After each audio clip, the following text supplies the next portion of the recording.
The Hoffman crew can't get down to the pay gravel they need to save their season.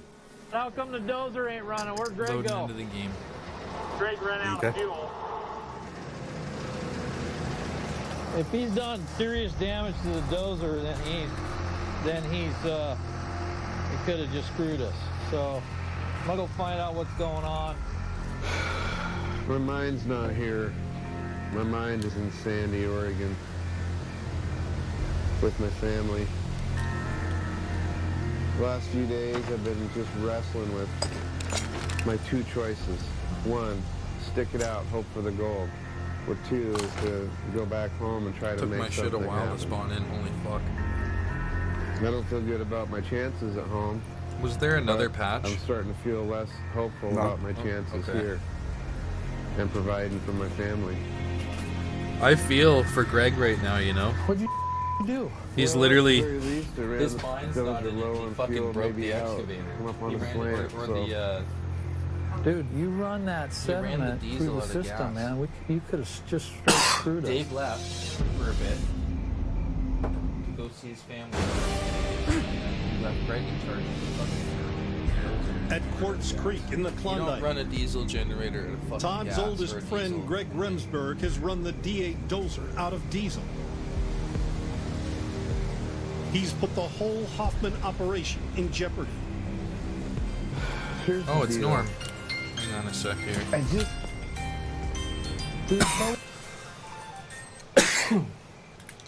Hello, Norm. How are you doing? I'm doing pretty good myself. How are you?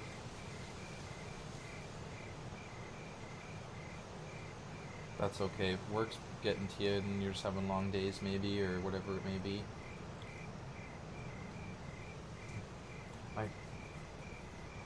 Really?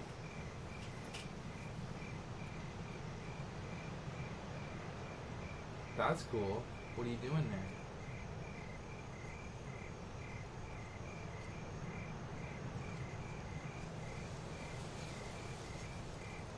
there? Yeah.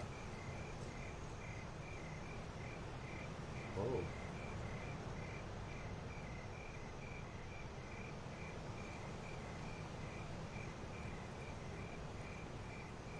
Holy shit, yeah, that's heavy work.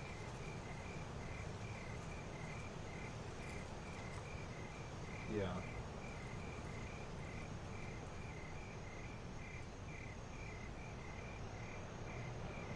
Yeah.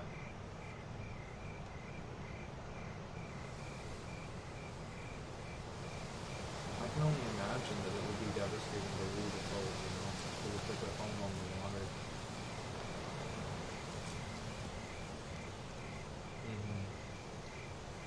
That's pretty cool. Yeah.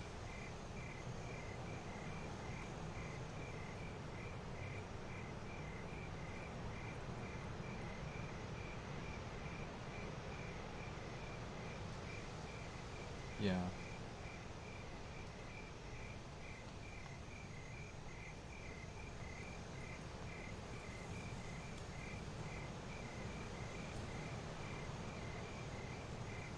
Yeah, especially with the newer boats.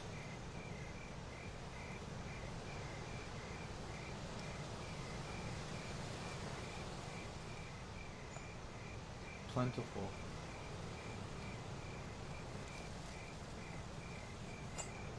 Nice. That's awesome. Yeah.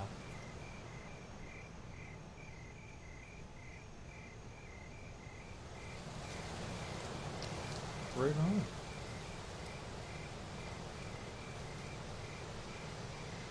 Cool.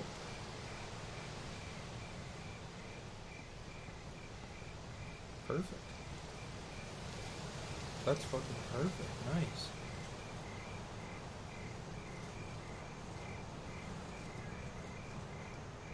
Good. Well, I'm glad.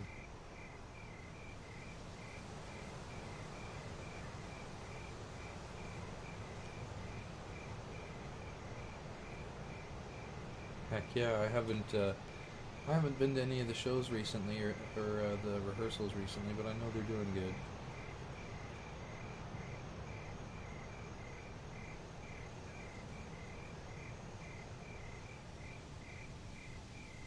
Oh yeah, usually, yeah.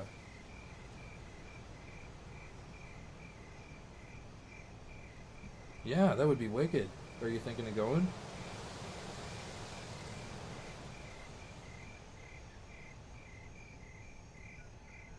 Okay, well if you're able to go, I might be able to go. We'll see.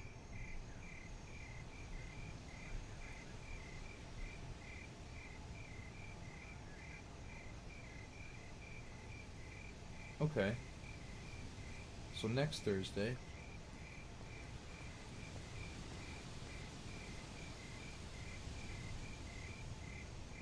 Okay, that gives me an idea, yeah.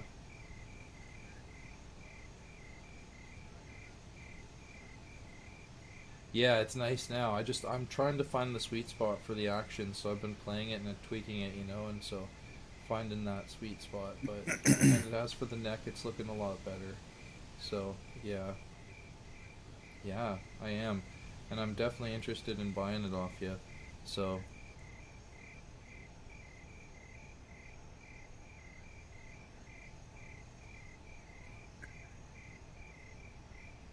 yes.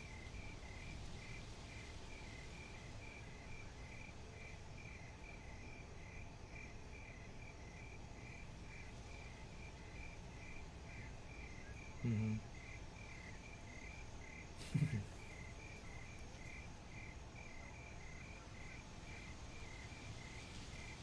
I can do that, no problem. And I would give you as many as you like, free of charge, honestly, at this point. So, because you're a friend.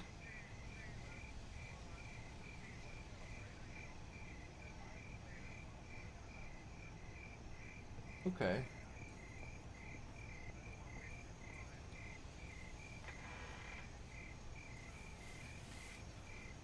As long as you promise me that you'll pick it up at least enough to get into the mindset, you'll be well more prepared for absorbing information on the guitar. Just got to do a little bit. And just try to pump yourself up. Get excited. And then when you come over, it'll be a lot better.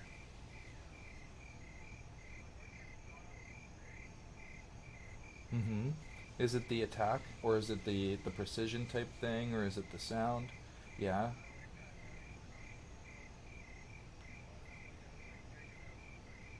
And Judas Priest type tight sound with the rock? Yeah.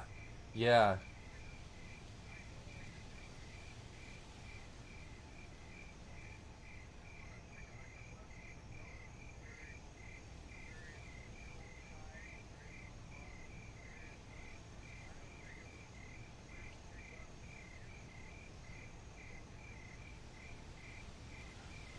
Yeah, it's like.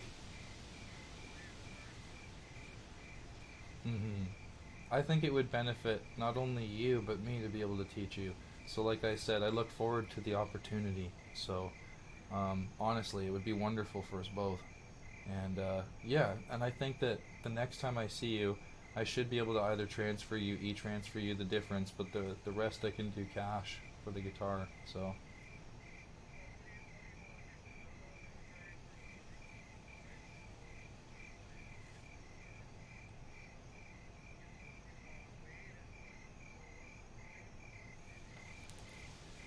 I would prefer to pay you all at once. If you give me until next month, or if there's an emergency the month after that, I should be good. And then I can pay you. Because I've been saving up, so. Huh?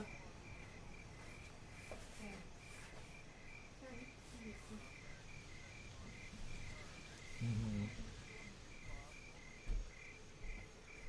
Absolutely.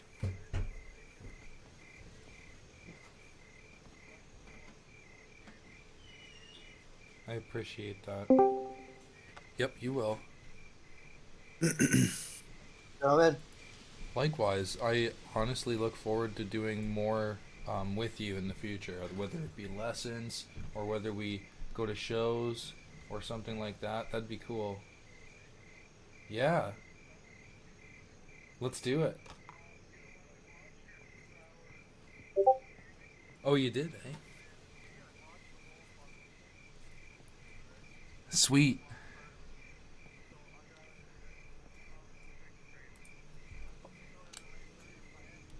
just Yeah, on the phone at the moment there, Swamp Rat. Oh, I do. Fuck yeah.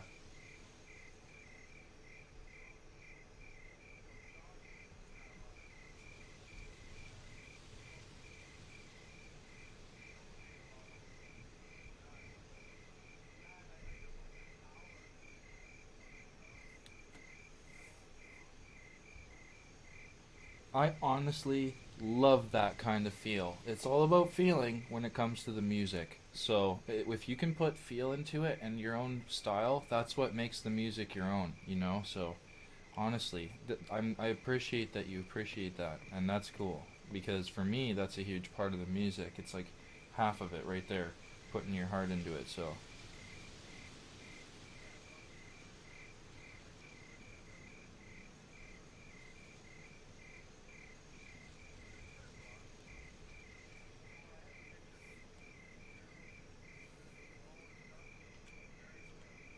Absolutely.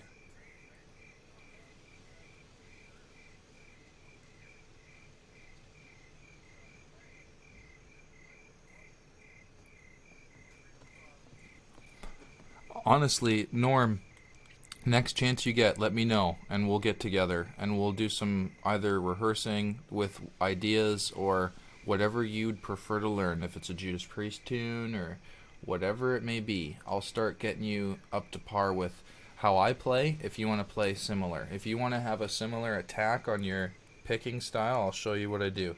If you want to hold the guitar similarly, I'll show you what I do. If you want to, you know, chord similarly, I'll show you what I do. Like all that stuff.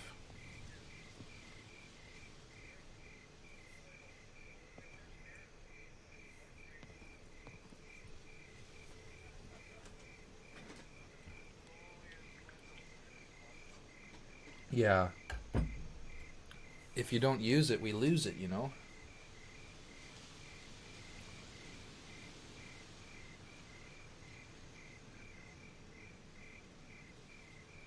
Mm-hmm.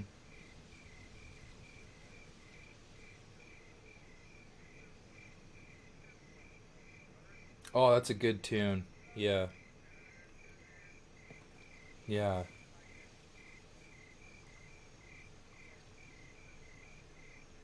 Mm-hmm.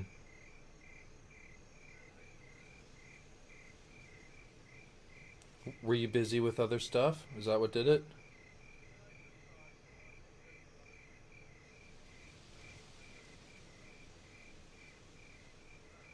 Yeah.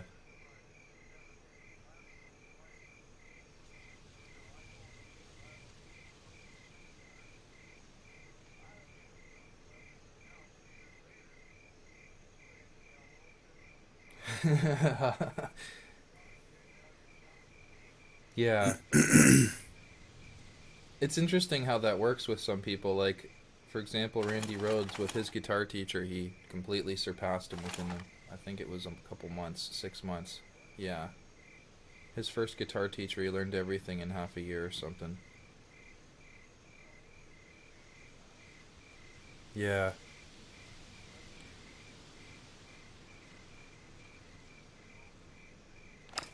Mm-hmm. Especially when you know the passages on the fretboard. Like, theory helps so much. That's why I'm not gonna ever deny that theory is a whole other level of it. I just did everything off of feel, you know, so I had to learn it off of a different approach.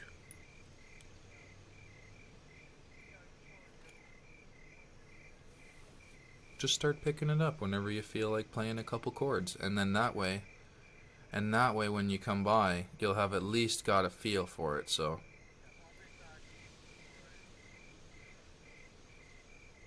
Excellent. What I want you to do is play tunes that you love to listen to and just strum along. Try to find some of the notes and just pluck along, and then that'll get you going. That's how it starts.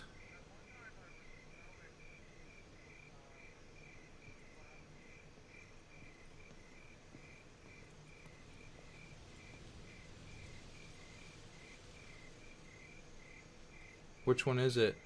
Trying to think.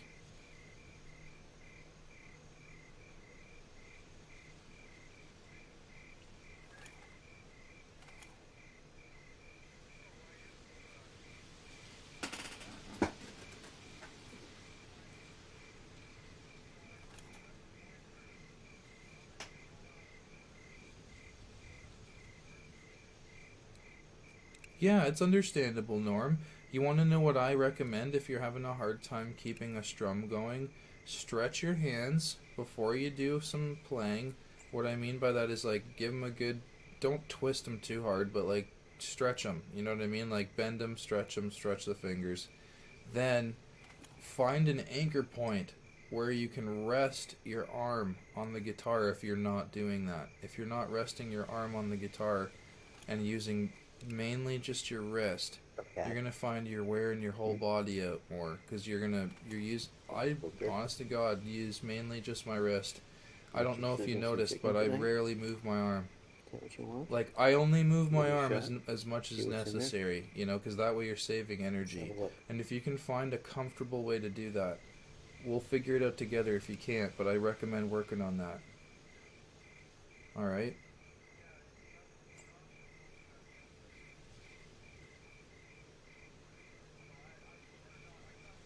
Okay.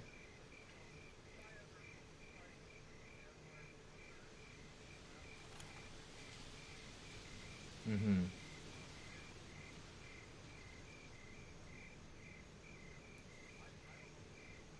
You can do it. You definitely could be in a band. It's all a matter of who works with you and what your current level of ability is. And as long as you can play a song, then you're set.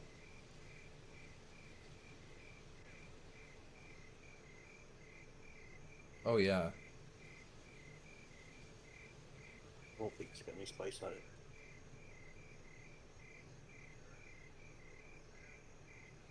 Okay, down there.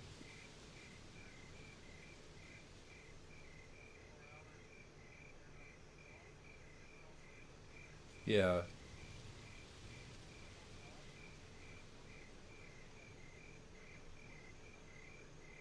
It sounds like Josh was a really great musician from the sounds of what you're saying, Norm.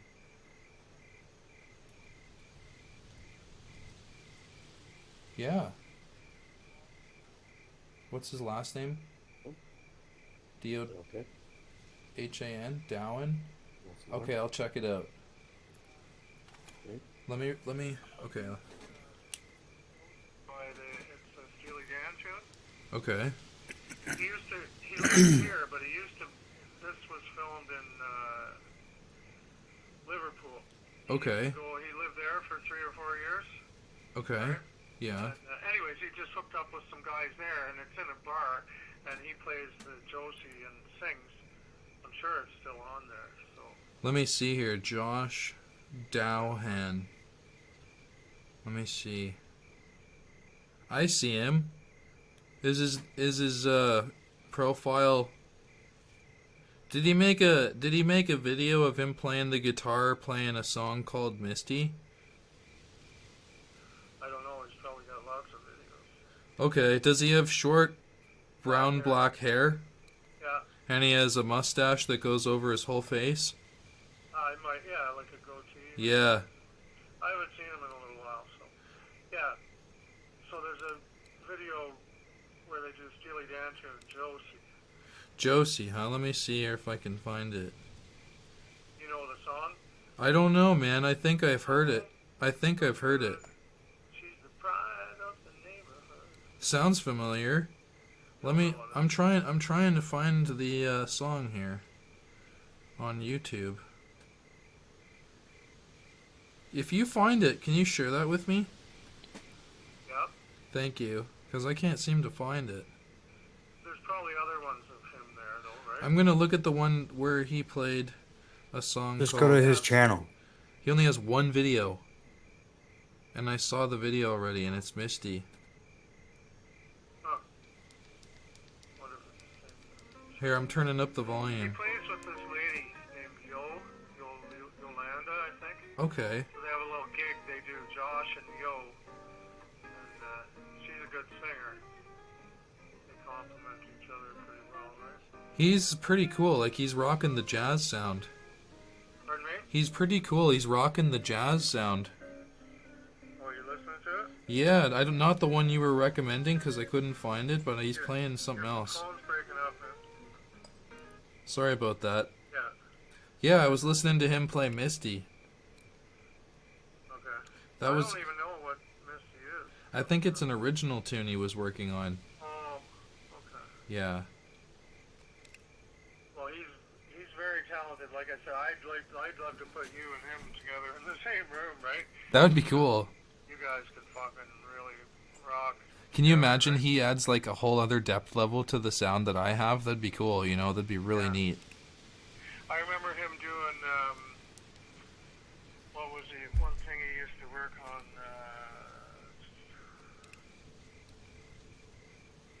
something picking, Sweep picking? sweep picking, yes. I go, what's that? He goes, sweep picking, right?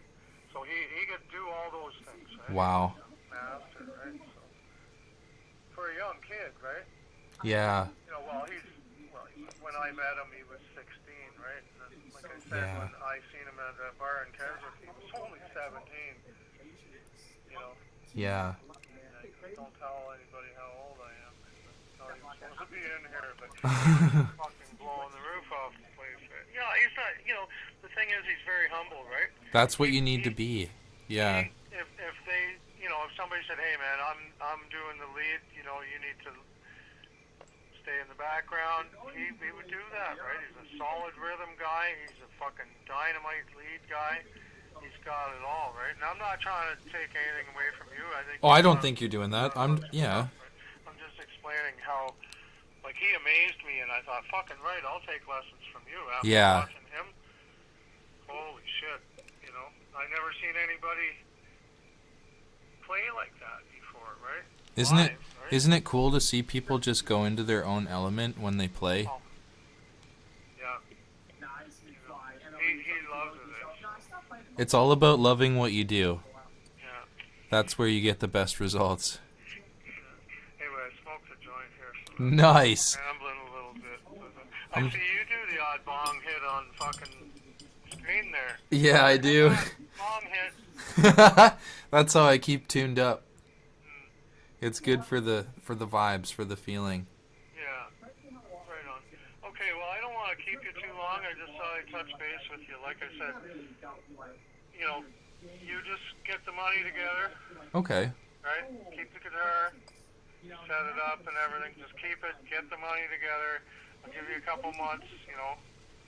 If you All could right. pay me in a month, that'd be great. Yeah, I'll try to get it to you next month. Yeah. So, I don't want to make it difficult for you to buy the guitar, right? Like you know, you may need money for other things like bills and shit, right? So, Yeah, I'm just trying to balance out what my priorities are, and that guitar is on my high-end list of priorities right now. So I will get it to you at least within the next 2 months tops. So yeah.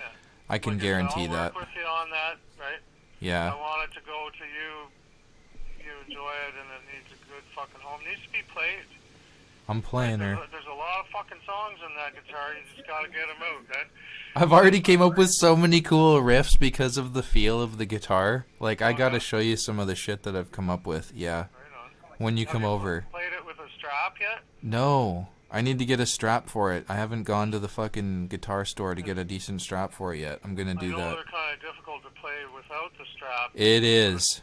I don't know how it's not easy to play that thing, but I make it happen. It's like I love it so much that I just pick it up and play it without a strap. Every time if you look at any of my streams with it, I don't have a strap on, so yeah.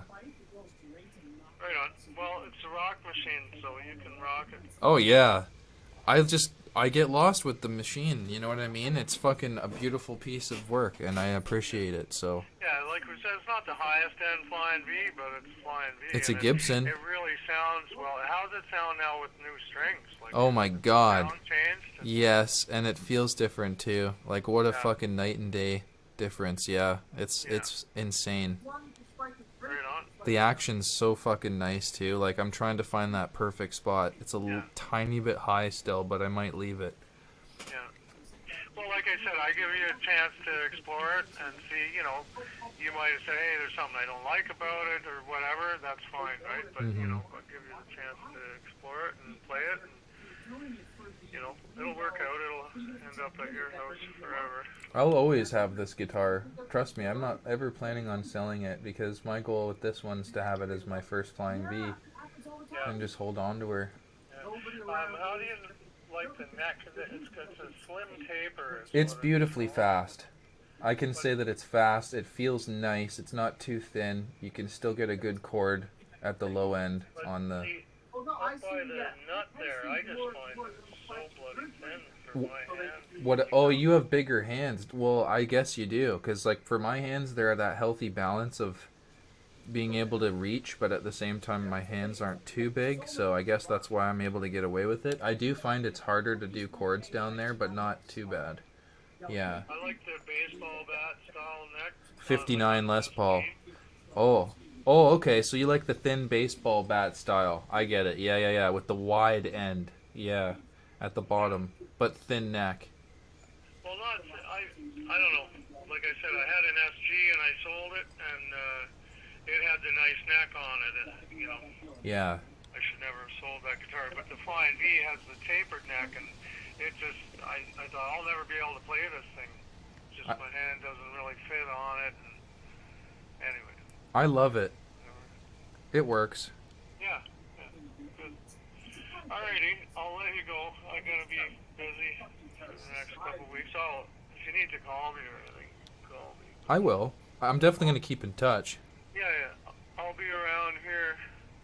And then next week I'm going up north. We go up to, you ever been in northern Ontario? Yep, I've been up past Huntsville and stuff. Is that what you're referring to, or? Huntsville's like 2.5 hours north, 3 hours north. We go 10 hours. Right? Oh my God, how far do you go? You know where Cochrane is? Yeah, okay, my buddy lives there. Okay. So we go an hour west of Cochrane. Okay. And then we go 50 kilometers north on this. It's the only road. Oh my God, holy shit. There's no gas, and it's the only road. So we go 50K north, and then we have to go 3 miles from the dirt road into our camp. Wow. Are you bringing extra gas and stuff? Oh, yeah. Good. We have a camp there, right? So we Yeah. have boats and everything, right? And I have an Argo. I don't know if you know. Woo, that's cool. Yeah, that's fucking cool. Yeah, isn't that like a all-terrain, like, yeah. Amphibious, right? Yeah. So I have tracks on it, right? So we haul in all our gear with that Argo. That's fucking awesome. I think that's really cool. Norm, maybe one day, you know, if I have the cash, I'll tag along. That'd be cool if it's ever. Don't cost you nothing, just gas and food. Okay. Right? I would love to check that out. That'd be so cool. As long as you can handle a week in the fucking bush. Yeah, as long as I got weed. If you want, man, we got, you know, that's what we do, right? Yeah. Beer and booze and weed. And, you know, we have, like this year, we're demolishing the old deck and we're building a new one, right? Mm-hmm. But it's not, you know, it'll only take a couple days, right? Yeah. We just work at our own pace through the day. You want to stop, you know, beer break. All right, light up the joint, right? That's Sit around perfect. for half an hour and then get back at it or whatever. It's no Yeah. big rush, right? Exactly. Very low key, like, you know, there's not a list of shit to do. You don't have to do anything. You want to have a sleep, you go have a sleep. You want to go fishing, go fishing. I love that. That's the best. You know, and we're right on the lake. It's actually really cool. I'd love to check it out one day. Long here. Yep. Yeah, so yeah, it's cool, man. Anybody I've taken there, they go, holy fuck, man. Wow. This is like crazy town, right? You know, just because it's far up north, and like this road, there's no gas available on the road. There's a sign, right? So Mm-hmm. if you don't have gas, go get some. Exactly. Right? Because there's no gas on this road. And, you know, it's cool. Like, we go there, you know, I hunt, you know, we hunt moose there, right? That's cool. Yeah. We've got one the last 6 years. We've got one each year. Nice. So, anyways, but being up there, I've seen 3 timber wolves, Really? right? Yeah, and I saw a lynx. I had a lynx come up 20 feet from me. Wow. That's cool. I thought the thing was gonna fucking kill me. Well, looking at it, right? Yeah. Oh no, here comes a wolf, right? And I look and go, that's a freaking cat. Right? How often do you see a cat in the wild in Ontario? It's not as It's either a often. I haven't. bobcat or lynx, right? Yeah. You know, I so haven't seen them up north, so. just to see a wild cat, like I'm hunting, right? I'm sitting there calling, so it came to the call, right? It figures, oh, there's a wounded fucking rabbit. I'll go get an easy meal, right? Yeah. Goes up investigating, and I go, oh my god. And lynx can go up to 80 pounds, right? Whoa. And this thing was all of that. Wow. Large size, right? So it wasn't small. Yeah. Could have killed me. Big as a friggin' German Shepherd. Wow. Oh yeah. Holy shit. Oh, you feel kind of privileged to see that too, right? Yeah. You know. That's fucking crazy. Nature's fucking something you don't mess with. Yeah. But That's that's for what sure. you'll see up there, right? Like, you know, you'll see the timber wolves. You'll see, not all the time, right? Yeah. When you least expect it, you might see something like that, right? Wow, though. That's Like cool. last year, we got up there a little bit early, so there's a set of train tracks about 4 kilometers down the road, and I said, well, let's go down here, right? Go see what's happening at the train tracks, right? Mm-hmm. Because it was raining, right? And we didn't want to get out of the truck, so we pull up to the train tracks, and my buddy Dave goes, holy fuck, pull ahead, there's something on the tracks, right? And I Yeah. pull ahead, friggin' timber wolf, right on the friggin' railway tracks, about 30 yards from us. Wow. Just standing there looking at us, right? But they're like 6 feet long from their nose to their asshole without the tail, Holy shit. right? Like they're bigger than you think. Yeah. First one I ever saw, I go, buck 40? I'm thinking 140 pounds. That's fucking huge. Yeah, they are big, right? When you see them, you go, that's not a freaking dog. No. Like the size of a dog. That I would not want to be fucking anywhere near one of those without a vehicle They won't between come me. near. Oh man. They get a whiff of you and they are gone. Well, that's good. Like, yeah, they're very afraid of humans, right? Yeah. You know, they could attack you. I'm not saying they won't. Right. Most chances are, you know, see, there may be timber wolf around, you just don't see them because they smell you and See you through the bush. they get away from you, right? That too. Yeah. Yeah. Yeah, they're probably watching you, right? Yeah. You know, and you know, if they had to defend themselves or they were hungry, they might. Oh yeah, I wouldn't doubt it if they were hungry, yeah, or if they felt threatened. So it's interesting, like you say, nature. You know, you're out there and anything can happen, right? Oh, absolutely. I'll tell you right now, it's something that I appreciate, well, nature in general, and I try to respect it as much as possible. Yeah, So, me too, man. mhm. Yeah, you think alike, I think. Anyway, I gotta get going. You enjoy the guitar, save your money. It's yours, right? Will do. I promise. Okay, so $750. That's what I think. That's, you know, I don't want. I'm not. I know, like there's no hard case, and it's not the top of the line V. Mhm. That's probably what it's worth, really. It is. Street value $750. If you were to buy that used in a store, they'd want more than that. Well, they'd probably try to get 1,000 because it's a Gibson name. You know what I mean? Yeah. But I think that, you know, it's fair. I just don't really want to sell it, but I know I'll never play it, right? And it's Yeah. somewhere that'll be played. So I think that's fair price. Absolutely. I went over it. I went over it with people who know what they're talking about, and they said, yeah, $750, especially when you need to get a hard shell. So Okay, so you're cool with that? I'm perfectly fair with that if you're cool with that. All right. We have a deal. I'll get that Yeah, money man. to you as soon as possible, Norm. Yeah. Don't fret it either. You know, I've been making money like crazy too, right? So I'm not out of money. If it, you know, you just make it work for you. I will. I won't do it in a way where I'm burning for cash and dying for it. I'll do it in a way where it works, but not in a disrespectful taste way. I'm gonna get that money to you as soon as I comfortably can. So Yeah. Right on. No problem. you got it, buddy. Okay, man. I'm gonna let you go. I gotta phone a few other people here. So Okay. Well, thank you for So, giving me a call. yeah. Sorry I'm a couple days late. Hey, that's okay. You're working your ass off, dude. Everybody's got to have a break at some point, so. Yeah. I even went up north fishing on the weekend, and I still don't think I got the relaxation I was looking for, right? Yeah. You know. Because it goes by too quick. Oh, And then before you know it, you're working again. yep. That's the hard part. Alrighty, I'll let you go. Okay, buddy. And thank you Okay. again for the call. Yeah. I appreciate it. And I hope you have a good night. Yeah, you too. Take care, Norm. Okay, talk to you later. You too, buddy. Alright, bye. See ya. He's a really good guy.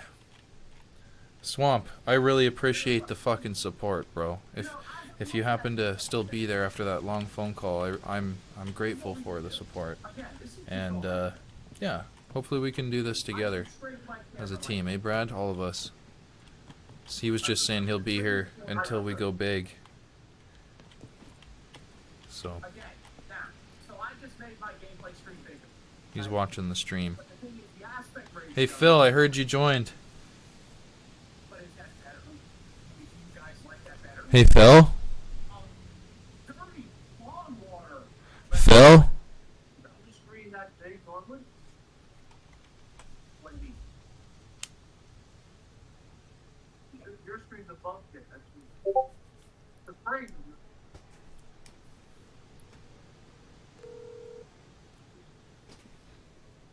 Hey, you watching something? What? Are you I'm watering my plant. Oh, I was trying to call you to say I'm done off the phone. Sorry. I'll let you do that. I'll talk to you when you get back. I'm just streaming, so. Yeah, I saw that, yeah. Oh, okay. See you there. Okay. Who's my buddy? You'll follow them too? Brad, do you stream?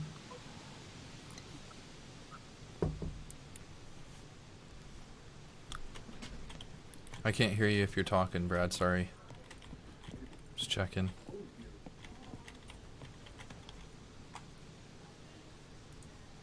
Sorry, I didn't hear you. What? That's okay. I was just asking if, because I was asked by Swamp Rat in Twitch chat if you follow, or I mean if you stream, yeah, because they'll go follow you too. Oh, not really video games or anything. Okay, because they wanted to know. That's all. Okay.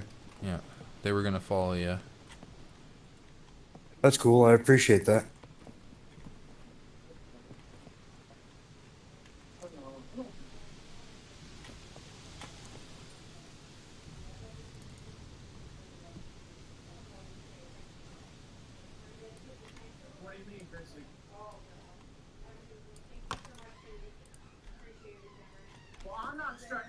Just sorting stuff out. No worries, my brother. I'm just trying to get us some sorting as well. What's up, honey? You okay? What'd Cameron do to help? Oh, that's good. That's good.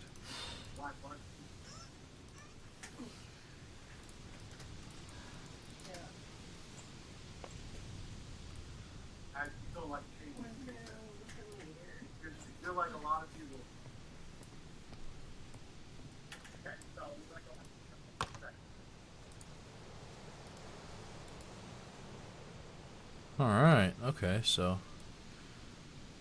yeah, how's your day going, Swamp Rat? Hopefully you're having a good one.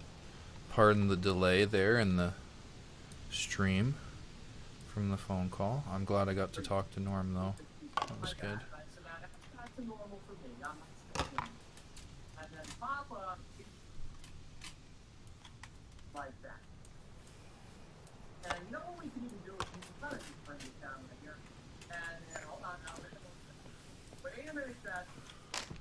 Hey Brad, Mm-hmm. do you need sugar? Yep. Here, it's on the ground. Have 2 full helpings. It should help at least with like a quarter of your bar or something over time. Cool. Thank you. You're welcome. I'll put that back in the thing when you're done, or you can just stick it in food and drink. Let's see. What else? I need to make Yeah, I was just putting it in the fridge back here. Oh, okay. I'm just trying to think. I'm gonna make a few more rags. Unless there's some already in the... Oh, sorry. Fridge is not. Let me see. Just put this in cooking, I guess. Okay.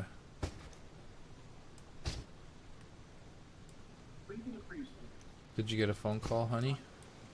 You did, yeah. How's your mom? Is she calling you? Oh. Let's just fucking run this. How much gameplay screen uses what the edge, like you're thinking.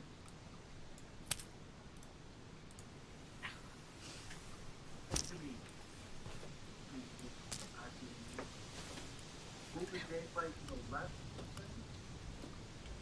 Do my gameplay.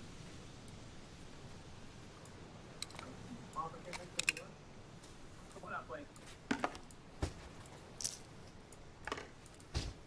Also.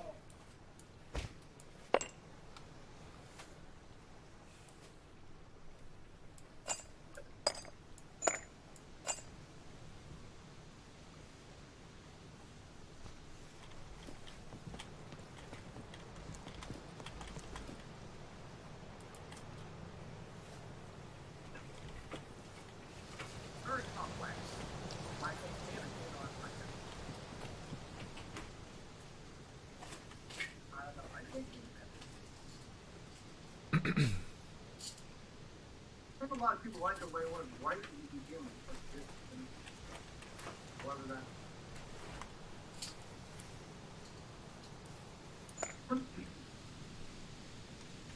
I had the black belt on the left at the same point. Yeah, I see that. That can be flexed to get into the screen. You hungry, man? Oh, are you saying? You hungry? You need to go to Shoppers? In a minute? Is that What's that? Yeah. Hard to dump it because let it into you. There you go. Go, Beaver. Stand by. Thank you, Beaver. Beaver can take away.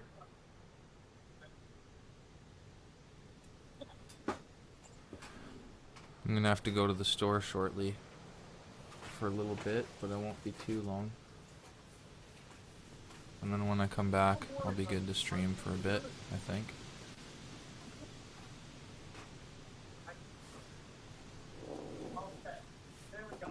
Natasha's not feeling the best, so we gotta get her some stuff from Shoppers.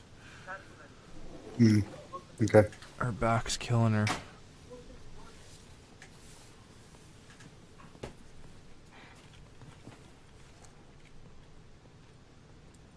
Going on?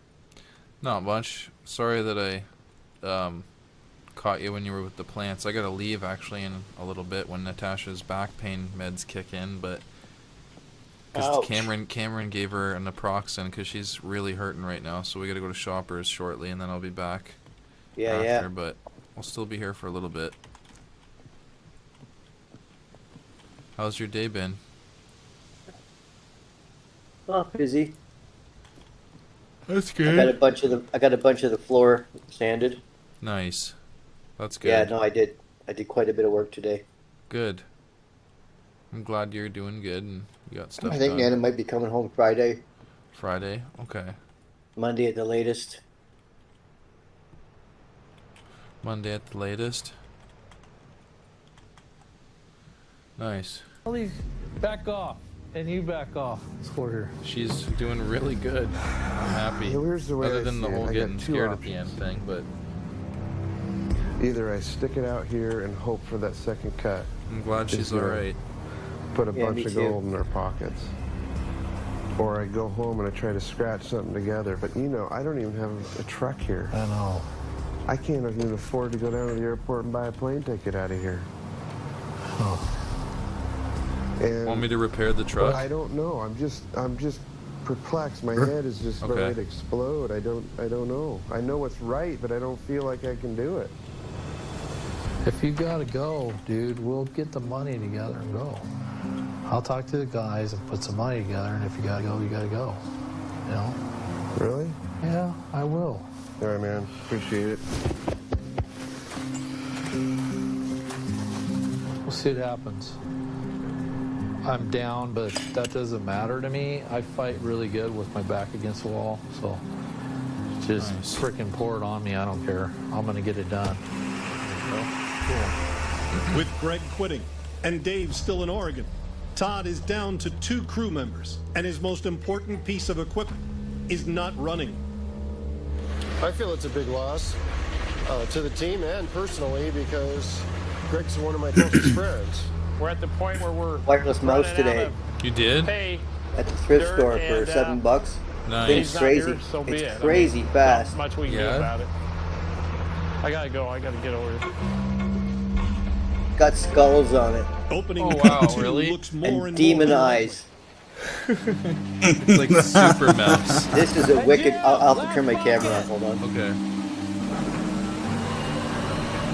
Adding insult to injury, the Hoffman crew is on their last load of pay dirt from Cut 1.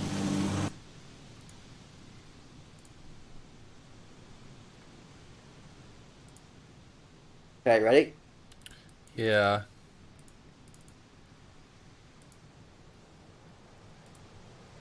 Look at that. That's cool. It's focusing. Damn, that's neat. Isn't that cool? That'll be good for your new computer. Down here, and it's got some red hand thing. That'll be really good for your new PC. It's crazy fast though. Holy shit. Good for the new PC. Yeah, it would work. It's rechargeable. Doesn't have to be. You don't have to change your batteries. Mm-hmm.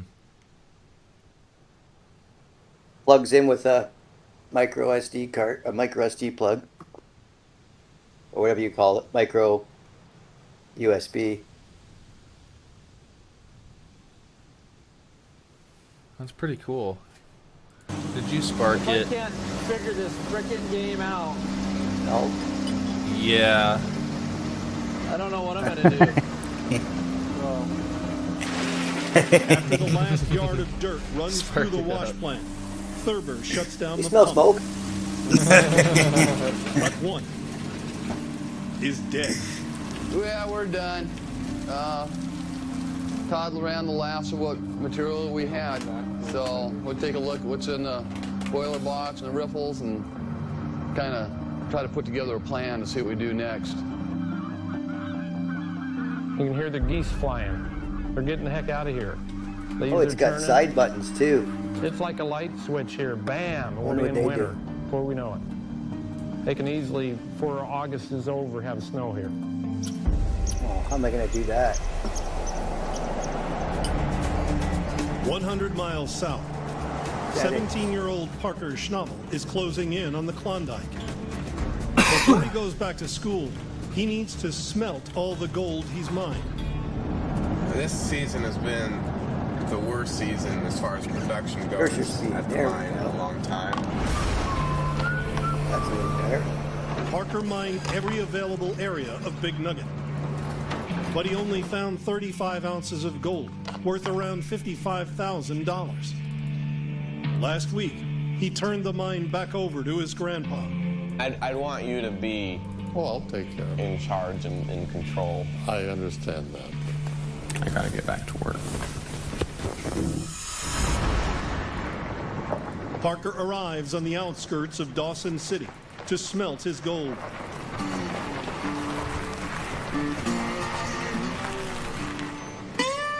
The go-to guy here is Don Kenzie. Before Parker's gold can be smelted, Don adds flux to the gold ore. This is soda ash, and the other material we'll add is borax, which is a soap. So once again, you're cleaning the I gold. guess you can only map the buttons in a game or whatever. Don transfers Yeah, the gold exactly. flux Or mixture application. into The There's no side windows. buttons is how I do it. Guess what, Phil? When I Okay. want to see first person in He Twitch places or it on, into a on the furnace game, that is over I press left mouse 2,500 button, degrees 1 or whatever, or 2, and then when I want to talk to people in game, I hold the other one. Hey, hey, hey. Never watched gold Right. being melted or poured or any of that kind of stuff before. When the gold ore reaches 1,948 degrees, it begins to melt. Oh yeah, I got the mouse slow. I slowed the mouse down. It's a lot better now. With the mouse What I can do with that sensitivity rod button is in the give it middle. a feel and see if it's going to liquid nicely. Then, therefore, telling us, give it a little. No, I just went into the settings and. Oh, slowed it you down can a bit. change sensitivity usually by Gold clicking is that virtually mouse inert, button so doesn't react in the middle with the behind the flux, mouse wheel. Unlike the impurities, which combine with the flux and That rise usually to makes form a that slag on the super surface. scroll. Don pours the red hot gold I'm mixture not saying into a push the mold, middle mouse button, I lined mean with the button vegetable before oil it. so it doesn't stick. I have two Oh. buttons right next to my mouse wheel, and one increases and one As the gold decreases cools, mouse a dark speed. crust Cool. forms on I the have a surface. button that has This 4 slag presets. contains iron and a small amount of silver. I don't know what this. I got 3 buttons below my wheel, Don breaks the slag from the gold. and they changed the color of the wheel. Yeah, that's your DPI, which is After mouse 3 speed. months of Yep. backbreaking mining, Parker's hard work It's changing is boiled your down mouse into one speed. solid bar Yep. of gold. The green is regular. Yeah, try moving it around. It's probably going to depend on the mouse Off-season we work, manufacturer, get that, and, like what the colors mean. You know, might not be happy with what we got, but it's pretty cool. Okay, that's kind of neat. Isn't that's what I meant by it'll change it for you. This is quite the little mouse I got for $7. Yeah, exactly. At Quartz Creek, That's easily a only $20 or 39 $30 days of the mouse. mining season Brand new. remain. Never been scratched on the bottom or nothing. But the mine is at a standstill. Dave Turin returns from his business trip in Oregon. I was hoping we'd be working our butts off and RBA. getting a second cut ready to go so we could get some more gold. But I don't see much happening. Dave, welcome back, buddy. Look I got some hard stuff to talk to you about. Greg's gone. Greg left. Remsburg left? Remsburg is now at home. Why? He's worried about his family. Is he worried about money? Yeah. Oh, sure. We're going to have snow coming down, and you're going to be basically our horse to get us to that next cut. The Hoffman crew desperately needs to find another 72 ounces of gold to go home with money to support their families. I think we're running out of time. They're under pressure to strip the mud off Cut 2 and get down to pay gravel. Hey, this one's dripping. They can't do anything until mechanic James Harness fixes the DA dozer. He purges the air out of the diesel fuel lines. Not all of them are cooperating, and I don't want to have a problem with the lines. Again.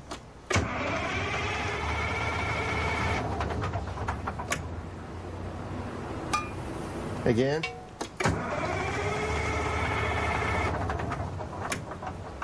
Ready? Yep.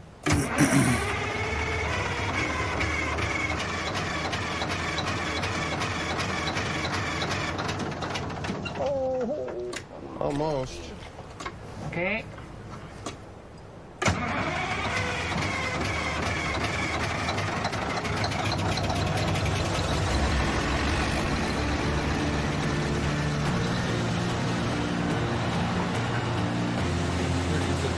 Dave Turin gets straight to work, ripping Cut 2.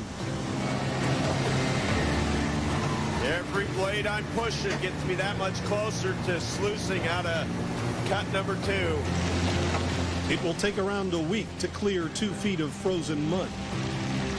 We're still alive, and we're kicking, and we're fighting, and we're gonna keep doing it. You know, we've got a lot of people depending on us. So.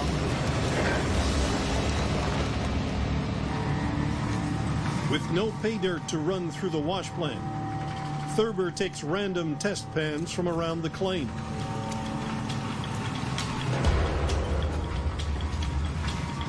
I have 7 colors in my pan right here.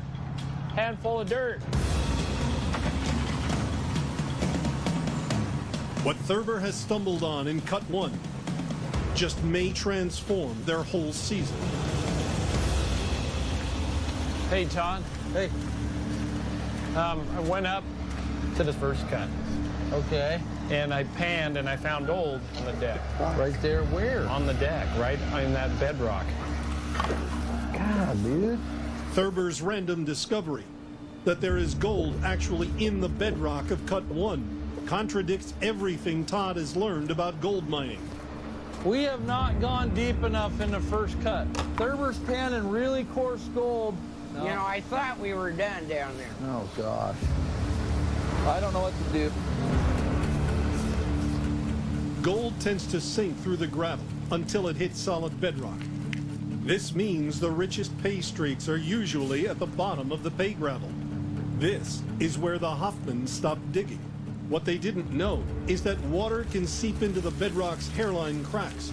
Over time, this water freezes and expands, creating fractures large enough for the gold to fall into.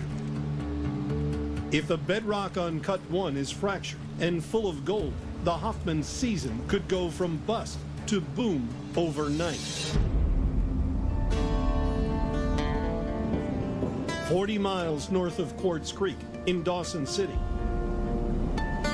Parker Schnabel is on the road again. This time he's touring the impressive Klondike mining operations. The dredges that have done this must be huge. Parker failed this season. He did not hit the pay streak he needed to secure the future of the Big Nugget mine. It's time for some soul searching. I've never seen an operation outside of Porcupine. I can't hear He's it. visiting one of the biggest gold operations in the region. That's Tamarack terrible. Mine, owned by That's Tony so funny. Beats. Parker? Hey, Parker. Tony Beats, how you doing? Good to meet you. There you go. Tony runs dirt through his wash plant 23 hours a day, every day. And that Nice, I adds pissed up at the to a same lot of time. gold. How many ounces is that? Oh, I have no idea. 600? No. No. You're lucky if it is two. That's more than 200 ounces. Well, not by the time you clean it. If so, good. If not, well, it is what it is, right? We heard you could make $1,000 a week in the Yukon, so that's what I went after. What's happened, they got a little more. I've never seen that much gold in the pan. Man, you got to get out more. Look at that. That's a bad thing. Things don't work out at Porcupine, I might crawl up here, beg Tony for a job. So as long as you don't chase my daughter. Shouldn't chase him. If he comes up in the spring and if he's serious, if he pans out, good for him. Not too bad for him. If he wanted it, he could learn or whatever. Hang around, see things, learn something. Get experience in all different kinds of equipment. They're He so says much he gets alike, it's so fucking funny. 2 to 4 ounces an hour.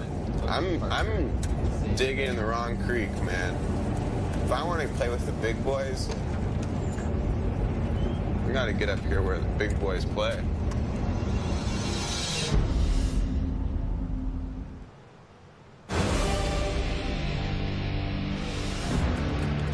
At Quartz Creek, the Hoffman crew suspects they've missed thousands of dollars worth of gold in the bedrock of Cut 1. They call in their neighbor, expert miner Guy Fabron, to get his opinion. Guy Fabron. Hey, Dave, we got a real miner here. We got a real miner? Yeah. Good. Finally, somebody knows what they're doing. How you doing? So we got this stuff. Well, that's bedrock. That's all. It all looks like bedrock to me. Right over to that. I don't think this material was holding gold all the way down even. Well, that's what we're looking It's at there, sandy. too. We're actually hammering the bedrock pretty hard now. It just keeps spanning. How deep are you going into it? We'll probably be a good 4 feet into it. Are you really? So keep going in there. Keep going down. Well, if there's gold, keep going. If there's no gold, just get the hell out. Oh, okay. The crew stops work on Cut 2 immediately. Dave takes the D8 back to Cut 1. So this is just penetrating down into the bedrock. It's real critical that we get the water out of here, so I'm not pushing this stuff up because the water will wash the gold down. Todd starts feeding the bedrock pay dirt into the wash plant right away. So far this season, Cut 1 has been a disappointment. Oh, there it is. What's up? They will soon I found the find mouse out if on Thurber's accidental for sale. discovery deep Oh, you in did? Found the Cut price 1 of it.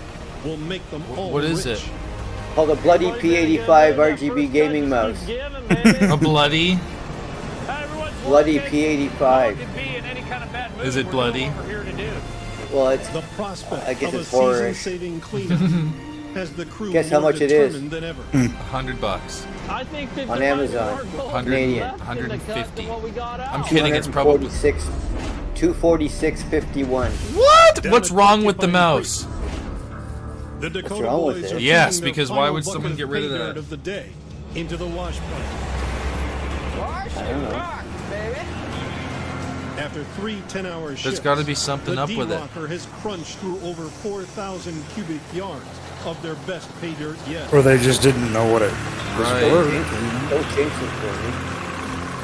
I'm not trying to. I'm just saying, like, that's... It is a little weird when I go to click on stuff, though. Now It it's time selects for things. Dustin and the I don't crew want it to select. clean out their sluice boxes. Oh, we got gold.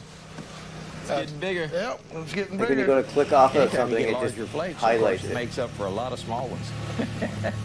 You might be able to Fred fix has it. mined 21 ounces of gold this season. It's the Worth action about of the left mouse button. It's doing $34,000. something it shouldn't be doing. Because he's clicked it several 100,000 times. But he Dust. spent No, the thing's brand new, buddy. $60,000 to find Dust it. can cause that. Oh, okay. This thing is brand new. Without more gold, Dakota Fred And someone will go couldn't bankrupt. figure it out, and they said, "Hell with this." To hit their target of So now I gotta 100 figure it ounces, out. He needs 2 ounces a day. That means at least 6 ounces But of not gold today. from this 3-day cleanout. All right. It's a good mouse, Here though. we go. Yeah, it is.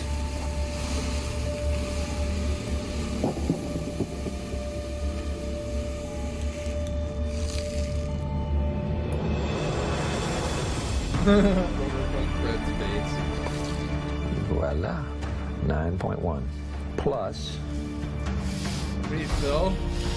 Yeah. What do you think? What? 13.3. When should I come by? Tomorrow.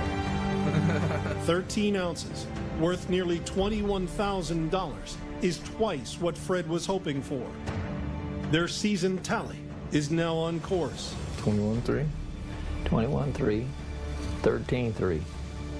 34.6. 34 and a half. 34.6. 34 and a half ounces we got right now.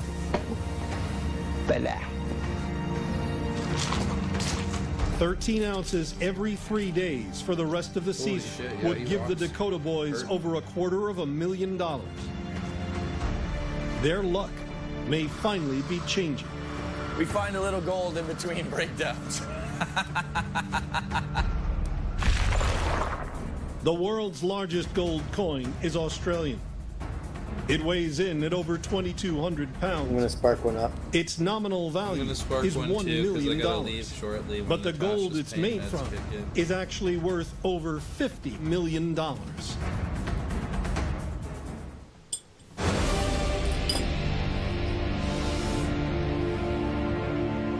At Quartz Creek, the Hoffman crew is doing the first clean out of the gold they nearly left in the bedrock of Cut 1. I think it'll be a fair cleanup. We'll find out here shortly.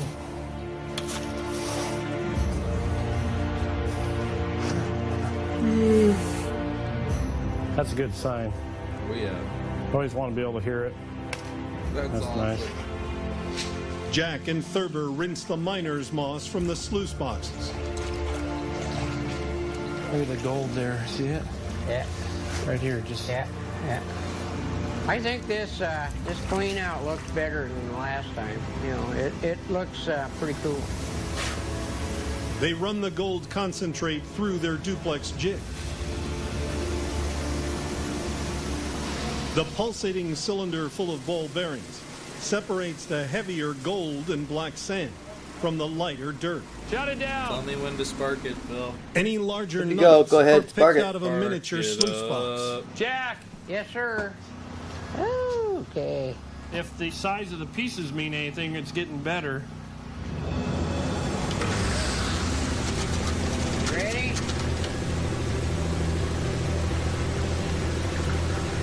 As a line forms on the gold table, expectations soar. It looks pretty good. This is the first 2 scoops that I've put in, and it seems to be nice and even. To get the 72 ounces they need to make a profit in the remaining 38 days of the season, this 3-day cleanout has to deliver at least 6 ounces of gold. This is looking good. Isn't that cool? Looking good. Things are looking real good. I love it. Yeah, I saw the last one, and this looks better than that. And we had, what, 8 ounces last time? I think we're going to beat that. There's some big chunks in there. Looks like double digits to me. 1, 2, 3, 4, 5, 6, 7, 8, 9. Come on. 9 9 point. 9 1/4. 9 1/4. 9 1/4, and then Thurb's got some. Okay. Another half ounce. I don't know. There could be 3/4 of an ounce there. Blow it off the paper into this pan. Half ounce. Half ounce.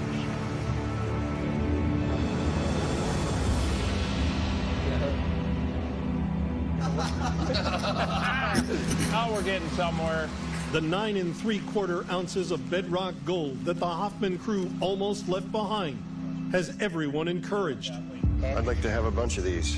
They now have almost 38 ounces worth around $60,000. Holy crap. Good. If they continue to have keep cleanouts like this, the crew will split a profit of about $110,000. In probably 3 days of running, we got half of what we got last year. Now we're getting close. I can see a real possibility that we're going to be over 100 ounces, and that's exciting. Right now is the time to really push and try to hit for the end, because we've got very little time left.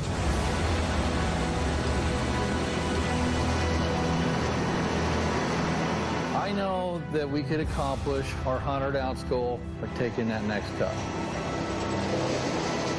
How do we know what we can do unless you actually get up to the plate and swing for the fences? It's a big gamble, but you know what? I don't want to limp out here. I want to go out here like a pro. I want to go out here like a king. Come on, let's go.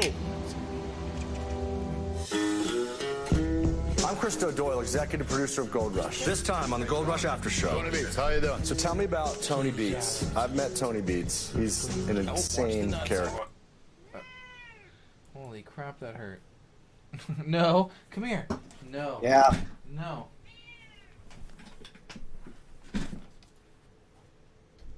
No. Yeah, buddy. Out of there. He was yelling at the cat. Yeah, sorry. The cat went where he shouldn't.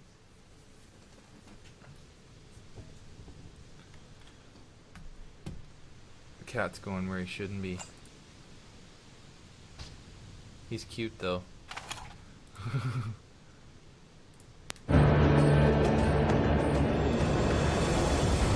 Holy shit, what's happening? Oh my god, Phil, what the fuck? No way! Actually, it renewed automatically. No fucking way, really?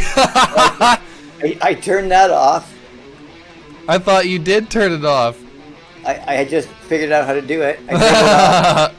Too late, but I was gonna gift you my Prime sub, but it already renewed it by automatically. Did it renew the Prime sub? No, I don't know. It says you've subscribed for 2 months and you're on a 2-month streak. That's pretty fucking cool. Right on. Yeah, I got my Prime. Yeah, okay, so you got your Prime follow again, or your subscription?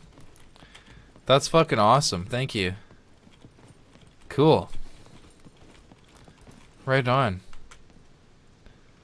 Well, we should go do something quick, Brad. To find the 100 ounces of gold they need to turn Phil's their fortunes around. a paid subscriber, as well as other people. In the Klondike, gold mines are already shutting down for the long Arctic winter. They're getting their ass out of town. So we got like an hour to burn. But finally, the Hoffman crew is seeing the best gold of the season. Holy smokes, looks real good. Their leader, Todd Hoffman. I'm ready when you are, Brad, if you want to do a quick trip somewhere. Hatches a radical plan. I'm going to propose I'm something sorting, that could man. be a turn I'm going to be sorting until all of this is sorted. Okay. If we can't make Because it, we're done. it's getting too much, you know what I'm saying? Yep. This is a necessary part of the game, so it has I'm not to be trying done. to push it. Dakota I just Fred was wondering. gets a taste of the success that eluded the Hoffmans last year. No guts, no glory. And his 17-year-old Parker Schnabel totals up $55,000 in gold. Disaster strikes, putting everything in perspective. I got a copy and pasted message from Fido like 3 or 4 fucking days later of the Rogers message.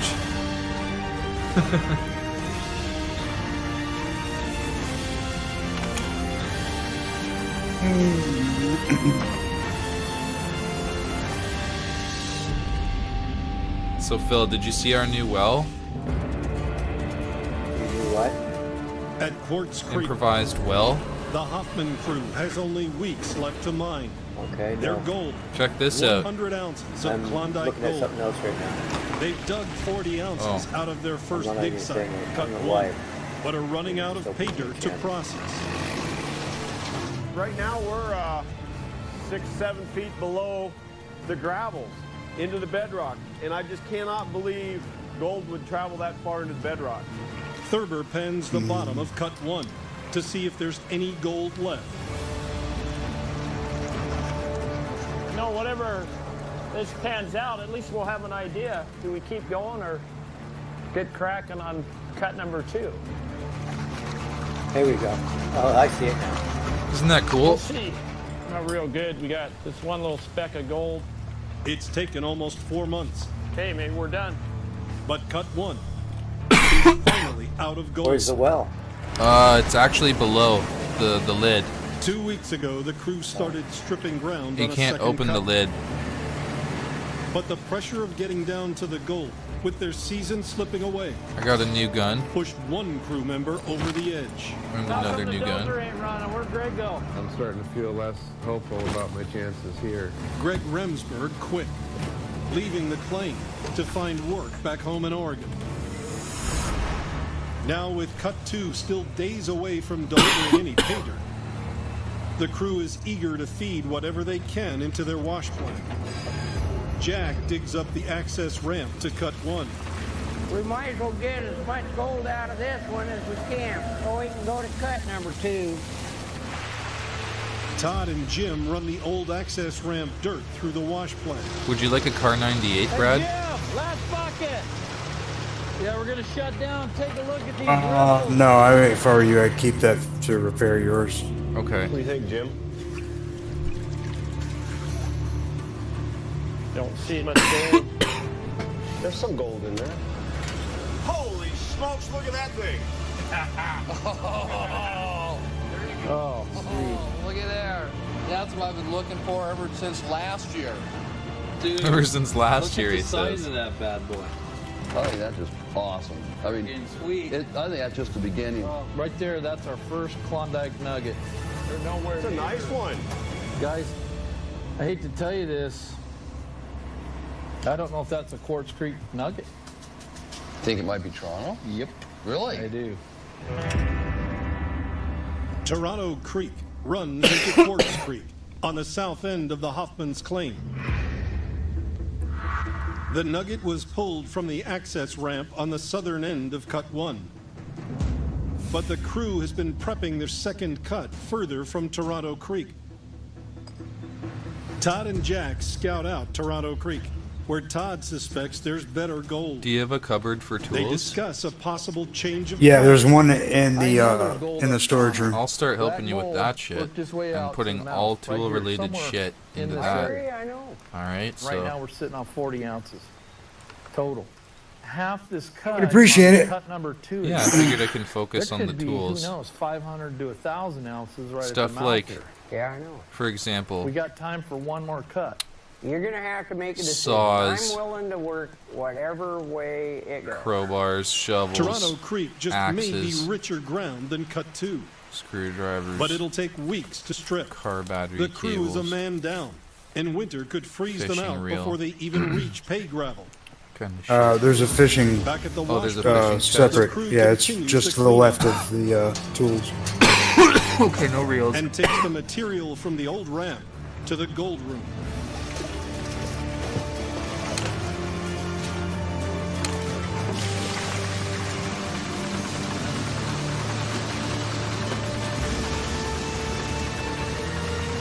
Last one.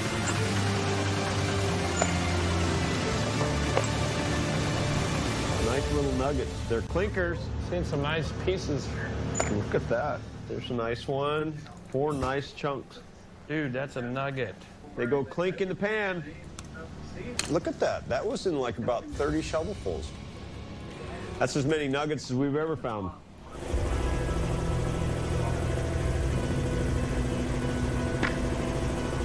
I'm extremely pleased with what we're seeing.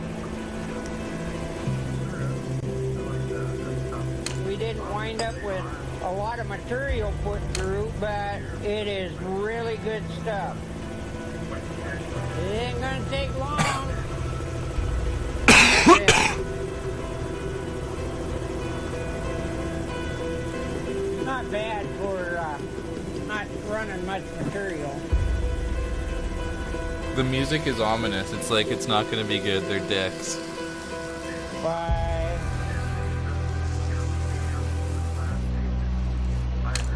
Almost 7 ounces. For a 3-hour run, that's not bad. That's pretty freaking good. Jack's decision to run the ramp dirt they almost left behind has paid off.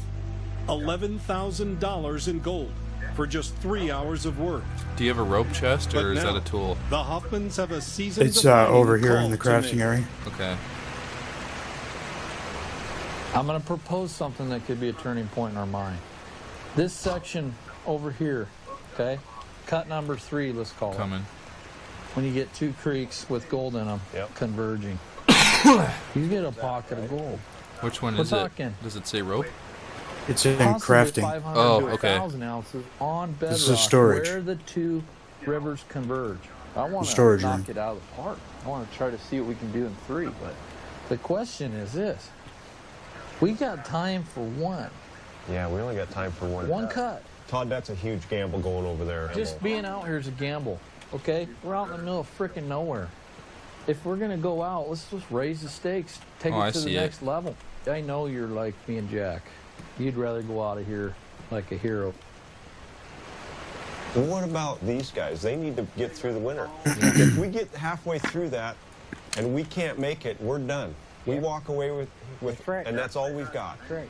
At least there, I know we can get these guys some money in their Give pocket. them a little bread money. I get it. We don't need an answer now. I want you to kind of think about it and think to Dude, this yourself, is can awesome we that get we've down got in so time much and do it. And sluice it before inventory. the snow flies. If we can't draw you, Yeah, there's quite a bit. Yeah, we could open up a store in the next. I'm not kidding. In the Down next south, few weeks, we just could open outside up a the Big store. Nugget mine in Alaska. 17-year-old mine boss Parker Schnabel receives devastating news.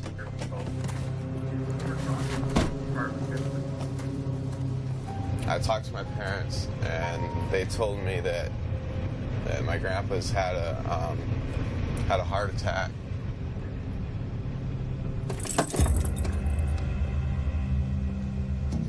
That was just not a good day.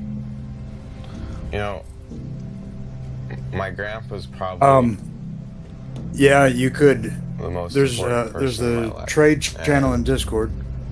for something to happen Right, to him and just then all of a sudden is pretty tough to. You could have chests for all the stuff that you want to sell, the extra shit that you want to get rid of, and we could, you know, post in Discord that we're going to go to the one of the traders, you know, outpost locations.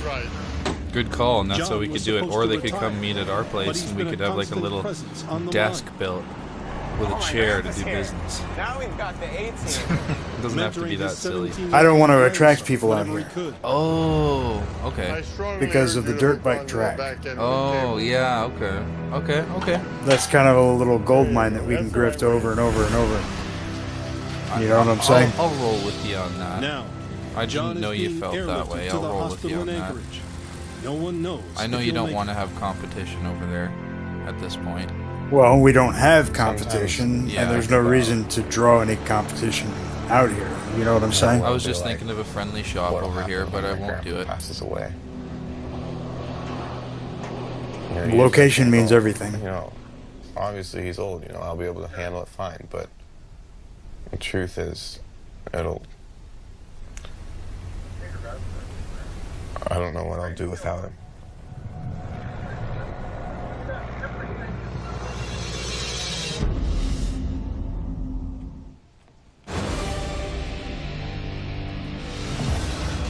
At Porcupine Creek in Alaska, Dakota Fred has been digging for gold on the Hoffman's old claim. Our gas cans are extra in the storage room. The crew is running because the that camp supply is pretty full. I was putting car repair kits in there because there already were some in there. Yeah. But with only 41 ounces of gold, worth $66,000, Fred and his crew have decided to try and hit bedrock before winter closes them out. I spent most of my savings, lost my house along the way, got it flooded. We hope this pays off. I've kind of staked my, I guess we staked our whole season on the fact that hopefully that bedrock material is going to pay a lot better than what the upper material did. We better have some gold to pay it off. I have to find out what's at bedrock, if we can find it. If we can find it. Who knows if it's 1,000 feet? I have no idea. Last season, Two of these chests aren't named. I don't know if it's a fucking bug or... No, I just haven't gotten it for you. Can I name one gas? That's where the gold's laying, so that's There's a what I'm camp hoping. supply, extra But camp when supply Fred took in there. over Porcupine, Okay, I'm he looking. rejected the For that. Hoffman's glory hole Right here, strategy. camp supply too. Oh, opting to camp mine supply shallow too. pay dirt I thought you were across a looking. wider area. I was looking for the way word Jack extra the does to whole get time. down as deep as possible. Totally wrong. But as Fred dug deep, he found more gold. You know now what's really down there? As you go deeper, you get better.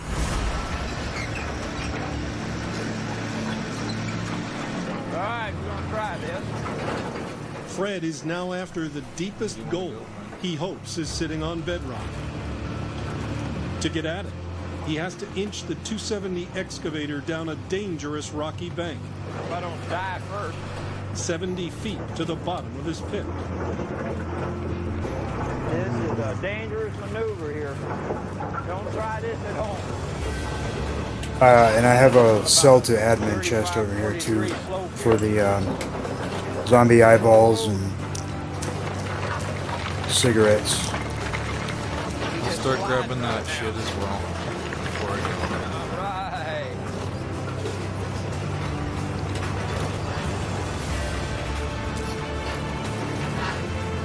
I'm down.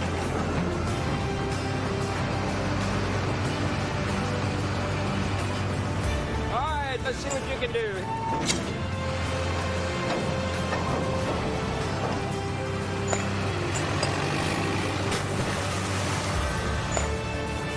Whoa, we're rocking here.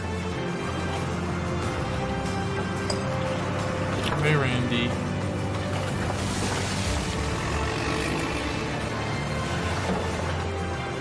I'm gonna have to back up here a little bit.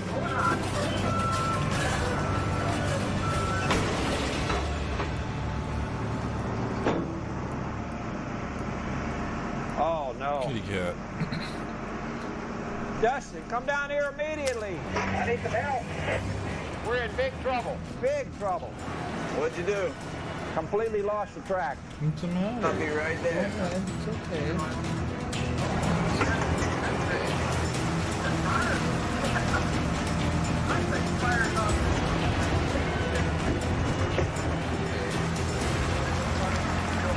What happened? Well, I guess a rock grabbed it of some kind and just unrolled it.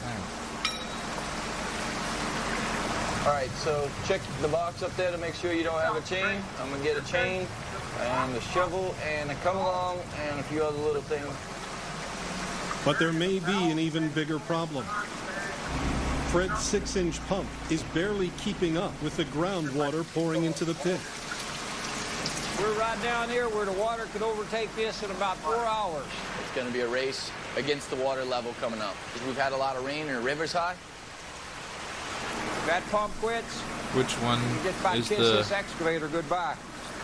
chest It'll for be the underwater. admin loot? I don't see I've the never name. seen a track thrown this bad. I just where see It's over here. the idle wheel Oh, is Tell the coming admin. off of the tractor. Oh, right here? Oh, thank This you. is very serious. It could be fatal. This is the most dangerous spot for this to be happening in. Heads up to big rocks right here coming Yeah, out. I'm watching that. All right, here's what we're going to do. We're going to move the bucket. I'm going to try to hit it with the tooth. We've got enough fishing Push it stuff in. to We have an really articulating arm, which start really doing helps some to put a fishing track like crazy. back on. Do we both have complete rods? We can do an improvised rod on the second one. Ooh, that's it. There you go. Beautiful. Do it again. Oh, yeah. Stand by. With Dustin at the controls, We got lots of reels, we got force the track back floaters, into we its got guide pulleys. bait. Curl up a little. Drag back. Hold it. That's good. Pull 'em down. Oh, we're on. All right. Woo! Yo, yo. That's good. We've got one pro reel and then some regular reels. Running. Let's see if she likes digging. And there's probably more With a stuff I couple haven't boys found left yet. to fight another day.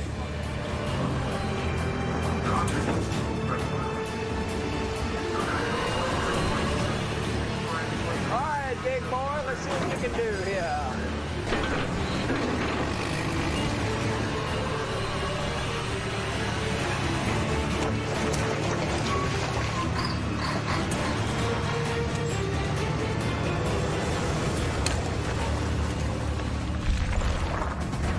Gold is so malleable that it can be beaten into a sheet 1,000 times thinner than a human hair, making that it insane? transparent. Astronauts wear gold-coated visors in space to reduce dangerous heat radiation and to reflect the glare of the sun. Nice. At Quartz Creek, Dave Turin is in his element, Whoa! pushing hard to get pay dirt in cut 2. Todd and Jack want to go to cut number 3 and abandon cut number 2. Sometimes I do my best thinking when I'm running this dozer. When you spend this much time on a dozer, you can actually push without thinking about what you're doing. It's so like I've been second thinking nature for him. we could do cut number 2 in about 3 days. If I get enough time and work at it pretty hard, I think I could get cut number 2 ready. And then if I had another operator in the 400, I'd go start on stripping cut number 3. If I propose to Greg the opportunity to open up a whole new cut, cut number 3 has big gold in it. So hopefully maybe we get Greg Remsburg back up here. They'll get him back. I just got to talk to Todd. There's no way I'm going to even attempt the third cut without Greg. Hey, Todd, you got a minute? Yeah. What? You know, we talked about changing from cut number 2 to cut number 3, right? I mean, you and Jack talked about doing cut number 3. We're a dozer guy down. I can't do it by myself. There's no way we can get that done without Remsburg. Obviously, we're better with him than without him. I know we'd be limping into the end of the season. So, dude, I'm open as long as he's got his head in the game. And if you're willing to kick him a flight. I'm willing to step up and help him with a plane ticket because I know he's going to make it back. If we can get 3 cuts, we could get, who knows, 200 ounces? I don't know. And he'll be able to get through the winter. And I know he couldn't find a job in this short amount of time. Okay, I'm going to give him a call and see if I can. He's like, I know he couldn't have found a job in this short amount of time. That's funny. Greg Remsburg left Quartz Creek fearing failure for a second year in a row. Dave has to persuade him that the new ground Todd has found could make him rich. Randy, what are you doing over there, mister? Hey, Greg. How's it going, man? I'm doing all right. Yeah? Everything going all right at home? It's still pretty slow down here. You know how it is. Yeah. We're just kind of in a dilemma up here. Todd threw something at me. He wants to go across the road, go all the way up to Toronto Creek and open a 3rd cut. But here's the deal, Greg. I can't do that 3rd cut without you. I need your help. That's the last thing I expected to hear this morning. I think what we'll do is we'll finish the 2nd cut, sluice it out, and then while they're sluicing, you and I can be working on this 3rd cut. I came home for my family, and I don't know if I can gamble with them in a sense. Why don't you think about it, talk it over with Sandy. Let me get back to you, and we can go from there. Okay, man. All right, bye. We're losing time. We need him, and we need him bad. It's the best thing for him and his family. Get back up here. Let's finish what we started. Shit. Still finding toolboxes. Hey, Wyatt Earp, thank you for the follow. Holy shit. To be with his 91-year-old grandfather, who has suffered a heart attack. Woo! John Schnabel has just undergone surgery to prevent further attacks. Parker! I'm glad to see you. Oh, I'm not going to get out of bed, but... Thank you very much for the follow, Wyatt. Nice to see you. Well, Hope you're doing well. How are you doing? I'm sorry I'm in such condition. I'm kind of helpless. On Monday, I would have been happy to cash in, just to escape, if nothing else. Well, I'm glad you didn't. To lift his spirits, Parker shows his grandfather the season's gold. Feels pretty nice. 34 and a half, almost. Almost $55,000 worth. That's pretty nice. Yeah. Be careful, don't drop it. So what, do you have like a new heart now or something? No, they put two stents in there. John had surgery to open up 2 blocked arteries. But just 24 hours later, John has only one thing on his mind. Oh my god, like only a day back later to and the he wants mine. to go. I want to go home. You can't even walk. Crazy. I'll probably be able to get up to the mine sometime next week. Could be Sorry. the middle or the end of the week. I don't know. I'm just wondering if it wouldn't be good for you to stay here for a few more days. And I just think that that's a lot of travel if you've only got 1 foot and half a heart. 1 foot of the grave, huh? That's not what I said. Try to understand, Parker, that I would like to go home today. And I wish he would just stay here and let his body kind of deal with everything that's gone on in the last few days. But I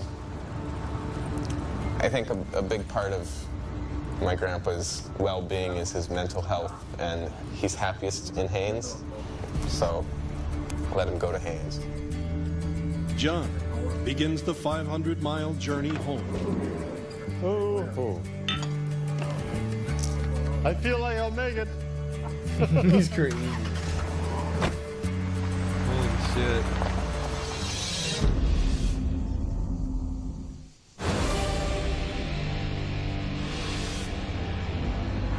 In the Klondike, Dave Turin is making a pickup at Dawson Airport. I'm back. Good to see you. Good to see you too. How are you? I'm good. Yeah? Yeah, I'm ready to go. Todd goes, let's give up on cut number 2. Let's go to cut number 3. Let's just go for broke. And I wasn't going for it. I mean, all that work to open it up, and we almost weren't going to run it. And it's like money in the bank. It's exactly what it was.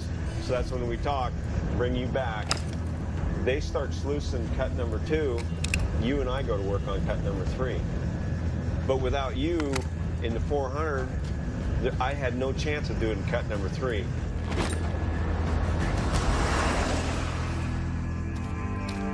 It's good they The figured next their morning, shit out. the reunited Hoffman crew gathers. Todd now needs every man to pull together to make one last push. At best, they have 4 weeks to make their season profitable. So Greg, we're glad you're back. Finish what you started. You're gonna finish it out. I want you to finish strong. I'm in. My head's in it. Good. I'm excited to get into this ground and let's get everything that's there. I really think it's over there, and we got a shot with you being here. Bring it in, guys. Dad, Say we give it our best shot, you guys. say a quick prayer, man, for safety today. Lord, we're truly grateful that everybody's here. And if the team's complete, and Lord, we ask that you just help us to get a lot of gold. And we pray this in your name. Amen. Amen. All right, guys, let's do it. Hey. Dave and Greg get right to work, clearing the dirt in cut 2.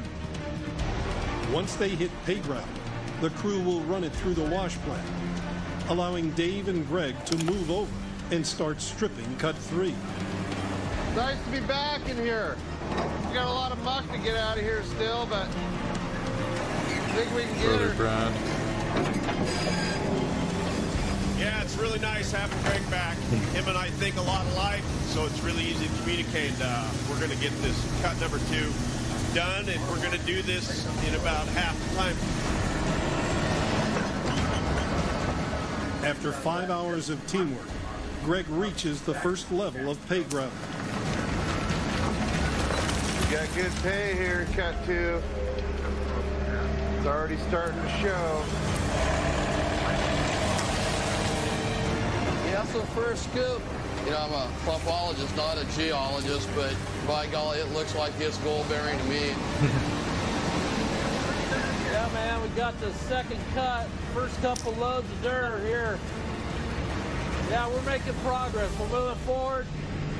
But Chris has to make a long trip to the wash plant with every load of cut 2 pay dirt. He's burning time and precious diesel. Dave Turin has a solution. You've got to get fast access to cut number 2, and the quickest way we found is to put in a new road and bypass the road that's all the way around to be a lot more efficient. Instead of the 250-yard journey through cut 1 with every load, Dave proposes a shortcut from cut 2 that will be 4 times faster. We've got to get across our return water. We've got a ditch right now, so we've got to put a culvert in there, and then the loader will be bringing material from cut number 2.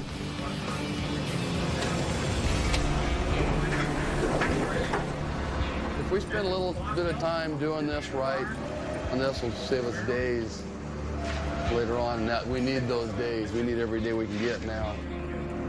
The new road is complete, and the crew gets back to work on cut 2. Anytime you move from one spot to another and you start moving your plant, configuring roads and stuff, and you can be running the same day, that's pretty impressive. We're starting to get the hang of it. We're starting to figure some things out. I'm pretty happy that we could keep running. That's impressive.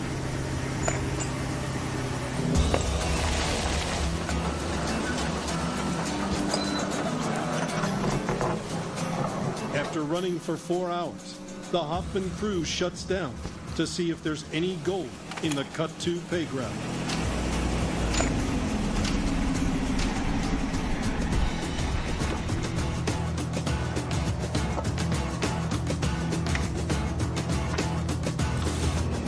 That cut 2 has some good stuff in it, man. Not bad. Look at that. Oh, look That's the top of cut. Look at this. Hey, Brad. Yeah. This is as good as we've seen. This weapon cleaning kit is about to die in terms of its percentage, not its usage, so I would come use it as soon as possible. And you wanted to abandon cut 2, Todd. So that way you can get the most out of it. It's on the floor right here, the front door here. here. What? Just so that you I'm can glad we repair stuck with anything you cut might 2. need, because I used a little bit of it and it This has is tons awesome left. stuff. Oh, yeah, it looks real good. This is right here. noticeably better than the first cut. Big time. Hey, you ain't kidding. It's got 5% left. Yeah, use that up, buddy. Use it up. At Porcupine Creek, Fred is 70 feet down in the pit on the hunt for bedrock gold. Suppose I will. The Huffmans are digging basically the same material I am, except just not quite as deep, that's all. The Huffman crew spent all of their first mining season trying, but failing to reach bedrock. I think I'm about 3 or 4 feet below where the Hoffman dug last year. In the deepest spots I got out there.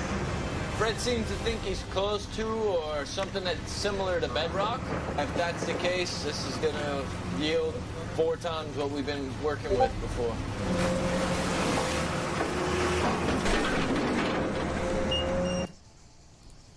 You okay, Tash? Okay. Cinder, I can't hear you. You and your push to talk. I didn't say anything yet. Oh.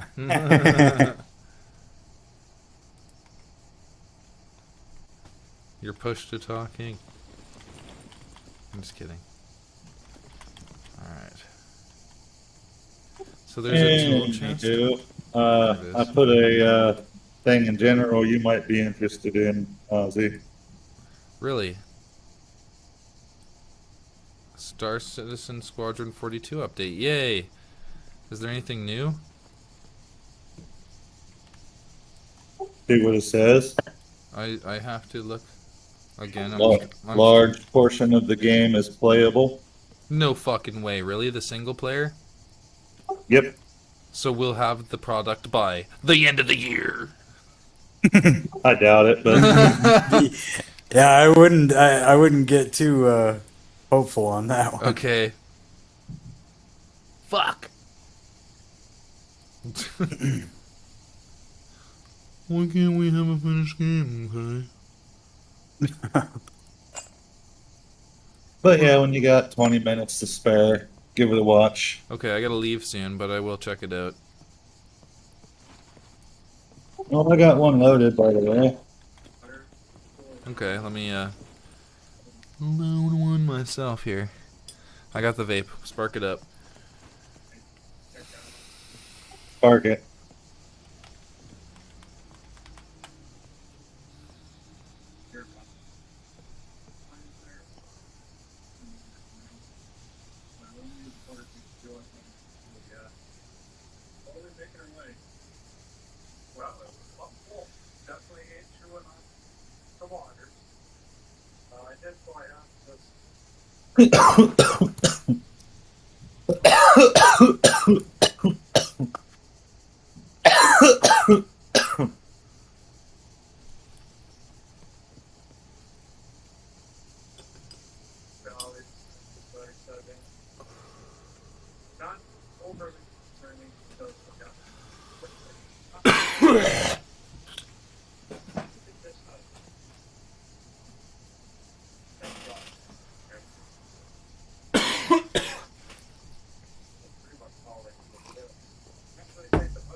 Mr. Oz and Mr. Deadlock. Let's see what Phil's doing. He's just maxing and relaxing. Come check out my Twitch stream. You will see what we Getting are ready to up play to. a game, Ozzy. It sounds like Schwarzenegger in pain.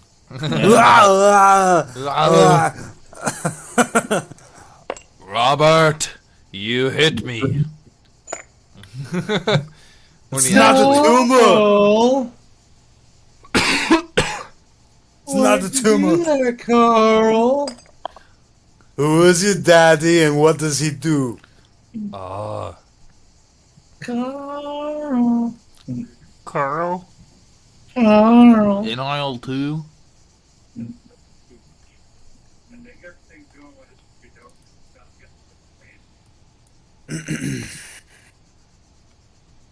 Stun grenado. Toodles.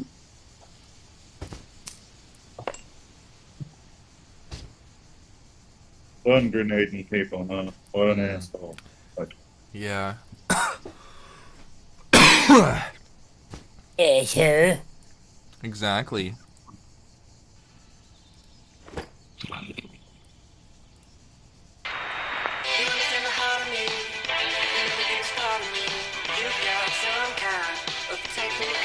Time to change the water.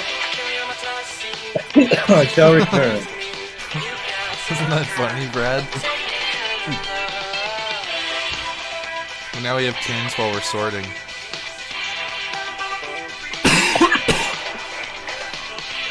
Your phone's ringing, hun.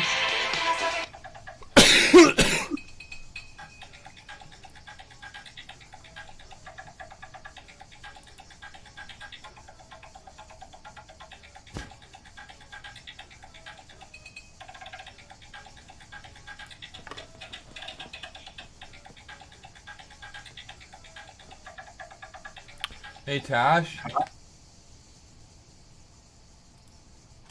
Hey, Tash. I'll be right back.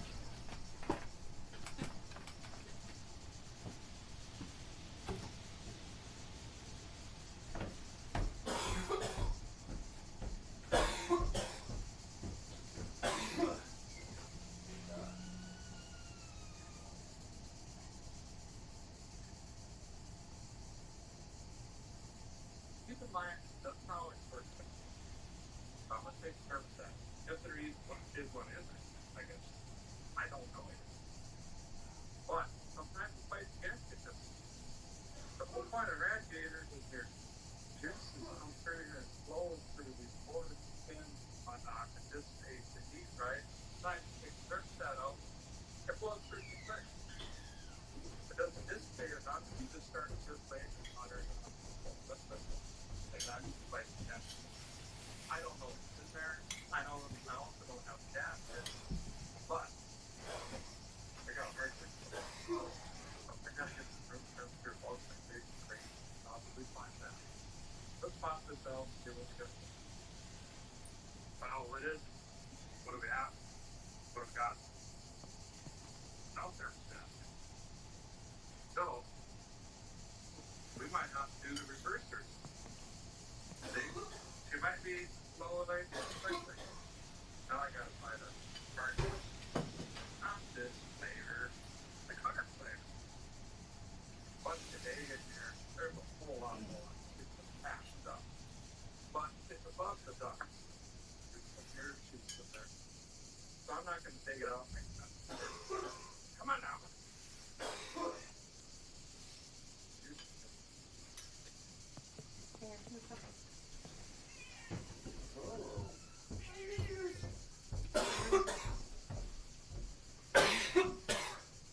Hi, buddy.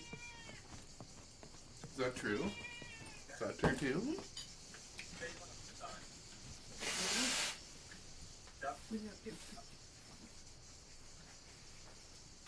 Huh?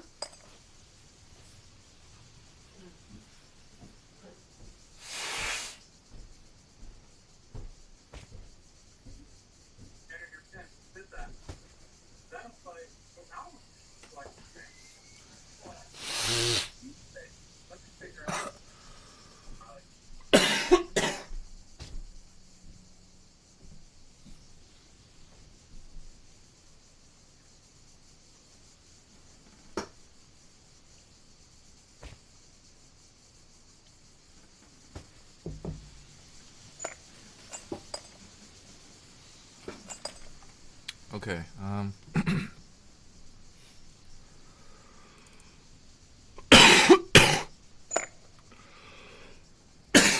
Fuck.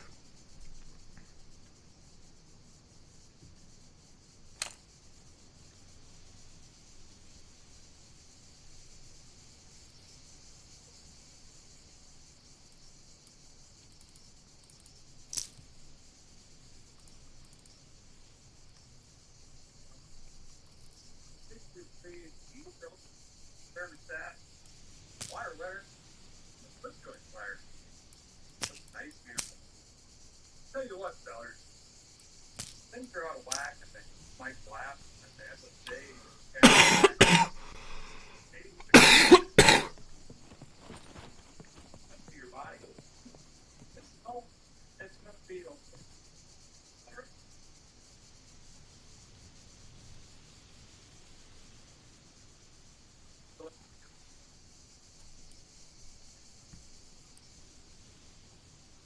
Okay.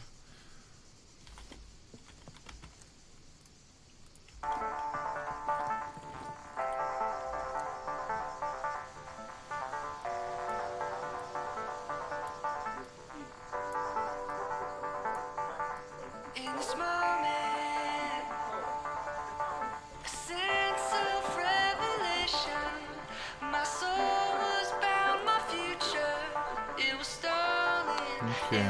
Well, anyway, so here.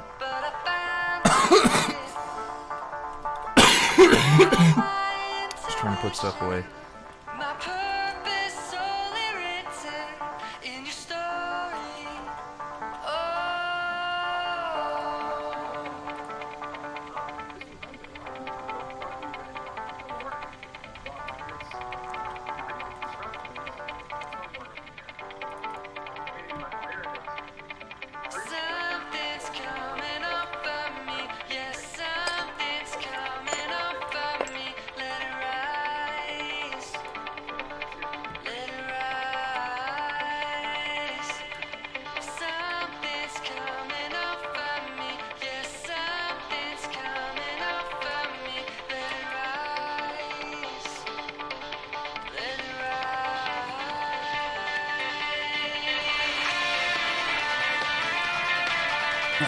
Isn't that cool? What's going on?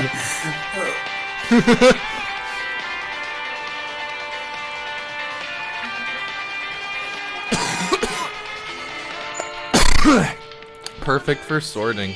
I do have to leave shortly, but not yet. Probably another 5-10 minutes. Are you reading global chat? No. What's going on? It's funny. LMAO. What? Okay, someone says there, video gaming actually brings everyone together. If you're actually seeing who you're playing with, I think people will be shocked. He's like, I manage a gas station. I see enough characters. Old, young, short, fat, hot, disgusting, male, female, or whatever 2022 has nowadays, whether you speak English or not. Different parts of the world all united because of a video game. Well, I wouldn't go that far. No, they're right. We all hate Fortnite. just say it. It ain't that deep. He's like, you're just gonna say that. Oh, you're surprised old people play this game? It's like, listen, I'm sorry I brought up age. Not surprised if you're asking me. I play with an old farty. That's what I'm saying. It makes sense older people would play this. He'd talk in chat, but he's too old to know how to type. Hey, talk to him in cursive. Gotta remember, old people are us in the future. I'd just rather play the game than type. Smiley face. One day we are gonna get dogged on by some 9-year-old.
Do you have a hunter gun? Here, there's a suppressor for it right here if you don't have one.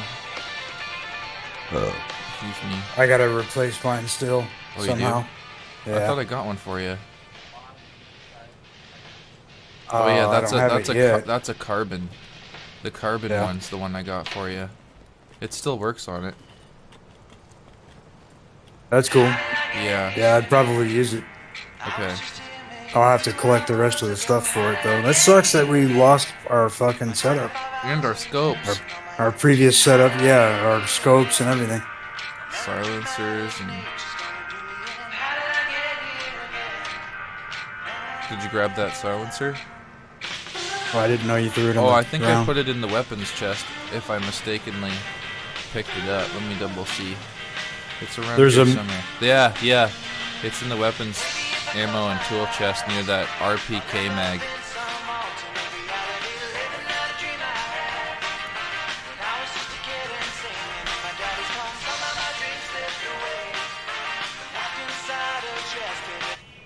Hey, hon. You feel like going shortly? No? Oh, you can't? Oh, is it at the house? Okay, good. I was just wondering. Do you still want to go out to the store, or no? We'll go tomorrow when your back's better. Okay, so I don't need to go out, Brad. So whenever we're done sorting, we'll do a trip somewhere, and maybe we'll All right. find maybe we'll find a boat today. That'd be Maybe. cool.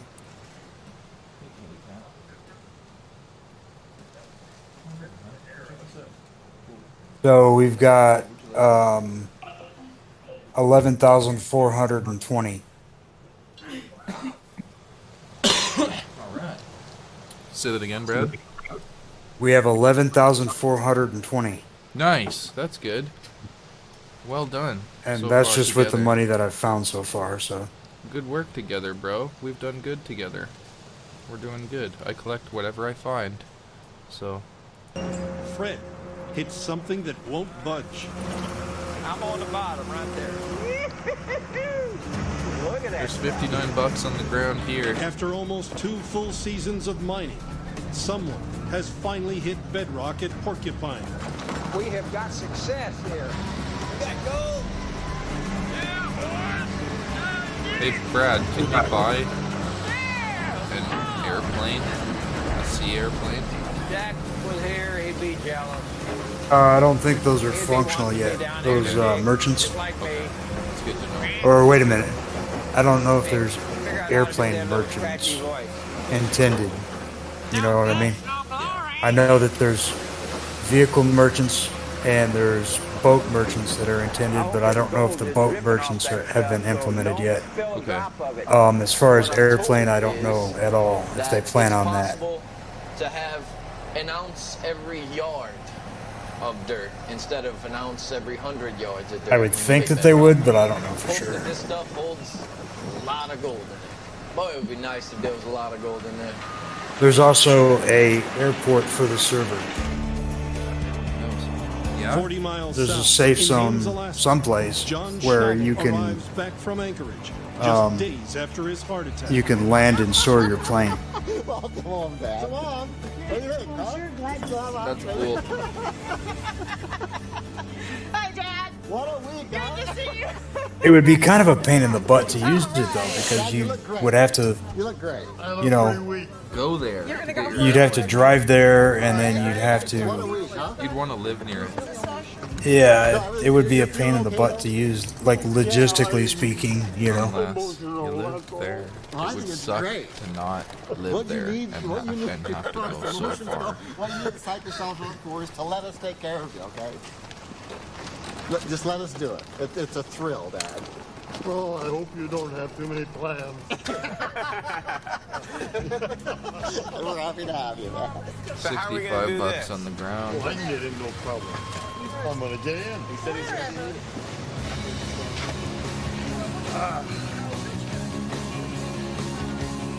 If he can do that, he can run the mine. It just proves to you that I'm not helpless. Here's your weapon. It's the one I grabbed for He you. looks good. John may be back on his feet, but he's 91 and getting over his 3rd heart attack. There's 79 bucks as well. 2 weeks at least. I think that's the best. There's a thing to do weapon is there just- for you. Just tell him to take 2 weeks off.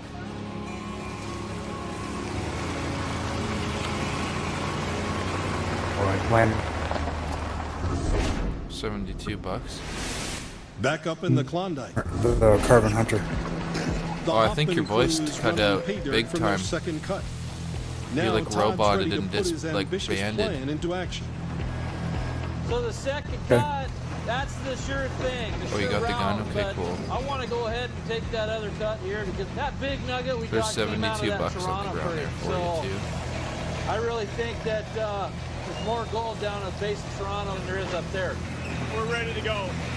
Dave and Greg move over from cut 2 to start stripping their third cut, just off Toronto Creek.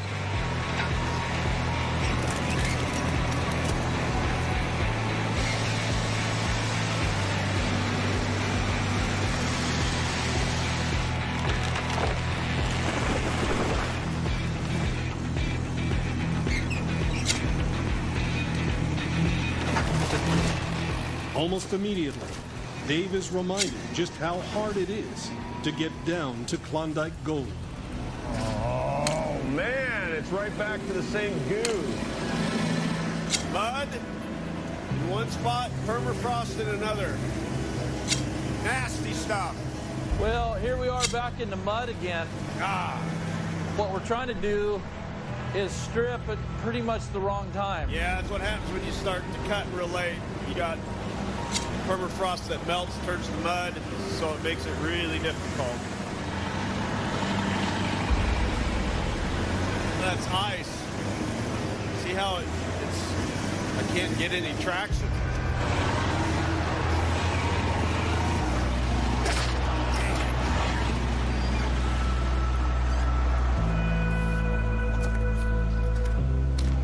Need a little help, Greg.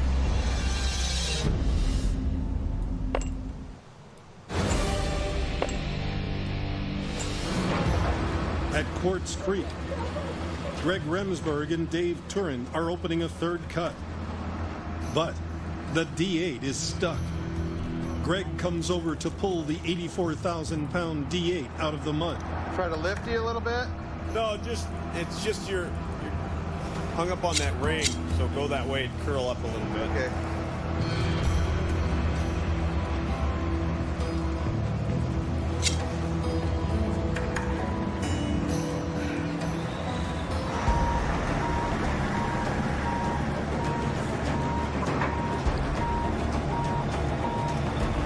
We're gonna be lucky if we don't lose one of these pieces out here.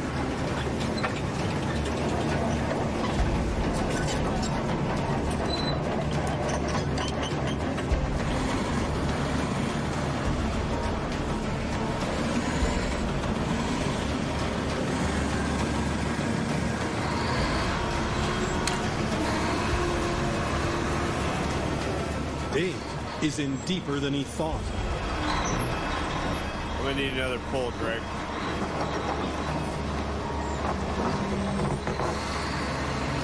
What a mess. This is a real gamble. The risk is that this machine doesn't make it.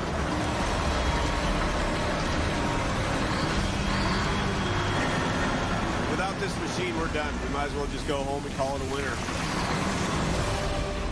Greg wants proof that there is gold in cut 3 before he takes any more risks. Todd thinks there's a pay layer down here. I gotta see it for myself. I'd say let's get a pan and find out. This is just from a small pile of dirt right out of cut number 3. About 25 feet from the Lecter, lie to your face, climbing it pays. Getting very passionate, this love affair's elaborate. Hiding what I do from the big old nugget. Oh, look at that. There's probably 30 pieces. Times like these, I'm not stripping the ammo yet.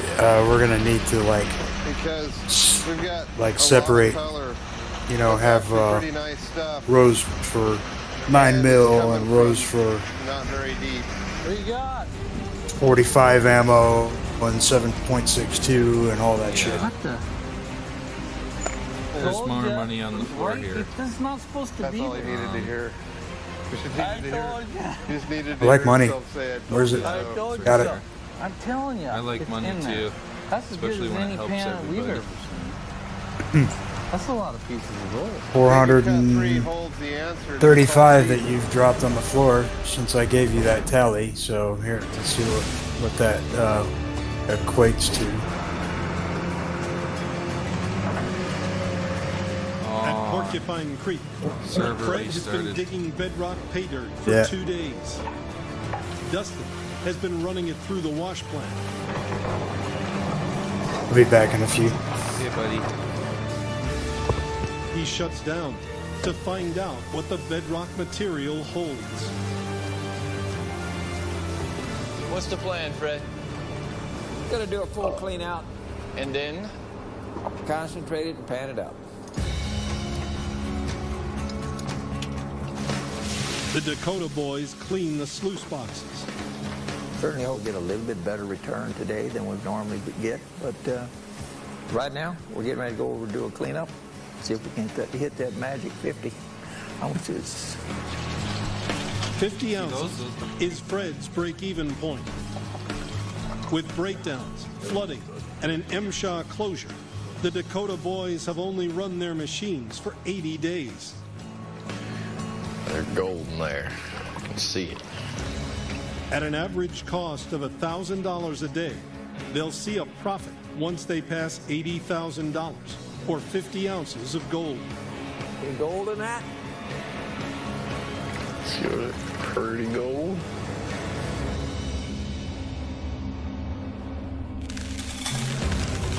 Fred adds the contents of the bedrock cleanout to his existing gold.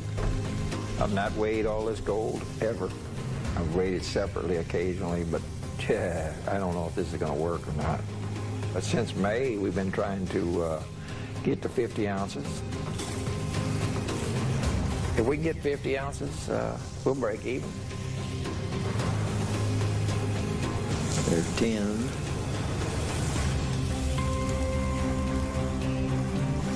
20, 30. We're going to have to hope we're going to have this. Make it. Come on. There's 40. Bedrock gold could push them over 50 ounces. Come on. And into profit. 46. 47. Come on now. Come on. There's 49 on the money. All right. All right, I'm going to play. 50.7! Yeah! Now that's close. Had me worried there for Go! That was a lot of work put inside. You finally start realizing, hey, we're doing something right. From now on, every ounce of gold they can pull out of Porcupine Creek before the winter freezes them out is money in their pocket. We still got time to make a little bit more, or we're going to start working on our second 50. I'm Christo Doyle, executive producer of Gold Rush. This time on the Gold Rush After Show, have you ever seen your grandfather cry? I think that he just expected not to see those people again. And I think that he was just going to ride off into the sunset in his mind. Watch the Gold Rush After Show at discovery.com/Gold Rush After Show.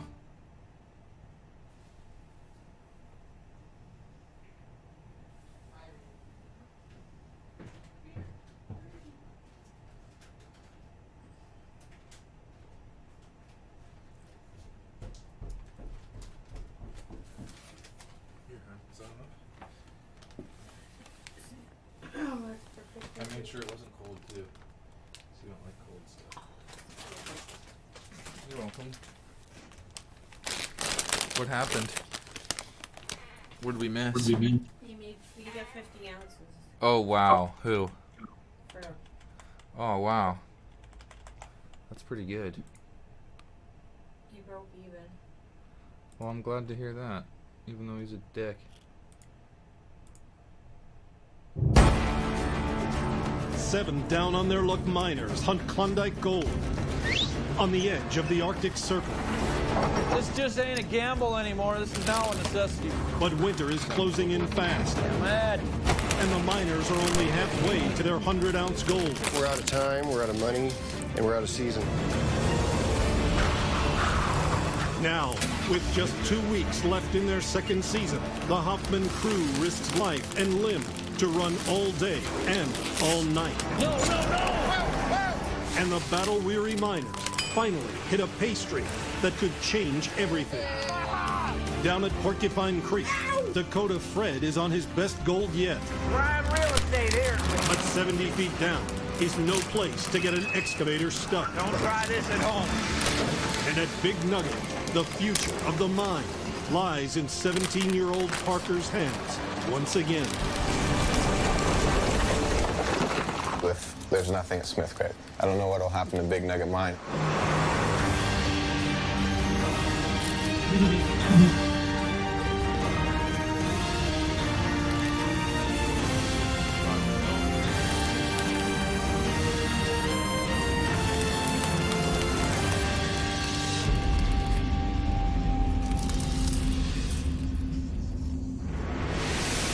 In the Klondike, the Hoffman crew is facing the end of their second mining season. They're finally running dirt from their second cut. And to hit their 100-ounce goal, they need it to be their best yet. The bottom of cut 2 is going to be rich. So we're going to kick some ass here. We're not going to fail at this. We're going to get a bunch of gold. Shut it down. Todd stops the run to examine the sluice box. Dude, look at this, Greg. Look. Look at this. Look right in here. There's a full riffle. Oh yeah, heck yeah. This looks good down in here. Gold. Wow. 1, 2. Over the last 4.5 months, they've pulled 47 ounces of gold out of their first dig site, cut 1. But they quickly ran out of gold-rich dirt. Hey, maybe we're done. 3 weeks ago, they started clearing the frozen mud from a second dig site, cut 2. Every blade I'm pushing gets me that much closer to sluicing out of cut number 2. They got down to pay gravel and have spent 5 days running it through the wash plant. Now is the moment of truth. Their first full clean out from cut 2 determines if they leave Quartz Creek with any profit. We're working on cut 2. This clean out right here, we not only have a lot of material, it's good clean out. So I'm expecting in the double digit. I'll try to cut my estimate in half, and I'm going at 10.5 to 12 ounces. Wow. The Hoffman crew has to find nearly 2.5 ounces every day to hit their 100-ounce, $160,000 goal. I believe this clean out is going to be really nice. Crazy thing is, here he comes. From 5 days worth of dirt, they need at least 12 ounces of gold to stay on track. Guys, I'm a little discouraged with it.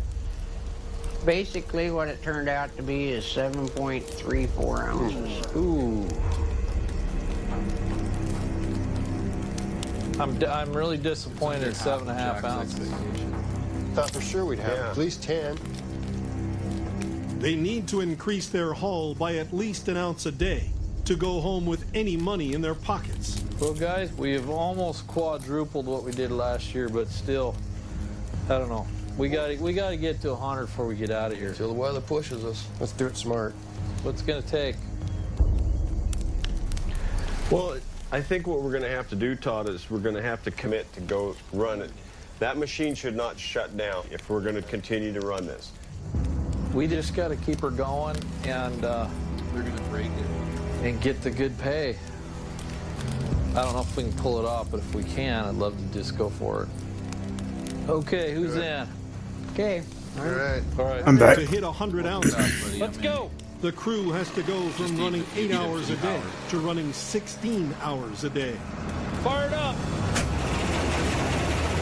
We have to go for it. Just go as fast as we possibly can and run as much as we possibly can for as long as we possibly can. But they've never pushed the wash plant this hard. Give me more.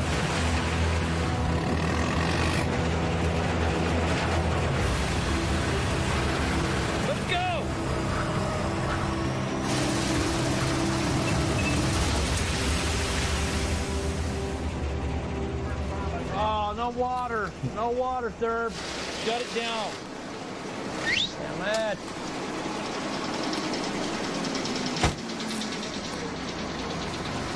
Dude, we're out of frickin' water.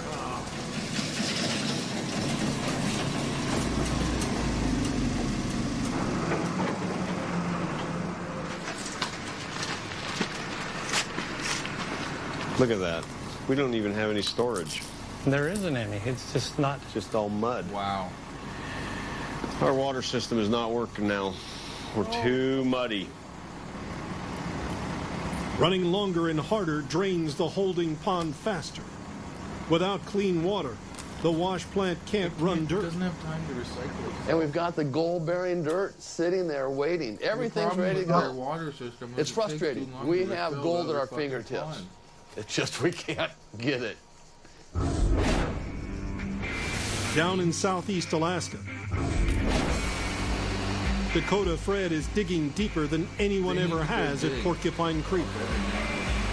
He thinks he's finally at bedrock.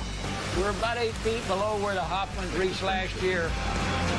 Last season, Jack Hoffman dug down to 70 feet searching for a glory hole he thought held millions in gold. But the season closed him out before he struck it rich. What the Hoffmans had was not the glory hole. It was just a hole. Fred bet the farm on finding the best gold deep in the old Hoffman hole. This is the deepest stuff we got. We hope that it's going to be really good. But getting down to bedrock hasn't been easy. Fred started out running dirt from a wide area across the claim. He changed his strategy. Okay, that brings us to 11,855. Nice. Just keep it on digging deeper and deeper and deeper. My character started It paid dancing off and he needed when to he pee. hit 50 ounces. Woo! 50.7! With Happens to the best of us. $80,000 in gold, he Oh, broke shit. even for Forgot the to drop season. that off. Now, if the bedrock material stays good, Fred and the Dakota boys could go home with a fortune. I would really like to know what this material Okay. is running. This will tell me whether it is worthwhile continuing in this situation. After 2 days running just the gray material from bedrock, Fred calls for a cleanup. This is the deepest dirt that we've had. Could be the best gold ever. Get more out of it. Could be the worst gold ever. You'd never know until after you ran it. We gotta go to the dollar store tomorrow. I'll be I need to damned, get look more at that. chips and stuff because it lasted me Okay, well that's a bunch of gold. All this line right here has got flakes of gold in it. I'm seeing gold all over the top sluice box. We've obviously gotten some bigger gold.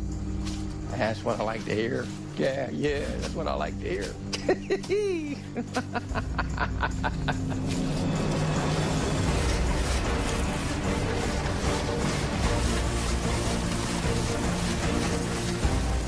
Damn nice. Look at that. That's a good show right there.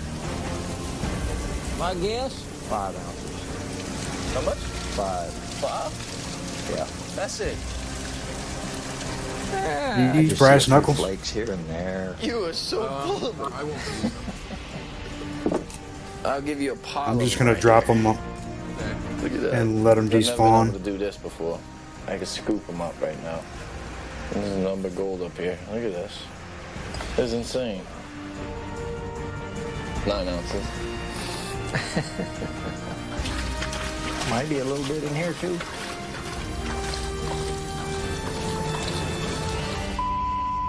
Holy shit! nice. Look how much gold's at Oh, the end. damn. Oh my god. All right. We're going to do it here. Fred has Wow. 50 ounces of gold in the bank, only halfway to his 100-ounce goal. For him to have any chance of hitting $160,000 worth of gold in the last couple of weeks, he has to get at least 7 ounces in this cleanout. Come on, baby. 17.6. Good job. God. That's more than twice what we've been getting. 17. A couple days running. A couple days running. Hoffman's took a year to get 15 ounces. They're 17.6 sitting there after. I love it. Fred has pulled $27,000 of gold from the bedrock dirt in just 2 days. At this rate, the last 2 weeks could net the Dakota boys 120 ounces, worth almost $200,000. Up at Quartz Creek, the Hoffman crew is having trouble with their water supply again. A month ago, Dave Turin addressed a water shortage by pumping the groundwater seeping into their first dig site over to their intake pond. Fired up. That clean water that's coming out of our cut over there, we're pumping into here. But there still isn't enough water to run for 16 straight hours. Because Cut 1 is out of pay dirt, Dave comes up with another way to use the pit. We're going to flood it and use that for a reservoir for our clean water so we can sluice. We'll flood the pit up to the pump, so first thing in the morning we'll flip this pump on, flood our intake so we got nice clean water so we can run all day tomorrow. A pump has been keeping the cut dry. With the pump now switched off, groundwater springs should pour in overnight and fill it. This area, half the size of a football field, will become a reservoir for clean water that can be pumped into their intake pond. Definitely is a love-hate thing with this water. Norm, sometimes it's your friend, sometimes it makes your life miserable.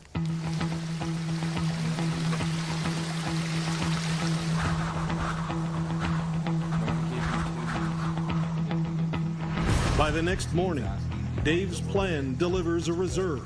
Awesome. Of another 160,000 gallons of water. We solved the problem. We got clean water to run with.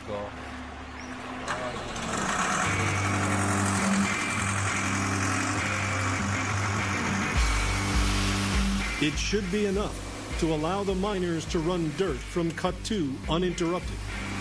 Nice, clean water. I like it. As long as we keep this water supply up, we should be able to run long days. So that's going to help us get to our goal and close out the season, hopefully, with a bang. Start it up. That looks good. Here we go. We're going to run.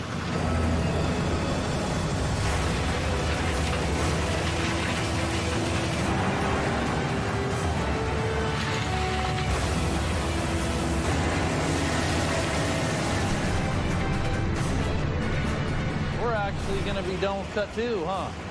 Yeah, we're getting close. What the hell are we going to run? Now they've doubled their run time. They're getting through the pay dirt from Cut 2 twice as fast. So I got pay dirt on 2 all the way up, and it actually looks like we're going to get through it in about a week. So we got to get Cut 3 down or it's over. Dave and Greg have already started clearing the vegetation on a third cut, south of Cuts 1 and 2, where Toronto and Quartz Creek meet. But that's on hold, while the crew and machines are feeding the wash plant Cut 2 pay dirt. To be honest with you, I think we're going to have to start stripping Cut 3 up tonight. Guys aren't going to like that, but I don't really care. Todd's plan is to stockpile the pay dirt from Cut 2 by day and clear away the overburden on Cut 3 by night. Now we're going to run tonight, and Greg and Dave, let's get over on 3. See if you can peel it and get down to some pay dirt. Try to strip it, break through there. I know that dozer's on its last leg, so do what you can, keep it safe, and let's see what happens, huh?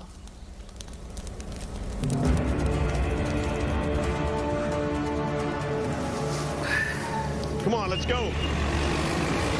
Dave and Greg are now faced with the daunting task of operating 175,000 pounds of machinery in close proximity to each other on slippery ground in the pitch dark. Greg, I'm going to come over to your right and see if I can pick up that pile.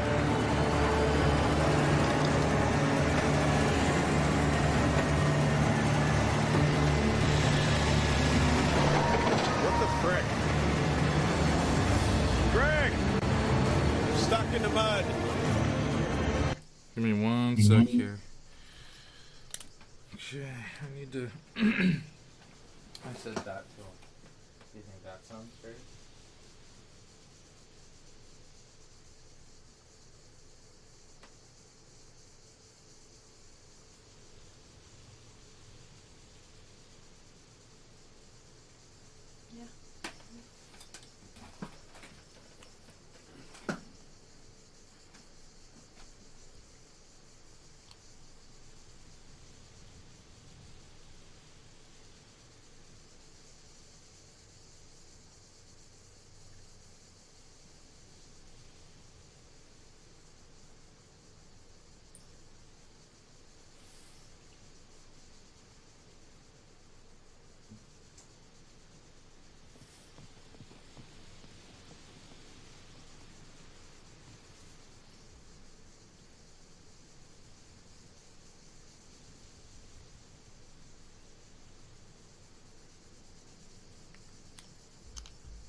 Well, that's weird. It doesn't even count it as a browser or one of my alt tabs. There, it's back.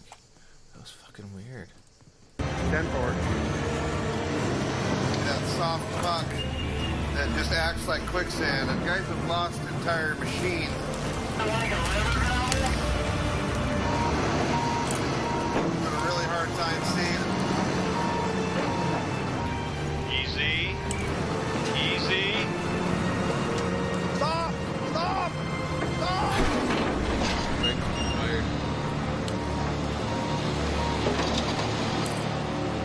We break the dozer, we're done. I think we're all going home. Don't they have walkie-talkie systems? This is getting ridiculous. This isn't working. It's too muddy, too dark. I just don't have enough light to see what I'm doing. And right now it's just a joke. It's totally frustrating. Hey, Greg. Go. We're done. I can't do anything. I can't see. Call it a night. This is ridiculous. Sorry, boys. We're gonna break something.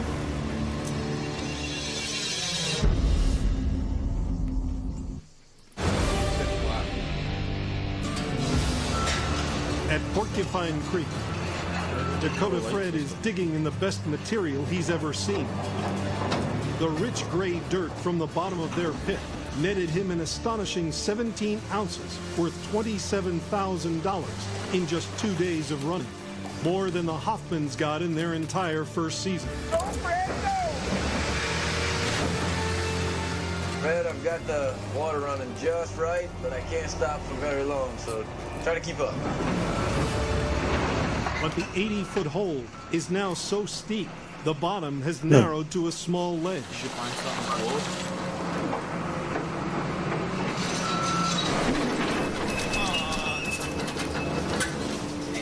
I can't back up with that damn thing back there. I can't turn around right now. I got my ass end is hitting the wall.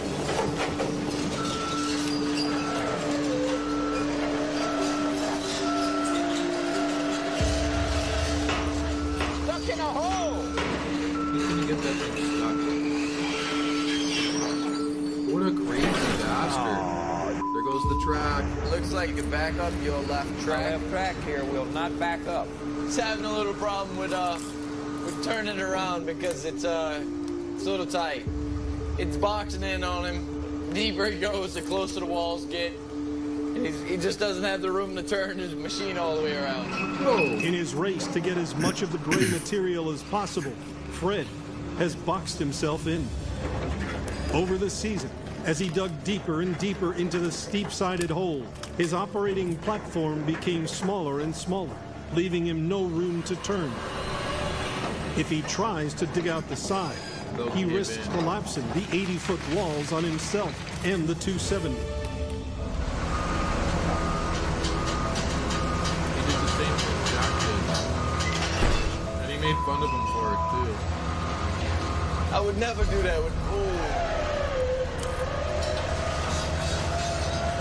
There you go, Fred. This is serious business. This is not. I'm gonna have to back up. Damn. Not a chance. Get that damn thing to go. It won't go.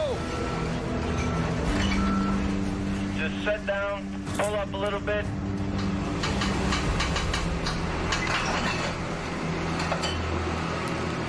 The 270 is the Dakota Boys' only means of getting it pay dirt. If it's stuck in the pit, there will be no more gold. A few more times. I can pivot around one more time and get on top here.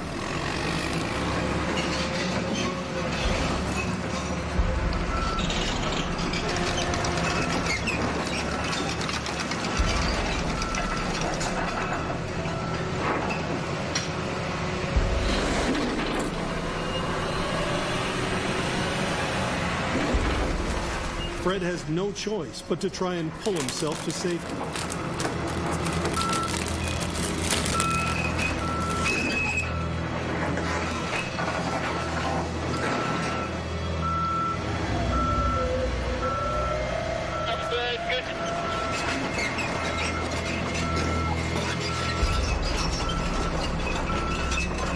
There it goes.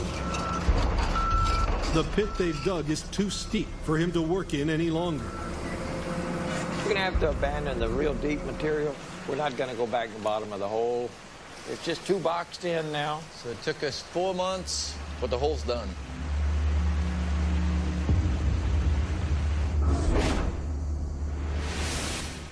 At Quartz Creek, the Hoffman crew is on an all-or-nothing push to the end. But running late into the night is worrying dozer operator Dave Turin. Yeah, last night it was impossible. It was getting dangerous. I didn't have enough light. Greg was swinging with the hoe. There's no way we should continue to do what we were doing. It's just too dark. So I'm going to get a harness over here and see if between the two of us we can come up with a solution to get more light on that dozer. On cut 3 over there, you know, I'm running into a lot of mud. Problem is I got really bad lighting on that. All I have is 2 on the front and they shine right on the blade, so I can't see over the top of the blade. I need something up high that's like looking down in front. The only thing we got around here that's going to have any power is those. Whoa. Those are like 1 million candle power, so Whoa. What if I take a couple of those off and stick up on the top of it? Yeah. In the middle of the Klondike, parts aren't easy to come by. Harness is forced to scavenge from his pride and joy, his truck.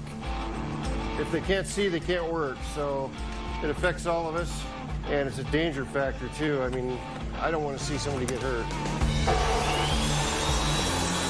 It's worth it to me to sacrifice a couple of lights and keep things going to get some more gold. Get the guitar next one early on and then see.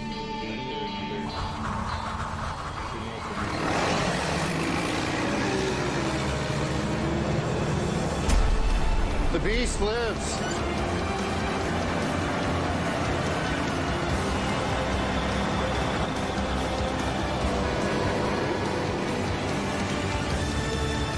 With the new lights on his dozer, Dave attacks the new dig site, cut 3.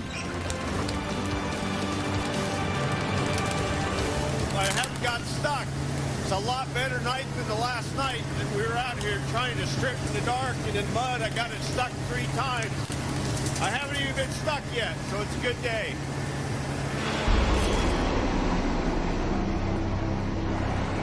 Dave pushes off the worthless overburden and dumps it into the now useless first cut.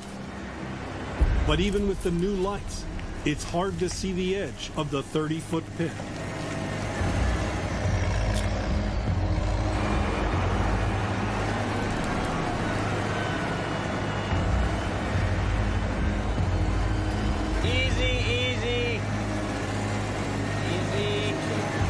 Careful near that edge, Dave. That's a 30-foot free fall. It's just a big, black, dark space. I'm a little bit nervous about this.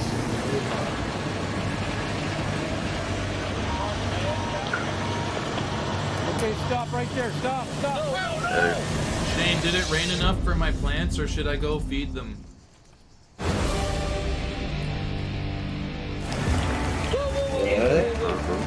Dave Turin is Shane, did it rain cut enough for three the in plants? middle Would of you the say, night. do you He has think, or almost should I go driven the feed them? dozer off a sheer cliff. You look like you're gonna just flop right over. And that goes down about 30 feet, so. Do you have anything that can mark my edge out here? Tell you what, I got a couple flares, and I'll throw a couple flares. That's a good idea. Thanks, Todd. Well, Dave keeps getting close to the cliff edge, and he always scares the heck out of everybody because he's a kind of a daredevil. So I'm gonna put some flares here, and we're gonna mark it a little bit so he knows where he can stop. Hey, Dave, I want you to move up here. Tell me where you want these flares. I'll kind of direct you over here. All right there? Yeah. Yeah, right there. Put a flare there. Put one about 5 feet on the left side, 5 feet on the right side. That way I'll stay between them, and then I know where the edge is.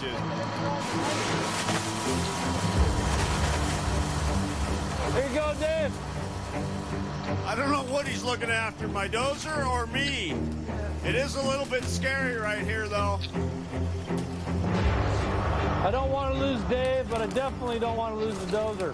Sorry, Dave. Here's a few more flares. All right, thanks, Todd. All right, Dave. At 2 a.m., while Dave strips in the pitch dark, the rest of the crew runs dirt through the wash plant, desperate to up their season's gold total. These guys don't want to stop. They want to work here tonight.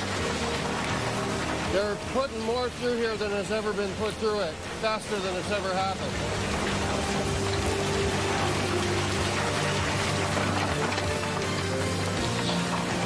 Running the wash plant in the dark is just as dangerous as running the dozer.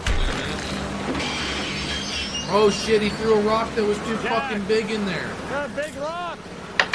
Stuck in the feet. It's a fucking rock, yeah. Shut it down. Dude, that rock was huge. Oh, yeah. Of course, the biggest rock we've ever seen has to go in there tonight. Jack stuck a huge rock in there and just got jammed in there. Thurber tries to free the boulder with a crowbar, but it won't budge.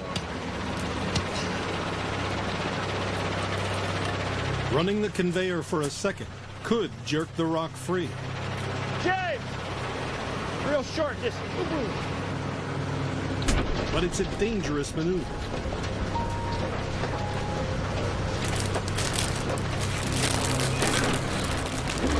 Harness is down at the controls, but he can barely see or hear Thurber from his position. Stop! Stop! You know what stop is? Don't pay attention to what you're doing. That's what's going on. Regardless of what happened, I couldn't hear you. You said on, off, and so that's what I did until you told me not to. There's no excuse for that. That is just, if I had assumed he knew what stop meant and hopped in there, he would have busted my legs off. I'd be a lot shorter, if not dead. The crew shuts down to take a break and check the sluices.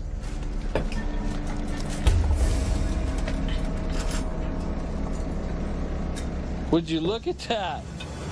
Look at this chunk right here. No way. Is that gold right now? That's gold. Dude. Yeah. There's some great gold in here. I think we did good. That was a good run, you guys. I think so. It felt good. Great run. Yeah. I'll tell you what, we'll run the crap out of it. We'll do one clean out of it, and we'll see what we get. All right, man. Nice run, you guys. Let's go hit the sack.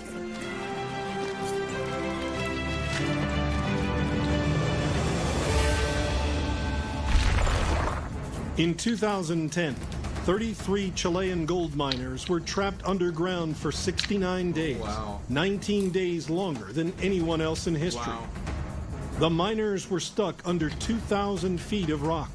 All survived the ordeal and were rescued in a televised event that had a global audience of over 1 billion people. shit.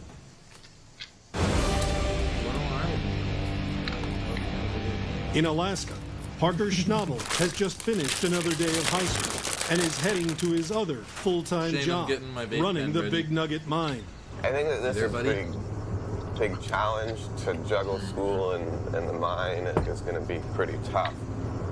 The only way I don't burn myself out this first week and then have a month to go being miserable is to just take everything head on and go after it. 2 weeks ago, Parker handed the mine back to grandfather John and returned to school. Running a gold mine for 3 months to sitting in a classroom. But just days later, Oh, 91-year-old shitty. John had a heart attack, followed by life-saving surgery, placing the future of the mine back in Parker's hands. I was supposed to just go to school, but I've just been thrown right back into it. Parker's attempts at finding new gold-rich dirt at the Big Nugget mine have failed. Veteran John believes that the ground on top of Smith Creek Hill is the key to the mine's survival. From his hospital bed, my grandpa said to do I gotta use the whatever can. it took I'll be right back. to find out what Spark was it up up at though Smith first. Creek this fall. I don't know what we'll do if there's Spark nothing at it Smith Creek. up. I don't know what'll happen to Big Nugget Mine if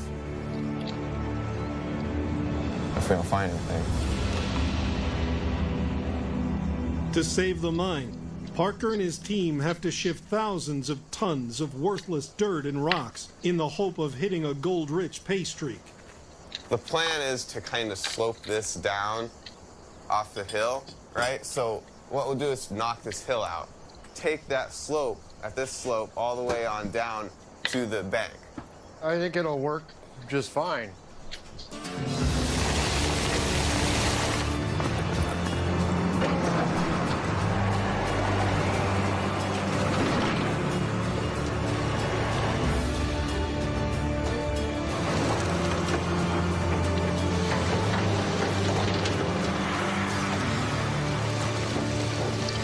We're all pulling for John to get back here, of course. This is his life.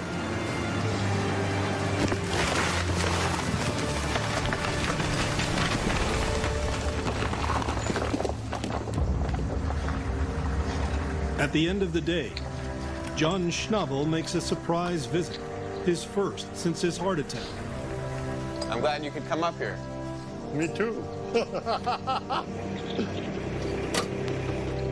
John hasn't seen the progress Parker has made on Smith Creek Hill. You know what I really would like? What? If you got that four-wheeler down here yet? Yeah.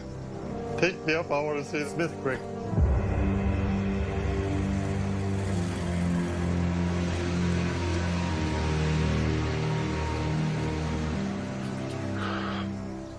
My goodness. I never dreamed it would ever be this wide up here. I'm impressed. And I really thought this little canyon wouldn't be more than maybe 50 foot wide at the best. My goodness. It's 150 feet wide. You know, Smith Creek, it's kind of an all or nothing deal for the whole mine. Yeah.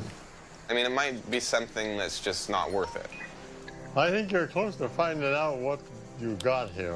It's very encouraging. Let's head back down the hill. I've seen it all. All right. Well, I sure appreciate you taking me up here, Parker. I can't help but feel this is going to be a well-rewarding experience. Man, you've poured a lot of material. Oh. No, I'm all right. It would kill me if he never found out what was up here. Because we've both wondered for a long time. My mission is to make sure he does find out before anything happens to him.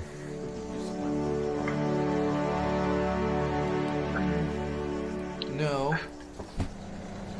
Across the creek, the Dakota boys are panning the last of the gold-rich dirt that Fred had to abandon when his excavator got stuck at the bottom of their hole. Say, Paul, we got to get back down to bedrock. God, that deep gray material right on top of that bedrock, that's some good stuff. Yeah. Hey, I say dig, dig, dig. Get back down there. Go for it. We're going to get back down there and dig that spot out. It just has to happen. Fred comes up with a new plan of attack for the pit. He will come at it from the only safe side, but this will involve moving a massive amount of earth. What we're going to have to do is go back and expand the hole back about a 40 by 40 area. The way we're going to get to it, we're going to build a roadway and go around the back of the cabin. Let's peel a little of this off there. Fred uses his 270 excavator to build a new access road around to the far side of the pit. And it's almost like the interstate out there now. The road allows Dustin and Paul to join Fred on the northern edge of the pit. Hell, I'd say if we get it down as far as those two big rocks down there, I'd say start processing it from there on.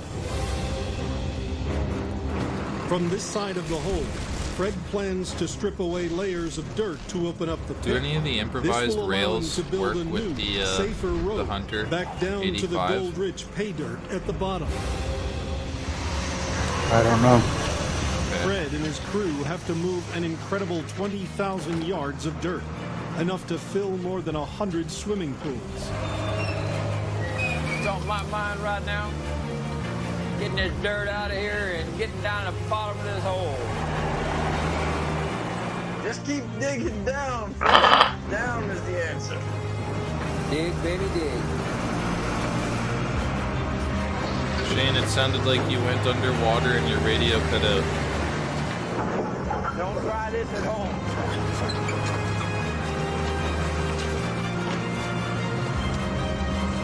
After 3 long days, the team finally reaches the bottom of the pit.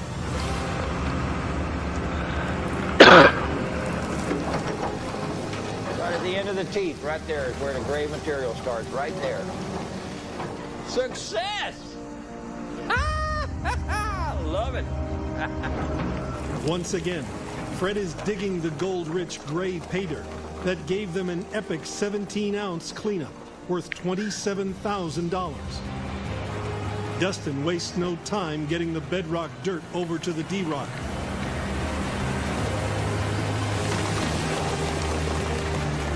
The Dakota boys are on the gold. But with the season rapidly drawing to a close, it's going to be an all-out sprint to turn any kind of a profit.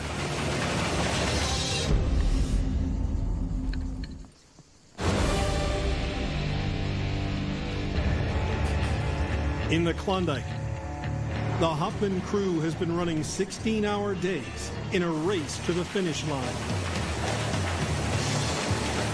We're all tired. We've been up late, and we get up early, and, you know, we're tired. With just days of mining left this season, and with only 55 ounces of gold, the crew is eager to find out if doubling their running time is going to pay off. Okay, I'm gonna scoop. This is my last scoop. I'm gonna shut everything down.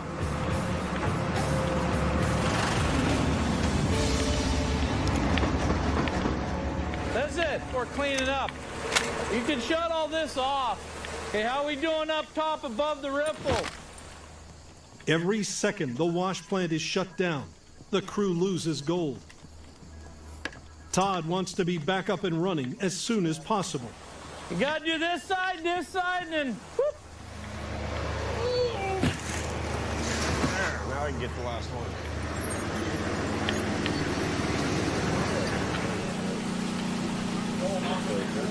Yeah.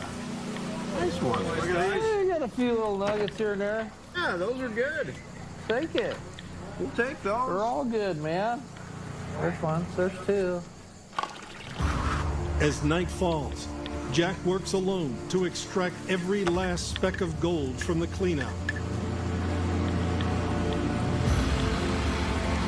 Meanwhile, the rest of the crew continues battling the cold and the dark to feed pay dirt into the wash plant.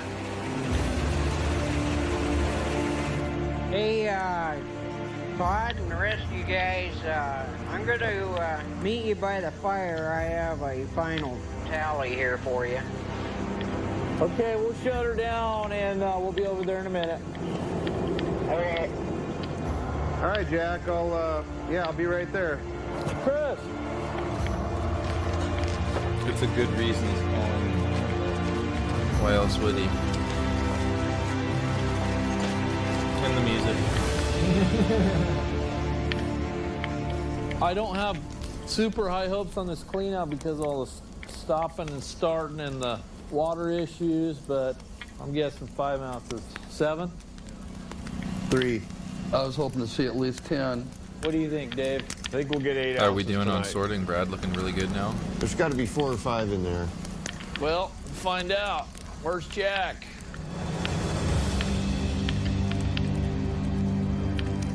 Here he comes. Ah, jeez. After 4 days of running dirt, day and night, this cleanup has to produce over 10 ounces of gold if the crew is to have any chance of getting to their goal of 100 ounces for the season. Look at these hops. Yeah, right. Give it to us straight. How many? How'd we do? What do you think? Give us double digits. Chris is going 10. You really want to know? Yeah, we want to know. Yeah, 2 hours ago. 15 ounces. No way. That's pretty awesome. Sounds awesome. Double figures. That's all right. 15 ounces. That's pretty sweet. Yeah, 15. Are you kidding everyone? In the More than frick. double. How did you get 15 ounces out of that? That's our best one ever. Oh, that one. Whoa. Yeah, I know. They got as much as they got in their 15 entire ounces, year guys. last year, pretty much. That's crazy Guys, from one cleanup. Last year, this time, we're at 14. Oh, they beat it. That's Point crazy. 6. In one cleanup, they We beat it. have a total of 70.06 ounces. Every ounce that goes from now on, it just goes right straight in your pocket. You know, we're way past what we need to take care of stuff, and That's it's pretty just sweet. extra. Like it. 70 ounces is worth about $110,000. Their running costs are now covered. After 2 seasons of trial and tribulation, the Hoffman crew is finally in the black. They are now profitable gold miners. It's going to start to pay off from here out. So anything we get is going to be a bonus. And I think that makes anybody happy. 100 ounces is within our reach, guys. Let's not let Sucks he the didn't get weather to beat enjoy us it to the goal. You know? Let's frickin' beat it. This afternoon, we're sitting around wondering, are we going to make it? Can we make it? But now, I think we can. I'll be right back. Hey, buddy.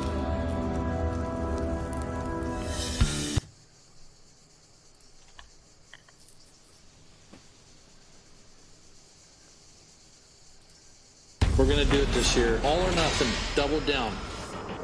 We have no place to go but here.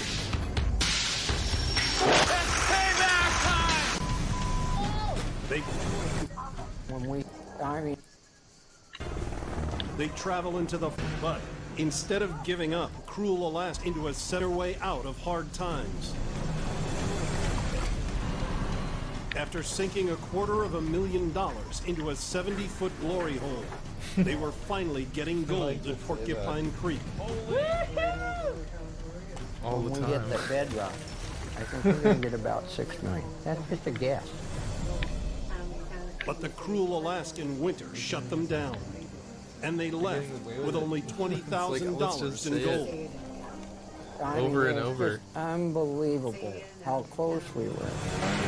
But instead of giving up, Jack and Todd Hoffman dedicate the off-season to keeping their dream alive. Holy crap. They travel into the far north to find a virgin claim. This is it. This is the place we're supposed to be. Their plan this season, go bigger and better. Look at those bad boys. The Hoffmans convince the crew to leave their greenhorn days behind. Can you make it? If I can keep my bills paid, then I'm going. And they make a plea for cash to make one more run at the gold. Plain and simple, are you interested? This season, They are betting the future on 2 claims, and the Hoffmans are all in. We're going to do it this year, all the way. All or nothing, double down.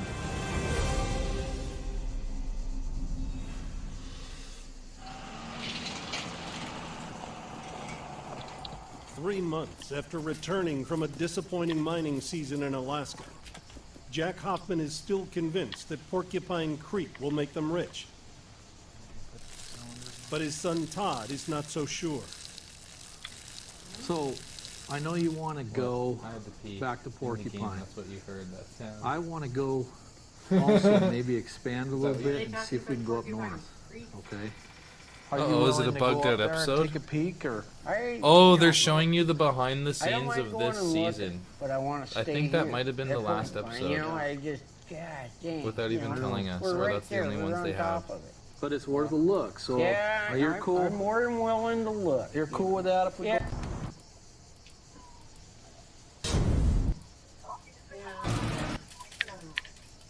Area. Behind the scenes. Back in Oregon, I'm at the verge of bankruptcy right in excruciating pain, Easy. his body began to break down.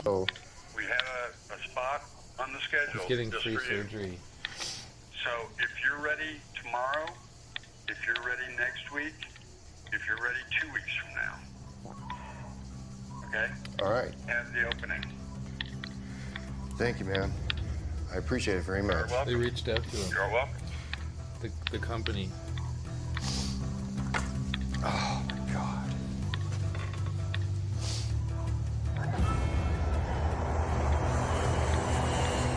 Within a week, James flies back to Baltimore for the make-or-break treatment. Good to see you. See you. Okay, so no pacemaker, aneurysm pokes, anything like that? Okay, right in here. The tests begin with a full MRI scan, something he's needed for years but could never afford. Here we go. Okay, 3 minutes, here we go. I did it a couple years ago for my knee. Each one of those lines represents a slice that we're going to take. The team examines hundreds of vertical and horizontal MRI cross-sections of his spine, looking for the trouble spot. I think I We're remember looking it. for any bony abnormalities or defects. In just 50 minutes, Ken's elite medical team pinpoints the problem that's eluded doctors for over a decade. A herniated disc is pinching Harness's spinal column. Oh, man. Notice how these are more smooth. They're not anywhere near the nerves. And then here, Wow. you can almost see it looks like this is pushing against nerves. Isn't that brutal? It's a breakthrough. For the first time since his car accidents, James can address the pain that is destroying his life. He has real damage in his spine, and he has miraculously lived through it and suffered through it for 10 years. His body has done all the healing that it can do. Now we're going to step in and let him get on with his life. Sadly, he Harness only is lives like scheduled that. for immediate surgery. Compared to 10 years of pain, this will be nothing. I almost was going to say, don't put me out. If Dr. Ken is not able to alleviate the problem, Harness won't be able to mine.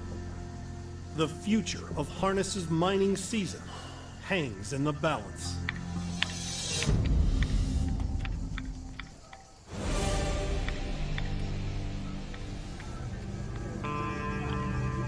In Baltimore, Maryland, team mechanic James Harness is anxiously waiting to learn if his crippling back pain can be cured.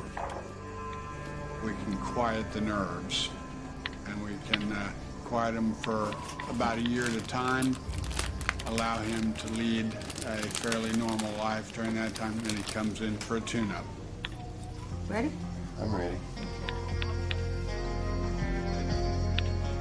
James' pain Temporary is relief caused job. by his crooked spine, pinching the nerves in his spinal column.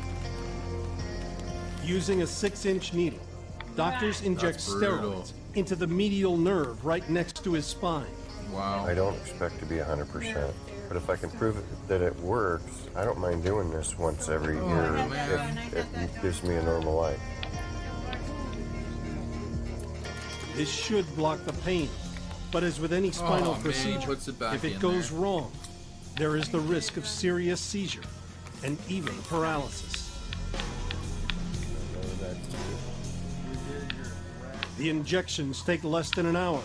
If they're a success, he'll be able to join the Hoffmans for another season of mining. Really? He does not look super happy, but he doesn't look upset. With James Harness's future up in the air, Todd needs to add someone new to the crew with mechanical expertise. He turns to Dave Turin. I know I need equipment, I know I need all this stuff, but the main thing is I need you. I need you to come with me. I need you. Quarry manager Dave Turin knows mining.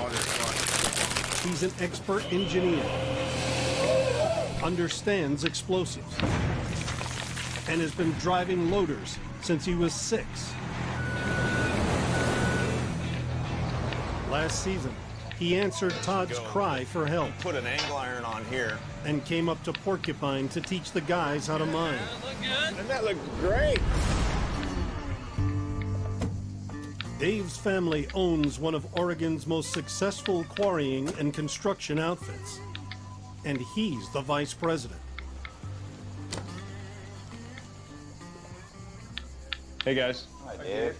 Hi, Dan. I got something I want to talk to you guys about. Todd Hoffman asked me to join his crew. This year? Yes. This year? Yes, starting in May. My whole life, I've worked at one job my whole life, and I want to go chase a dream. I support you with what you do. I totally support you. But it's very tough on this business. You think about it, you take it 35 years together, and you take that piece away from the puzzle, that's tough. That's tough.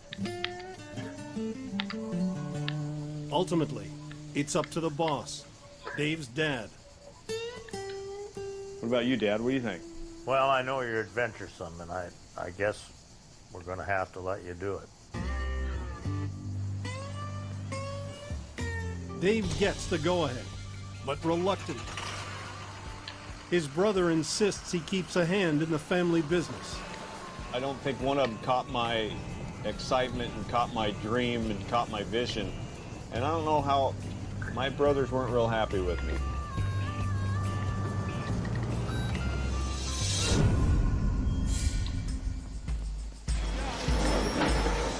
Last season, the Hoffmans assembled a collection of vintage and homemade machinery. Tired of it. Tired of crap breaking.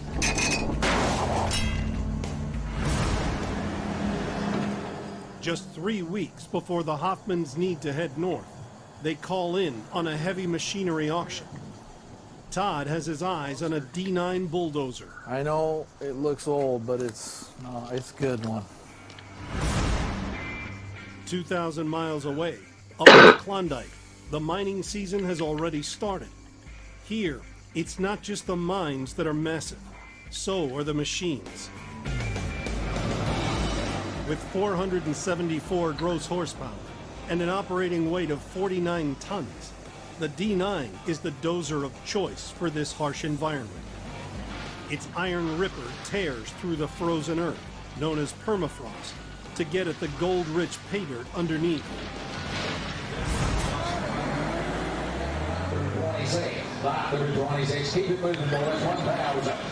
Even though Jason the investor's cash hasn't come through yet, Todd places bids. He set a limit of $50,000 for the D9 dozer. She got those big, heavy axles on that back tractor. Take a good look there, boys. Here we go. Hey, what into that? Give me 15,000. 15 and 15,000. Right from the get-go, it's clear that Todd won't be getting a bargain today. The price skyrockets. and Todd struggles to keep up. 40 pounds, 35, 45, 45, 46,000, 45, 46, hey, 46. Now 7 pounds, 7 pounds, 7 pounds, yeah, 47. 8, 47, 48 pounds, 48. And now I know she has a bit, 48 pounds, 49, 50 pounds, come on, off your out, 50 pounds, not on mistake now. Now what? Less than a minute into the bidding, Todd is priced out. 53, so 53. 277 to the back, 277. Okay. That dozer should have went for $40,000. At 53, the guy got it. 54, he got it out from under. Let's get out of here. Without a decent dozer, it doesn't matter how much gold there is in the Klondike. Todd and his crew will never break through the thick permafrost to get to it. As of right now, we're not sitting in a good spot, and we are out of time. What you gonna do now?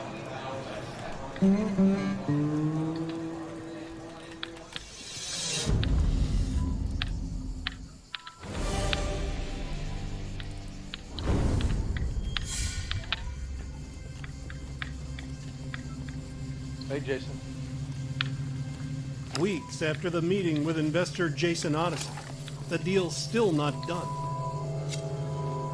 But a call finally brings things to a head. Mr. Jamaican.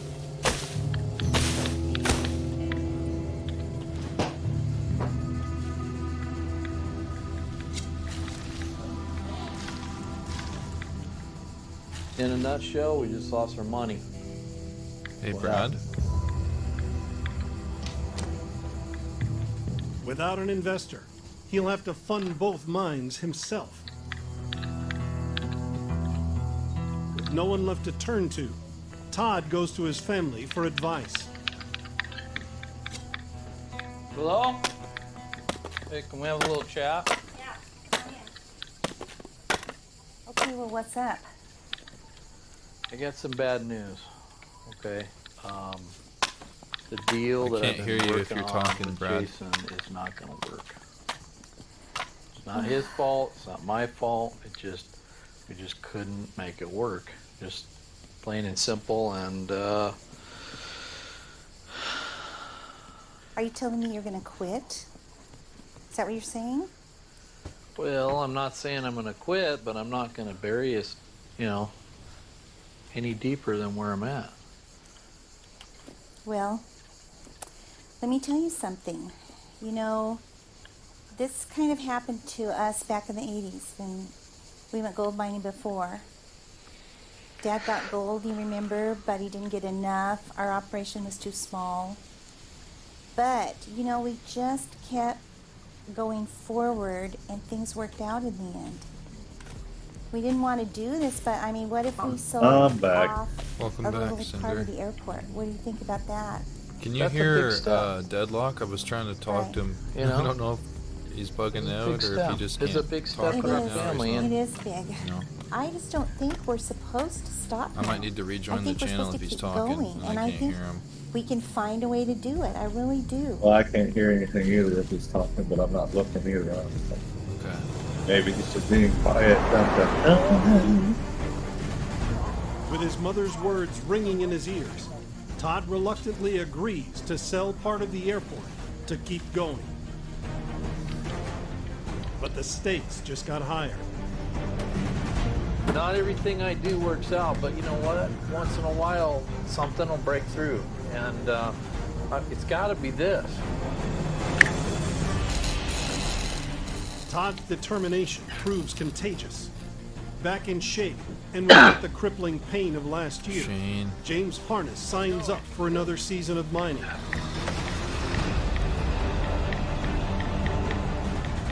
Two weeks before the mining season starts, Todd is still desperate for equipment. But Dave Turin gets a tip on a dozer that might just do the job on their second claim up in the Klondike. Come on, old timer. You need help? You old rocker. Jack, James. What's it look like? A little bit rusty. Hey, this is it, huh? This is it. Wow. The D8L dozer is less powerful He's more and than has a one chain. smaller ripper than the D9 Todd lost out on at the auction. Fire it up. About to be. Sounds good.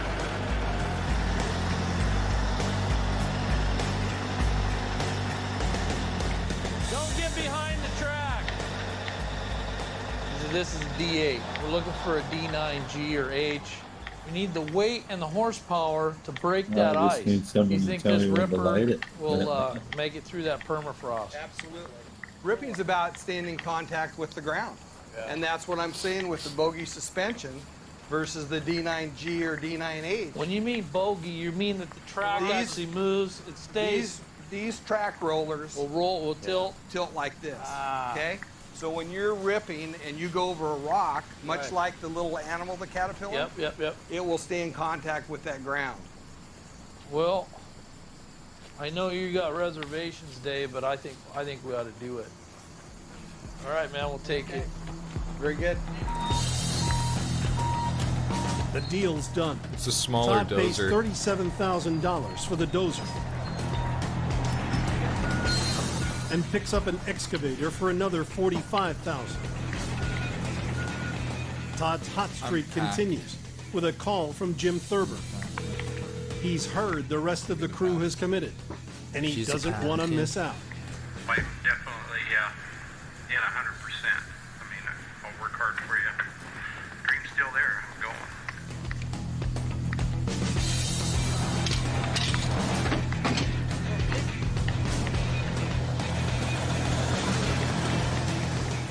With heavy equipment now en route to the Klondike, Todd has laid it all on the line.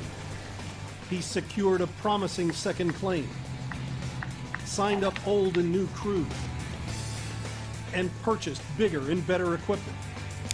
He's never been more committed to finding the gold. 1, 2, 3. But just days before the Hoffmans depart north, Todd's old rival is back in the picture. Hey, Todd. Yeah, what you up to lately? And his dream of running two claims is blown apart. Such a dick. I can't even hear you right now, dude. I'm about ready to faint.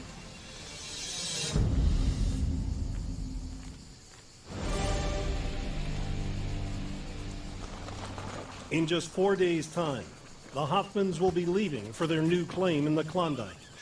1, 2, 3.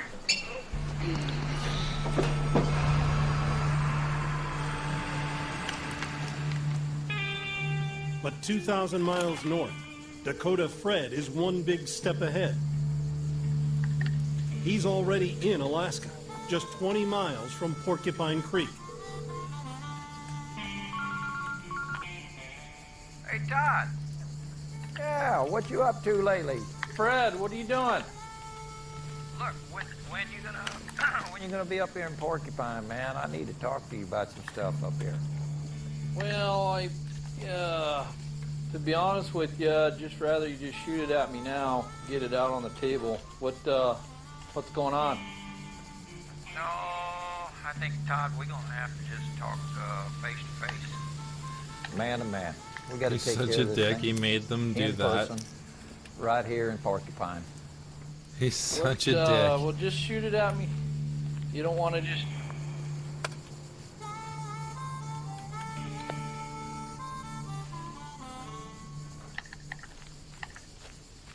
That was weird. He wants to meet with me, and he's pretty serious about something. I don't think it's going to be good. I'm sure it's about the claim, but I'm not going to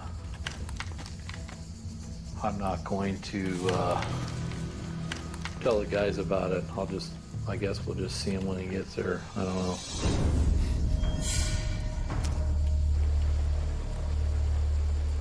That went well. On the eve of his departure for his new claim in the Klondike, Todd Hoffman gets a surprise visit from the claim owner, Steve Danielson.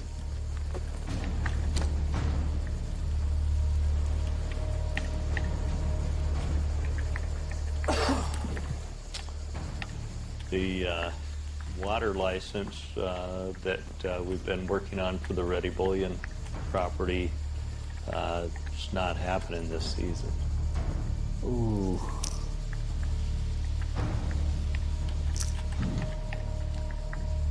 I'm really bummed. Rational with their permitting Can't even process. hear you right now, dude. I'm just like, I'm about You ready to go, Oz? Yeah. I'm at the first World War II bunker and I found a German helmet. I'm kind of excited. I just left like a couple minutes ago. I was trying to talk to you. I didn't know if you were there. Were you muted? Yep. Water Okay, I is just key didn't look. for separating gold from dirt. I was just saying to you In the Klondike, that I was pumping it from a natural source wondering what you're requires making a there, license. Jamaican, when you're in that fucking bush The up there. Klondike Gold Rush is overwhelming the government's licensing department. Todd is out of luck. With no license, he can't mine.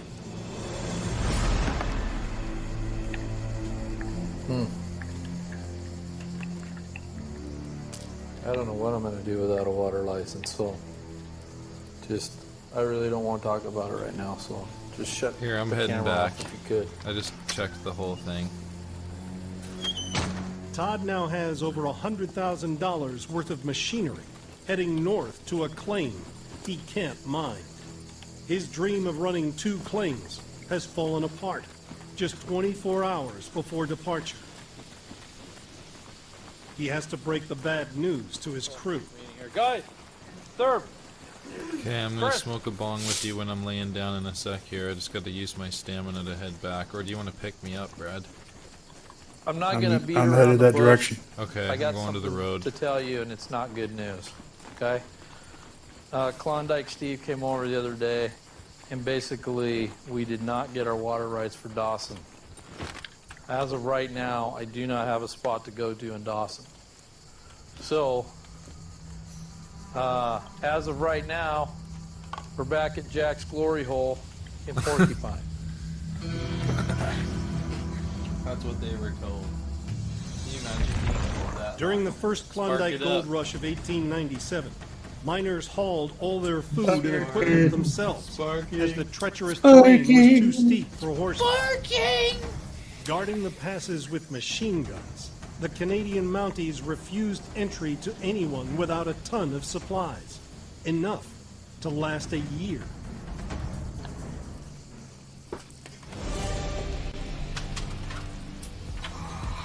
Arcade. 24 hours before departure, Todd Hoffman delivers devastating news to his crew. As of right now, we're back at Jack's Glory Hole in Porcupine. Yeah, I'm not too happy about it. I mean, the day before we're leaving, we're getting this bomb thrown in our lap. We break. Here we go again. All right, finish packing. All through the off-season, Is there a Todd has been spawn selling at the the team lighthouse on the over second here? mine in the Gold Ridge Klondike. Now, they have to What? head back to a Boat claim spawn? that only produced $20,000 worth of gold after 5 long months of work. I'm just hoping that the whole porcupine thing just doesn't turn into a big fiasco. Despite Todd's last-minute bombshell, the crew What's up, perseveres. Shane? They are in too deep to change their plans. They have less than 24 hours to prepare for their second season of mining. They will then bid their families farewell What you doing there, Shane? and once again head north for Alaska.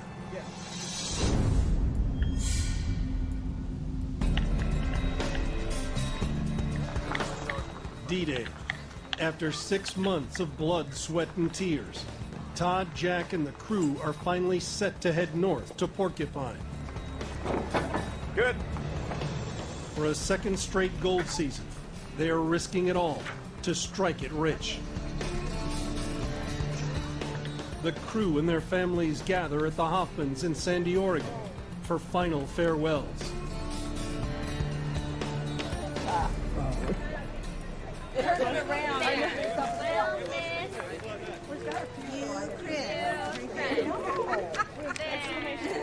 Yeah, it's hard to say goodbye. It's always hard to say goodbye. Honey, I love you. Don't come back unless you've got a lot of gold. we're Don't going come to back home unless with you have a lot of gold. and everybody's That's going to funny. be in a lot better shape. If we goof this up, it'll be a catastrophe. The Hoffmans are gambling once again on their future. They had 2 claims, 2 chances to get rich, but now, once again, it's porcupine or bust. Last year when we left at this time, I believe gold was at about $800 an ounce. We're over $1,500 an ounce. So this isn't just for fun, guys. This is very serious for us and for all of our families. You know, last year wasn't too hard to beat. And so this year, we're going to kill it. We're going to do it. And I have no question. I guarantee we're going to find gold, Todd. Yep. All right, guys, load up. Let's go.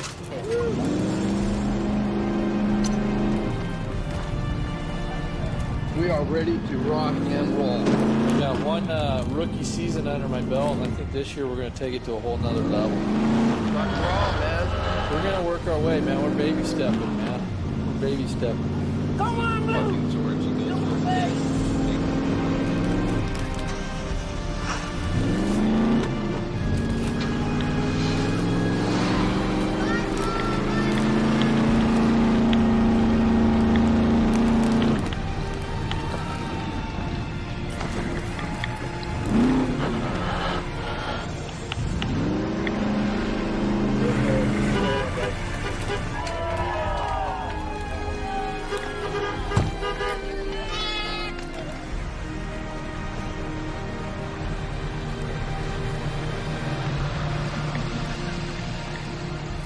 Our second run of this thing. It better be a major improvement, or it'll be our last. No, they don't. You stole one of mine. But when their second mining season kicks off, put your lids on. The Hoffman crew will find it twice as tough. They need to salvage their equipment after the brutal Alaskan winter. Let's rock and roll. That's amazing. Dude. Feels good. That's payback time. Yeah. They'll push for gold at the bottom of the glory hole. Whoa. There she goes. It's hot stuff. Todd Hoffman. And face a day of reckoning. Get Greg out of here. With Dakota Fred. I got a little bit of good news, but I got a little bit of bad news too. Greg, there's no sense in fighting him, okay? I'm going to go have a little chat with him. No, come on. Hey. We're going to do it this year. All or nothing. Double down. We have no place to go but here.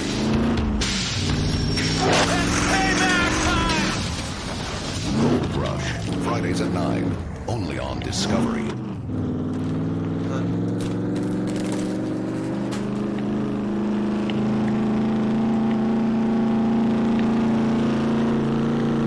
That's all of that season, apparently.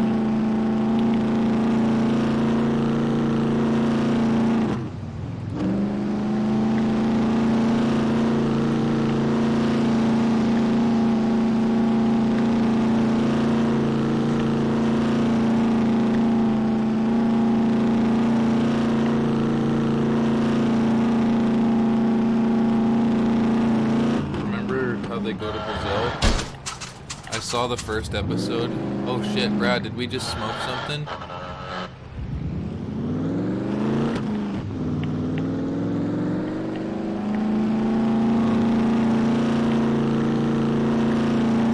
First episode's them in Brazil, but then it changes to something else. And I was just up north in the Klondike. The Hoffman crew has split in two. I want Indian River. I want to do it my way. To hit their goal of a 1,000-ounce season, they have double the men and double the machines. You do the math, we can get this 1,000 ounces. This season, it's make or break. Well, I'm telling you right now, we're going to frickin' do it. Todd Huffman beat the odds. Start it up. Getting his Quartz Creek mine up and running. Let's run some dirt. and on the gold in just their first week. Guys, we can pull this off. Hell yeah. Now, Dave Turin stakes his claim as the boss at Indian River. A couple more days, we'll be a complete unit. He brings in his own mining machines. This thing's going to kick butt this year. And his own crew. We can't get gold. Something's wrong with us. In Alaska, the Dakota boys face losing their operation to floods. If that river comes over that levee, we're looking at a disaster. And are forced to come up with a new way to get to the glory hole gold. I want to get down there just as bad as you, because I know what's down there.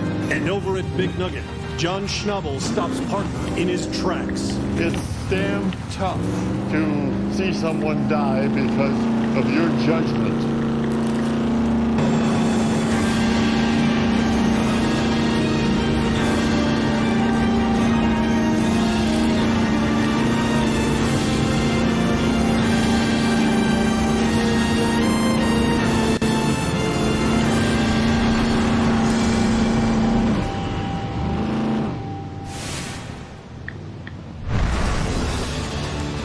2 miles southwest of Quartz Creek. I think we're right up in here.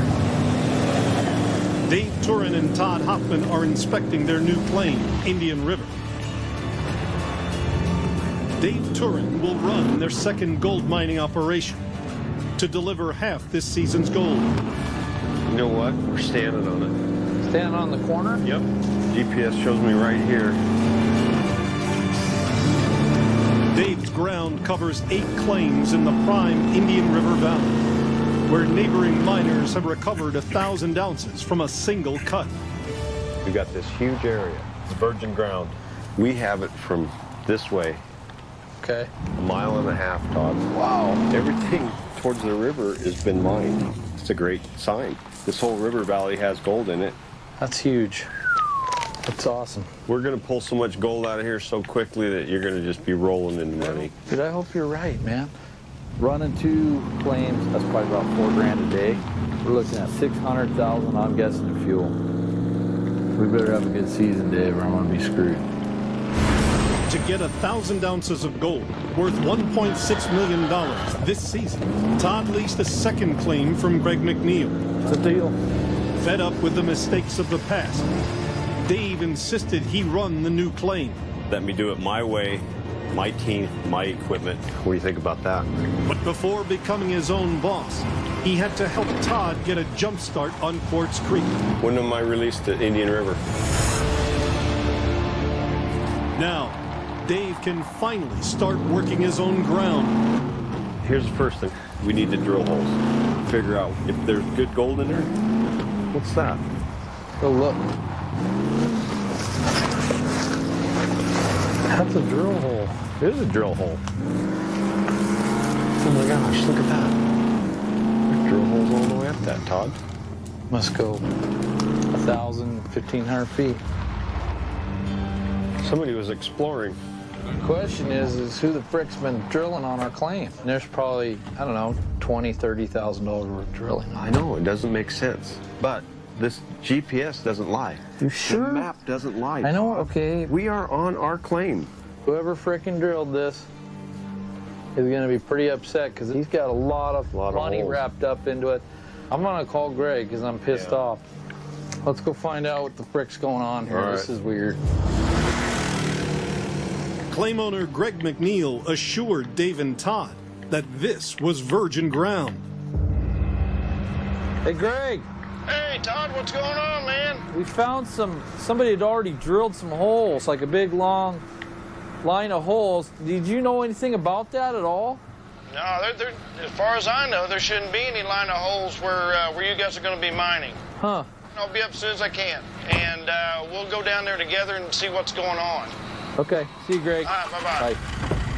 Bye. With no simple explanation from claim owner Greg, the mystery test holes look more and more like a bad sign. It makes you wonder whether they poked those holes in and didn't find enough gold. That's the worst case scenario.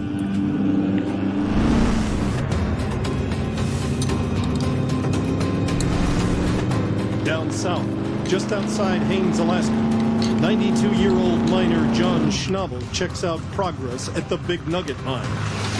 Time to come up here and see what's happening. John's 17-year-old grandson Parker is about to mine Smith Creek Hill, the last virgin ground left on the claim. Parker is banking on this hill holding a massive deposit of gold. We spent a lot of money up on Smith Creek this winter, and we need to get up there. See that steep hill? That don't look solid to me. I see the water coming through the rocks. There might be a problem. Parker has spent $40,000 overhauling his wash plant so it can process more pay dirt. We need more. And he spent $150,000 of his grandfather's money to dig out Smith Creek Hill in search of a fortune. It's still nothing. We've gone through 50,000 yards. To save face and to pay his mounting bills, Parker must find gold. Now, after the worst winter in Alaska for 50 years, the snow is melting fast, leaving the steep road up Smith Creek saturated and unstable. Can we clean it up and use that same road? No. The hill is dangerous. You shoot down there like a toboggan, flop into this river, and join the rest of the people where we're headed in. What, now we have no way of getting up there, no dirt to run through the plant? It's damn tough to see someone die because of your judgment. I love you. I don't want you to have to walk through some of the miseries that I've had to walk through. Responsibility is a burden, really. You're right. Seeing my grandpa that concerned about, me and the operation up here is tough. It's one of my biggest fears, is having someone get hurt that I'm responsible for. Without access up Smith Creek, Parker has no land left to mine. There's no other ground. No dirt, no season. If you don't have dirt to run through a wash plant, then what are you doing? Across the creek, the Dakota boys are anxious to get back down to the gold at the bottom of their flooded glory hole. This is the start. Right there is 75 feet of just pure water that needs to be gone. It's pretty important to get back down to that really good stuff right off the bedrock down there. They could possibly have hundreds of thousands of dollars of gold.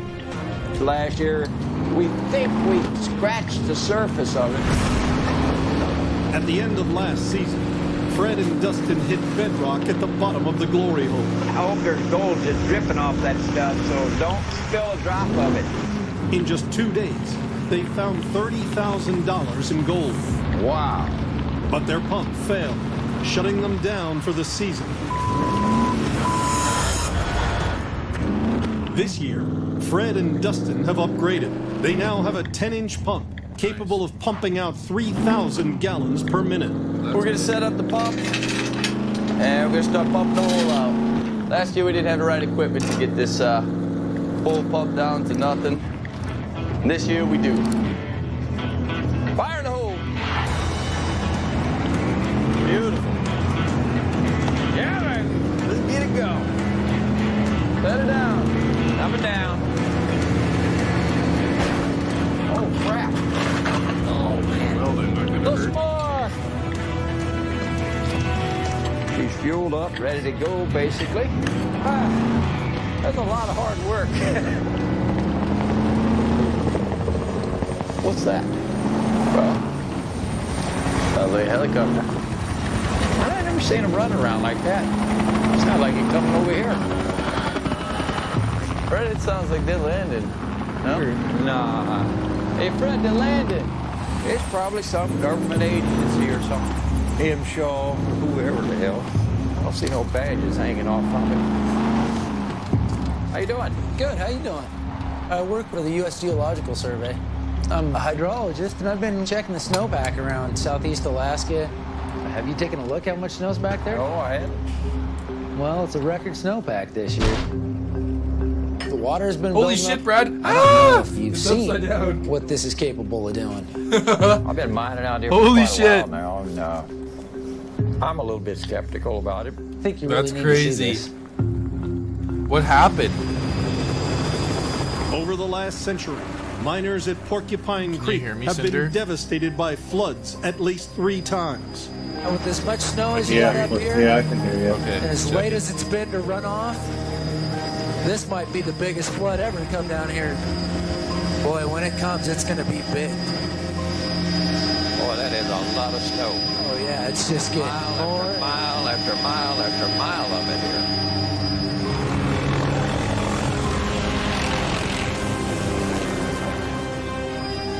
There's our hole right straight there below us.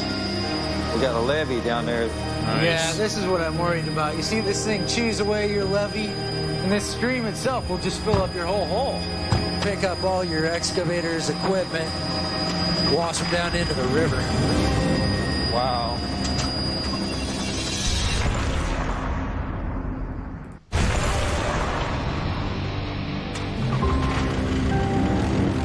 At Porcupine Creek, Dakota Fred has just had a rude awakening. His glory hole lies directly in the path of runoff from an historic winter snowfall. This stream itself will just fill up your whole hole. Pick up all your excavators, equipment, wash them down into the river. Wow. I've been wanting to get back down to the bottom of that pit down there really bad. Can't empty that pit yet. It's just too dangerous. Fred planned to pump out the glory hole and begin mining the gold-rich material 75 feet below the water level. But record runoff is predicted to overwhelm the creek that is only 15 feet from the hole. The creek could flood the glory hole in just minutes, killing anyone digging down below.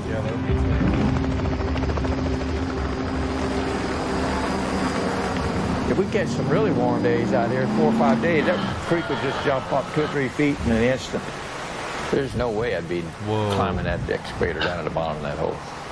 We're looking at a disaster. Up in the Klondike, Todd and Dave still don't know who drilled their new claim at Indian River. A claim that was supposed to be virgin Hey, ground. Shane. Why would somebody drill You're back. 64 Welcome back. holes and not take the property and mine it? That's what I'd like to know. It's got me freaked out because I already have a contract on this property. I already have, everything in place. Every week Dave's not mining could cost them $100,000 in lost gold. Todd can't afford to wait to find out who drilled before him. He has no choice but to bring in Henry Rennick to drill new test holes. Plan B on this land is non-existent. I have got to get good drill holes out of this land or we're screwed. Henry, what do you think? I don't think it's going to be super rich here. Why? I'm just Why? guessing What makes you say that? Well, if it was rich, it would have been mined already. If it was really good, it'd be mined already. It's great. Well, today we'll find out how deep it is and how much gravel you got. All right, here we go.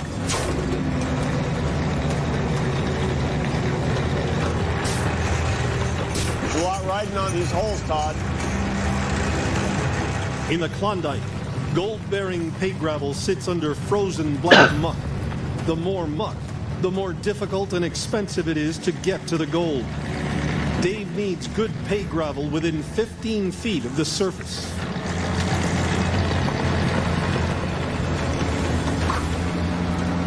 It's sandy. What about that? Starting to hit rock. Got some rocks coming up. Dude! 7 feet of mud. That is not Mud. bad. That's not bad at all. Yeah, it's good. I was expecting a lot more mud. 7 feet we could deal with.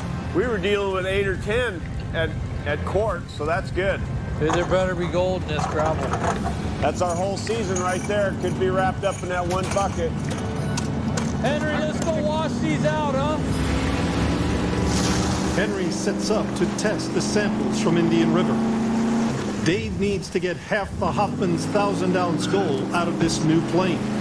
You want to spark it, Shane and Cinder? And maybe Phil if he's there? They got last year. I'm very nervous I right now. always want to. It has to be better than marginal to go after this piece right here.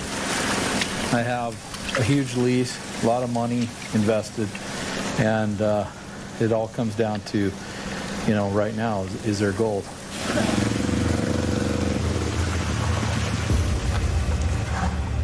Under the rushing water, small riffles catch any heavy material. Henry pans the concentrate to find out if there's any gold. Give us some hope, Henry. Come on.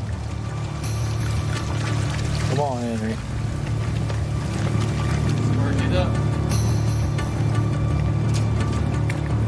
Spark it. Okay, guys. There's two. Look at that. Oh yeah, quite that. Now we're freaking getting somewhere. That's good. That's a 35-cent pan. Henry's pan is worth 35 cents, twice what they need to make Indian River viable. 1,000 ounces, Todd. That's good. I'd say it's double the gold that we had at Fort Street. I mean, it's amazing how much better start we have this year. This is very doable. It's very manageable. We know there's gold here. I think we might hit our 1,000 ounces. Oh, Scorpio. It's alive. It's alive. I'm glad you have your power. I'm glad you have your power. Now come play Scum with me and Brad. Parker Schnabel is at a standstill. He has no Come safe play way with to us, mine Jim. Smith Creek and desperately needs Spark it. Grandpa John has an idea. You see that ground over there? That's Earl Spark Foster's it land, up. right? On the backside of the Emerson Trench. Yes. I think you should pay your expenses by mining down here. I'm positive that the value is extended on beyond. So you think it's worth taking the risk and trying to get a lease on this chunk of ground? Let's find out. For years, the Schnabels have mined a pay streak of gold at Emerson Trench. Earl Foster has land next to it at Porcupine Creek. John is confident the pay streak continues into Earl's claim. That seems like a good plan to me. I'll see Earl and see if we can make an arrangement. If Parker can strike a deal with Earl, he'll have one more chance to prove to his grandfather that he can cut it as a gold miner. The lay of the ground and everything, it looks pretty promising. If we could get this claim from Earl, I mean, that'd be a huge success for our season, I think.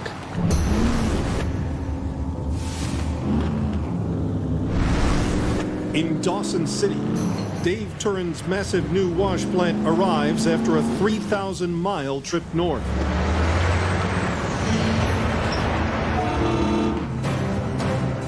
This is a big day for us. With the sluice box that Freddie Dodge put together and our new feeder. This thing is going to pull a lot of gold out of Indian River, and I'm hoping it gets up the hill. We've had some pretty bad road conditions. Dave needs to get his wash plant into Indian River, but the melting snow is turning the road into mud. Experienced trucker Rob Rolfe is leading the convoy. Ahead of his boss, Mike O'Malley. Should I keep coming? It's just real rough. Is it better or worse? Worse. It's getting deeper.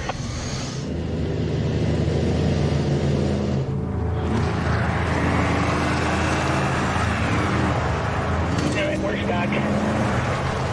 Oh, crap. He's stuck.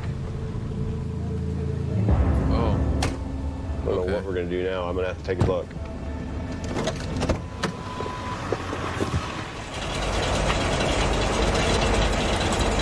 What's up, Dave? Hey. Didn't make it very far. We got some change. Back. All right. Yeah, you're lucky I switched to the other Rob seat, Brad. puts on snow Holy chains shit. to get through the deep mud. I'm a little I nervous. can't even hear you, by the way, It's if gonna be you're talking. interesting.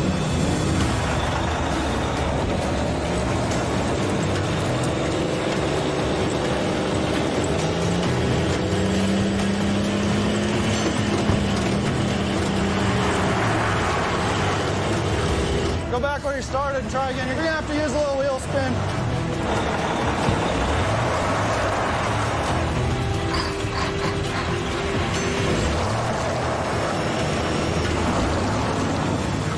We're stuck. We're going to have to get some equipment down here to pull us out. Dave's precious wash plant has been en route for 7 long days. Just 5 miles from its destination, it's going nowhere fast.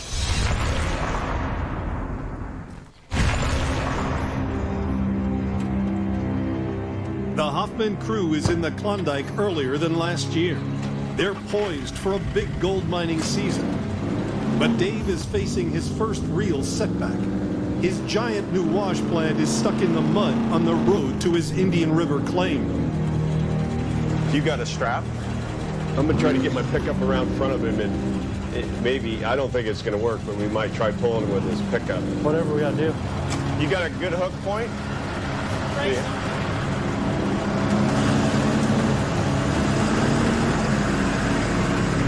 Together, Rob's truck and trailer weigh 120,000 pounds, 8 times what Dave's pickup is rated to tow.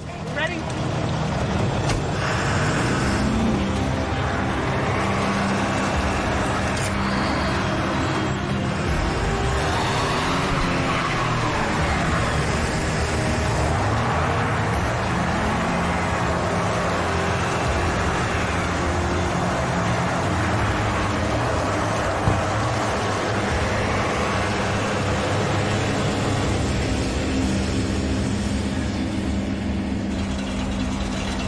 That's awesome, thanks.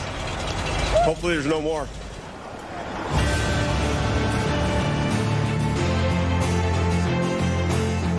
Dave and his crew know they have gold in the ground, and now they have a brand new wash plant on site, a full month ahead of last season. Nice job. Hey, thanks for saving Great our day. Yeah, awesome. Great day. Thank you. It's real nice to see this here. It's another step closer to getting things going on Indian River. This thing's going to kick butt this year. If there's gold in that ground, it's going to be in this sluice box, guaranteed. A couple more days, we'll be a complete unit, and then watch us go. This equipment, if we can't get gold, something's wrong with us. Just as the crew is on the verge of running the gold-rich ground at Indian River, landowner Greg McNeil arrives in the Klondike. How you doing, Mr. Trey? Welcome back. Well, thanks. You too. Good to see you. I heard a little about some drill holes. Yeah. That were you guys found down there. Like I was telling Todd, I can't imagine where they would have, who would have done it. But let's go down and take a look. Dave takes Greg to see the mystery drill holes on his claim. And then this is where the drill holes are, right up here, heading up the hill. This is where I think we are. Best 8 and 9. That's Okay. what I thought. That would be the upper corner of your lease. That's right. Let's go take a look at that corner, and let's get our bearings from that, and then see, that might answer what this is doing here. Should be right up here. I found it! Here's the old post.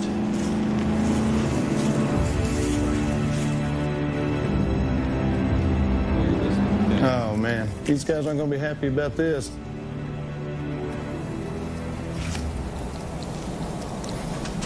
Hey, guys.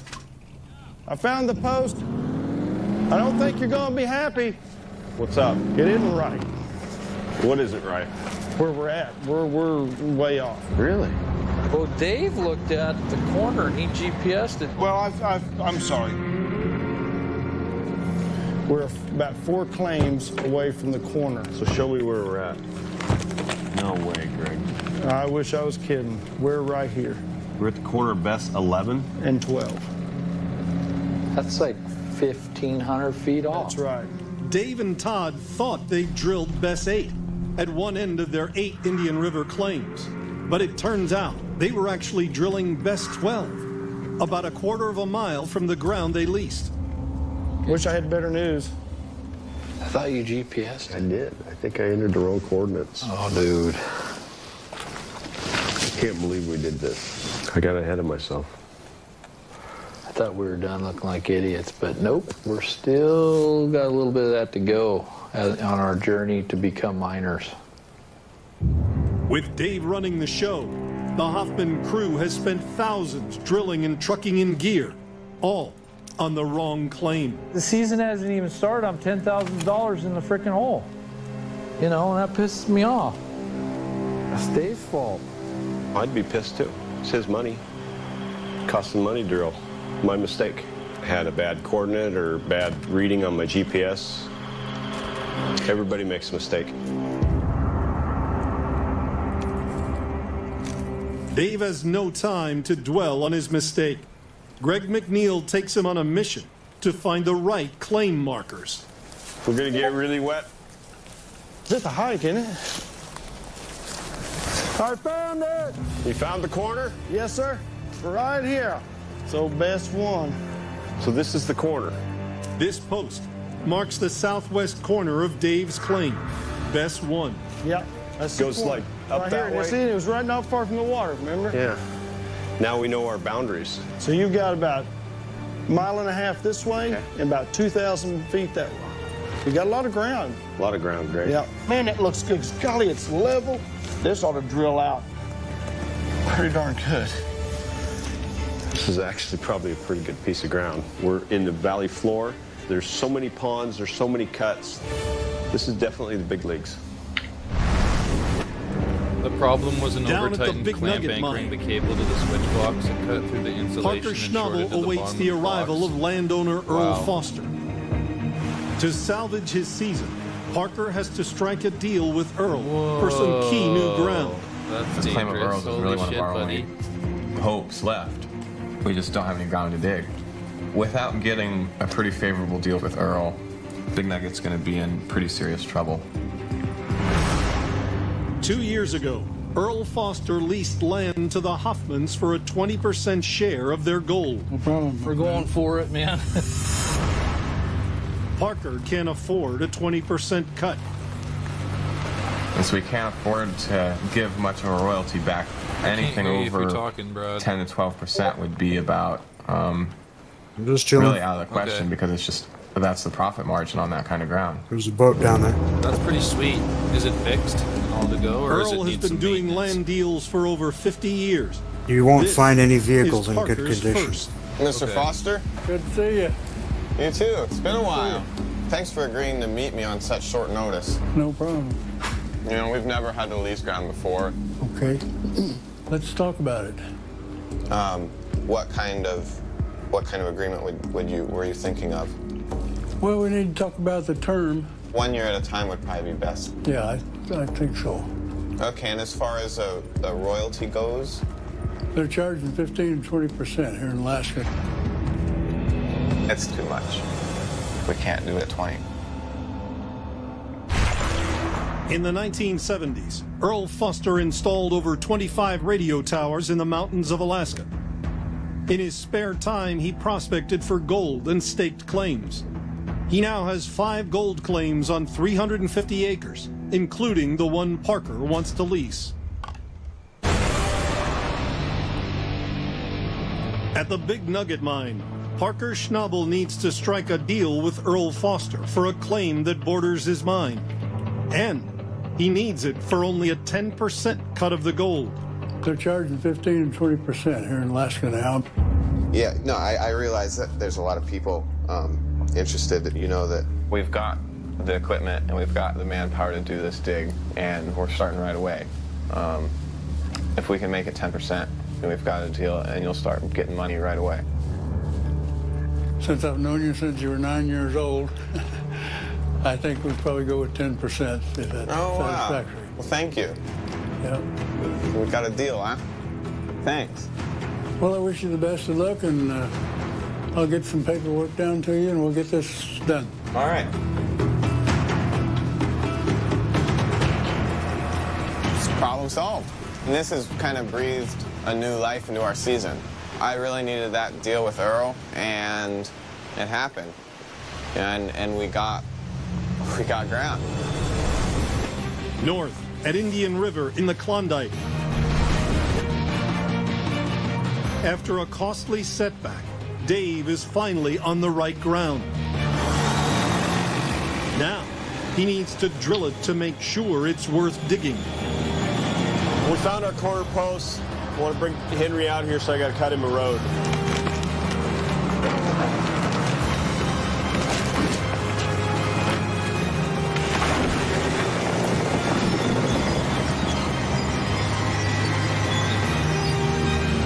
would have been scared too there, buddy. Holy shit. I'm glad everybody's okay at your house, Scorpio.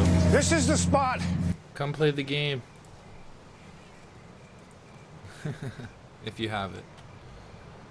Come here, Randy. Randy, come here. Come on over here. Come here.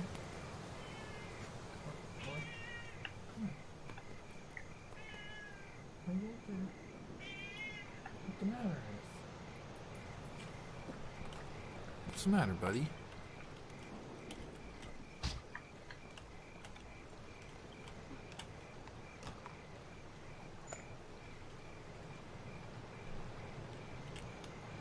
When there's enough gas in there, Brad, let me know and I'll take her home. Whoa! What the hell was that? You scared the shit out of me, cat. Thankfully it wasn't anything important. It's just a spoon.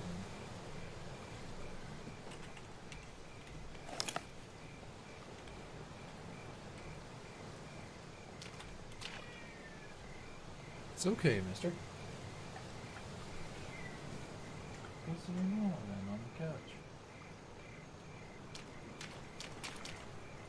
It's good. Okay.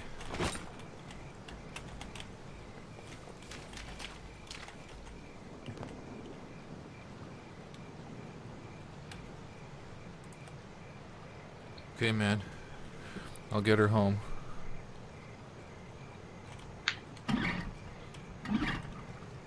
It says the health's at a quarter. Is that okay? Yeah, car repair kit doesn't work. Oh. I wonder which one works. Is there a boat repair kit? No. No? Just a toolkit or a toolbox, maybe? Maybe. We'll try it when we get back, or when I get back. Should have more than enough juice to get over there.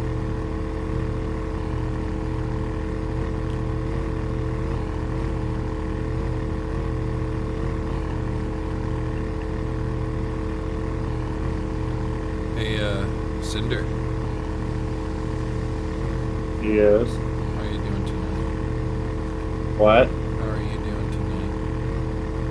You gotta speak a little louder. I'm pretty close to the mic. How are you doing tonight? Oh, I'm doing pretty good. How about you? That's good. I'm doing okay. I'm just looking up kayak roof rack carrier Cool. thingy. Do you have a metal detector for when you're out there?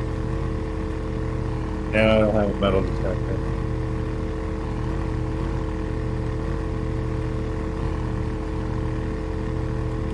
But I do have a bomb loaded. Well, I cannot do... I almost have a joint rolled. I cannot smoke a bong because I don't have any weed here. But I can pull my vape out and hope the battery doesn't die. Hey Phil, you watching the stream, checking out the fucking sun rays on my face in the boat? Yeah. Isn't that cool? I want to see a fish jump across the boat. We could go fishing, eh, Brad, I guess? If we set up a few rods, like you said. I'm ready to spark. Spark it up. Spark it up.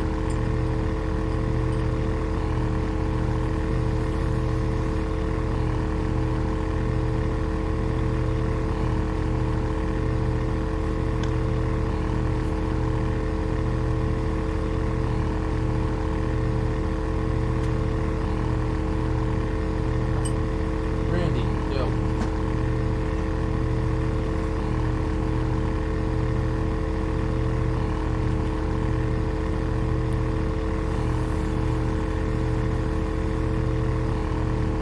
Will I eventually get faster with this boat, Brad, with my skill as well? I don't know. Okay.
Hey, Phil. Yo. Check out a Nocta Macro Simplex. What? Check out the Nocta Macro Simplex. I don't know what that is. Metal detector, best for the budget. Oh yeah. Yeah. You got beaches by where you live. Yeah, I was thinking about getting it next month. Actually, no, the month after. Or, you know what? If I can, I'll get it at some point next month.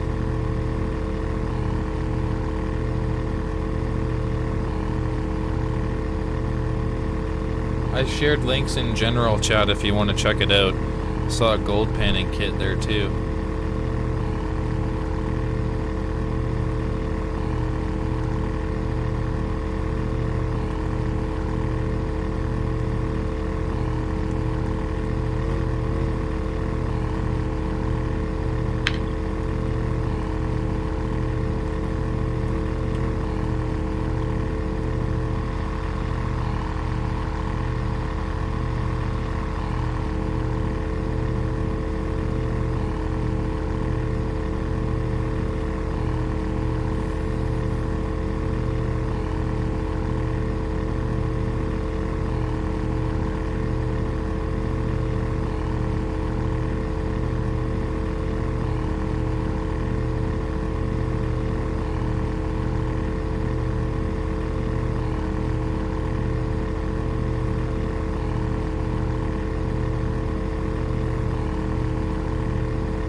Who took off? Was that Shane? I couldn't even hear him.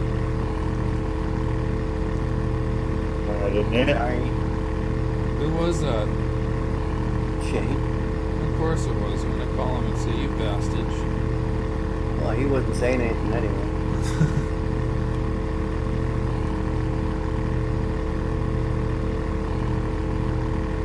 Probably falling asleep. Spark it up. Okay. And then go to sleepies, Shane. Sparking it up.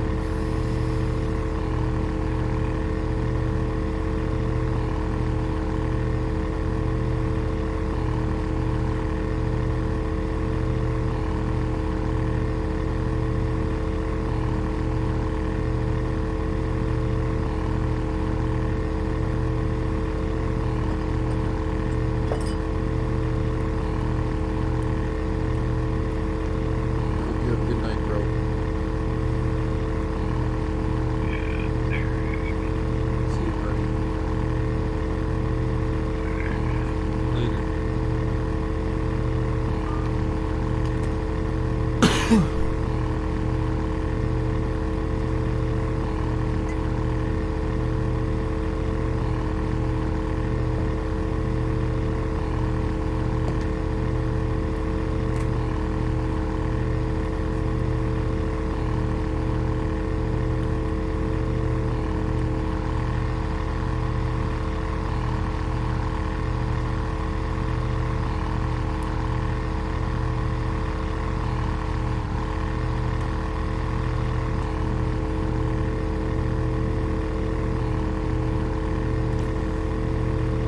Oh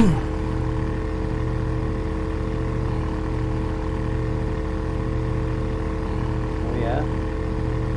Yep. No way. Is that what's going on? Is Pook getting her treats? She's looking at me, yeah, it's Yeah. dead full. She's like, you know, it is that time. I can't even say that word.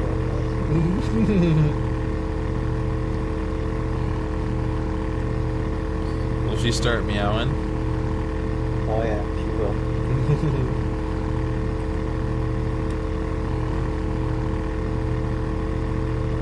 It's so funny.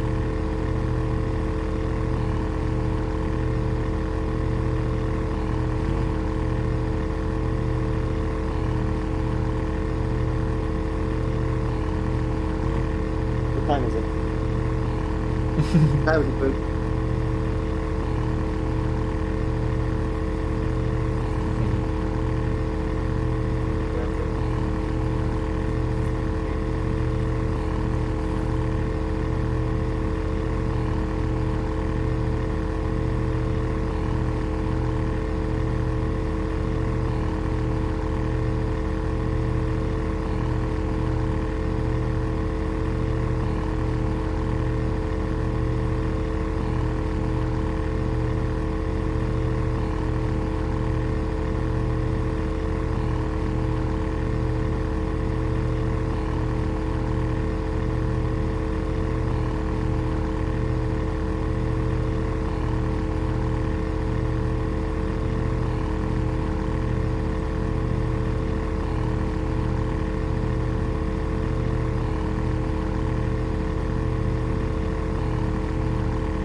Brad, there's a boat over here.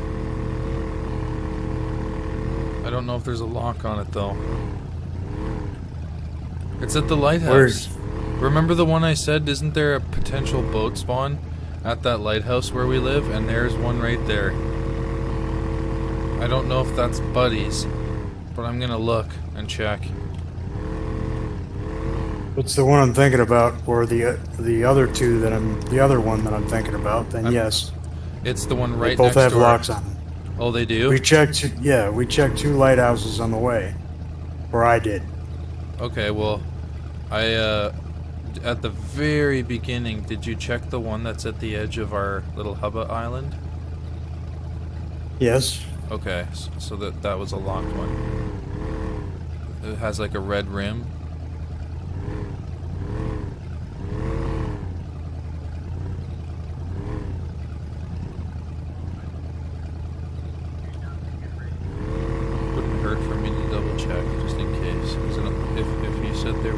here? There's one. No, 2 different lighthouses. Oh, okay.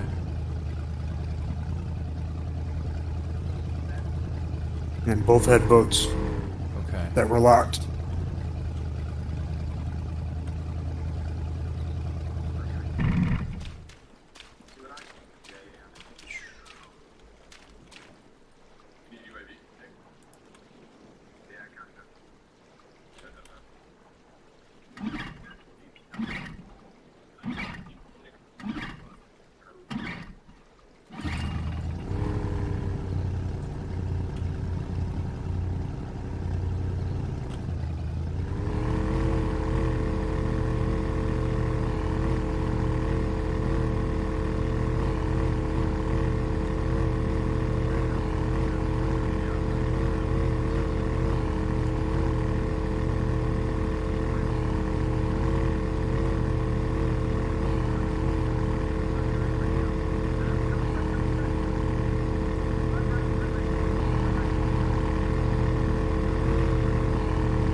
I made it back.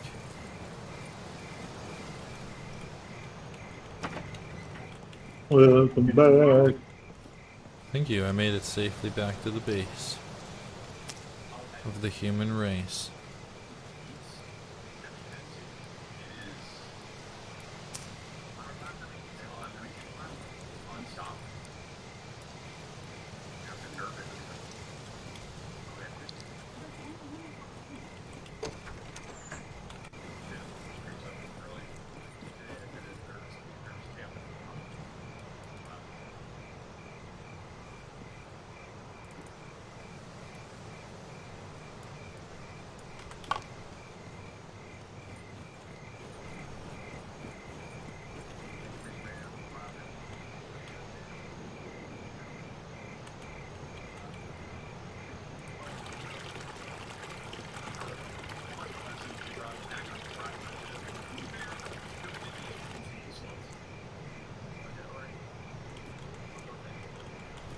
Nice.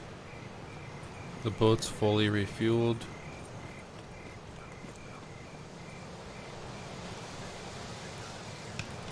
Now let's see.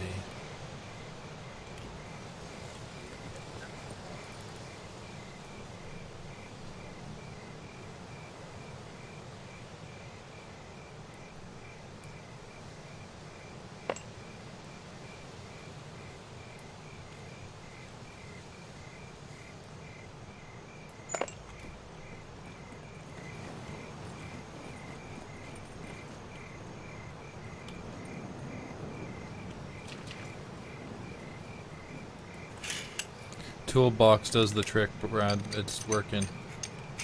Okay. Yeah.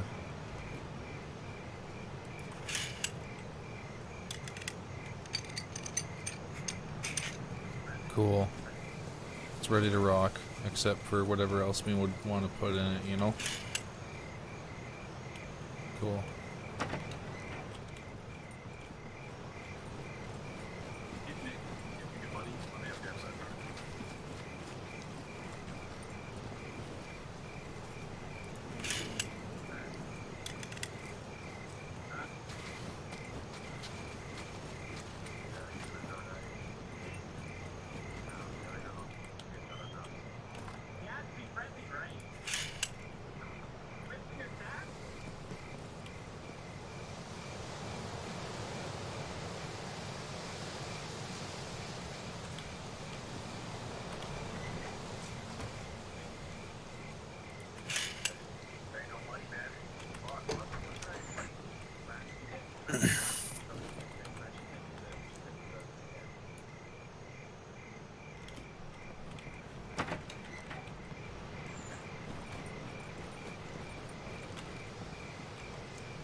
get a lock on there.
You okay, hon?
I can't craft. Gotta relog.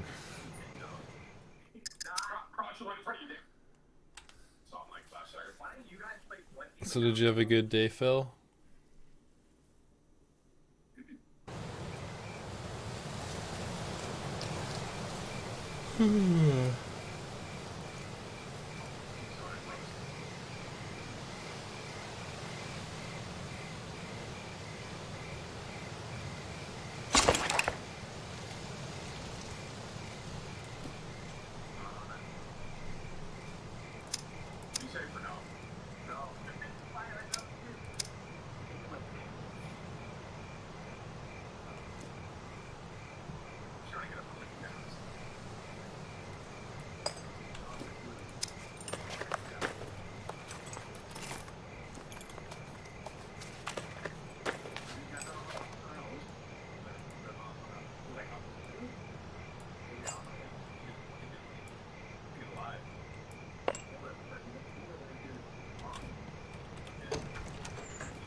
close to base, Brad?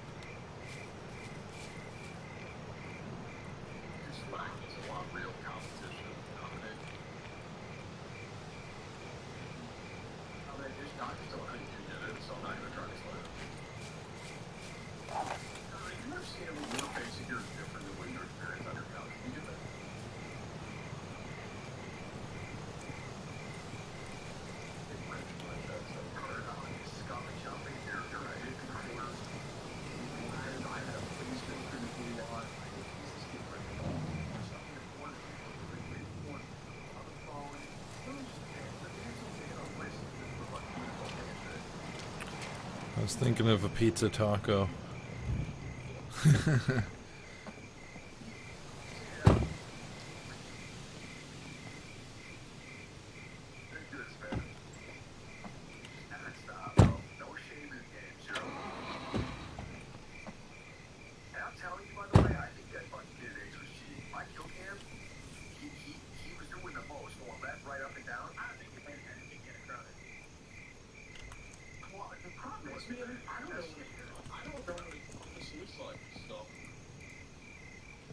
Is the lock that's on the truck a gold lock? I made 3. Yes. Okay.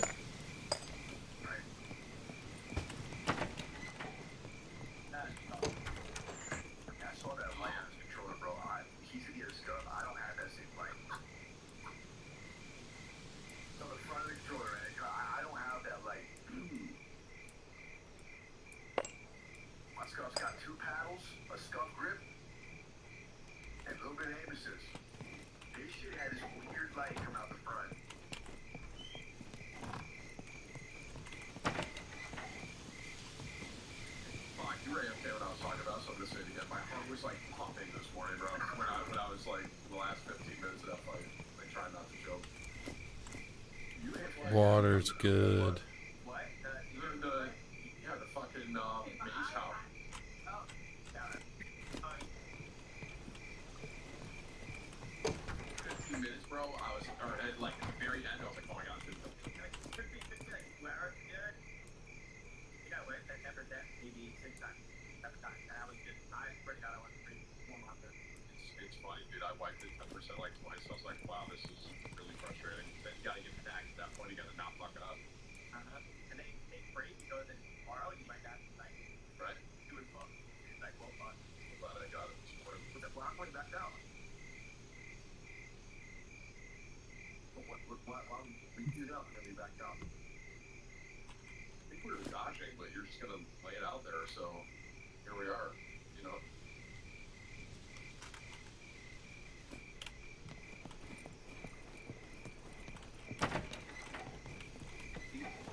I'm gonna go smoke and make some coffee, and I'll be back in a few. Okay, buddy. Hey, Ben.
button for your mic? I can just hit it like that, and I can mute my microphone. You don't got that? Yeah, but I gotta go way over to my phone.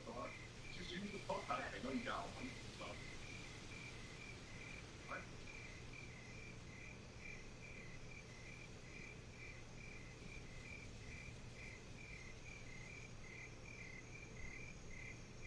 Really, what do you use the phone for? I mean, you did for it. I use it for my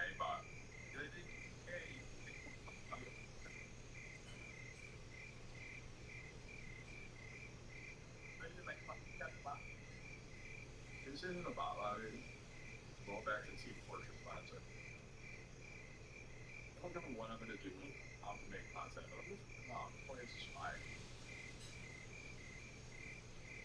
How do you YouTube and you don't own TFC and you're a fucking bot? No, that game was back in the 80s. Portrait classic for wedding. Morning, everyone, wherever it is. Morning. Evening, I know even though it's not evening here, it's just very good to see. Good afternoon, ladies and gentlemen.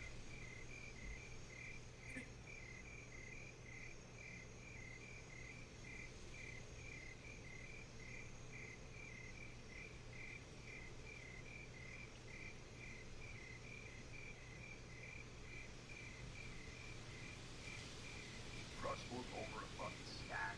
DLT, seriously. I don't think we're the same ballpark. What you just good job. Horizontal getting a right foot. Use your foot. I know you got one. So kid might got it. Wait, I might got it best. Like you're fucking relying on your shit right there. I was. Just give up. Everybody peak, man. Why? That's my first loss in the league. Now the demon. Why did I go peak? Why? See, I'm not listening. I'm going to do the rest of the day. I'm done. And the cat drop right there. Go peak. There is doctor. You guys are like demons up here. I'm pretty sure. Like, anybody's not in the day. I mean, yeah. I'm going to go for that cat drop. Like, maybe eyeballs. I had a mark. I was going to go for it, but not nice. I got a 1990 new list for Ford Pro with the stupid plane. I was like, white list. So thanks, back left right now. Thanks, back left. Push right. Push the right side.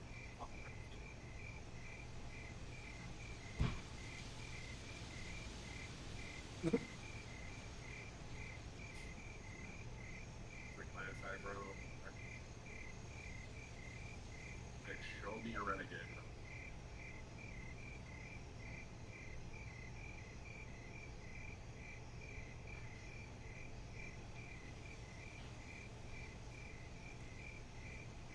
She likes the way she's out. She can't get up. We're not going to make that.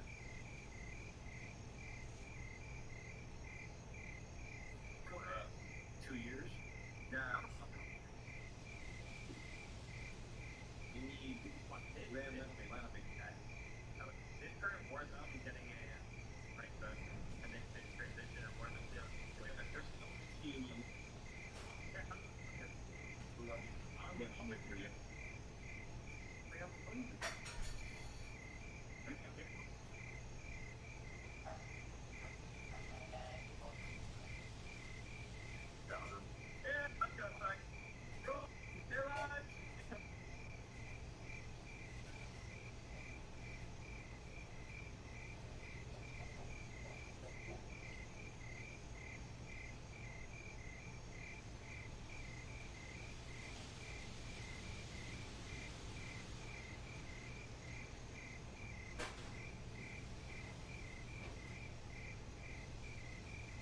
Something is wrong. You gotta kill the fucking person there.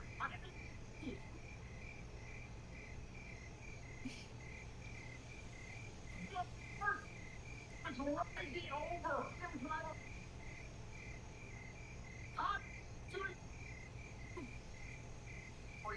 Can't see that. Can't see that. We're not out now. Can't see that. Bring more good. I mean, you're ready on the fucking line. You don't know what to tell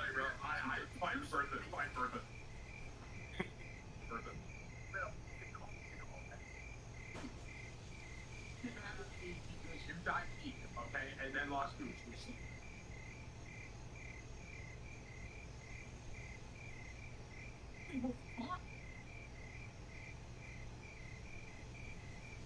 Fucking I mean, the next 10 seconds.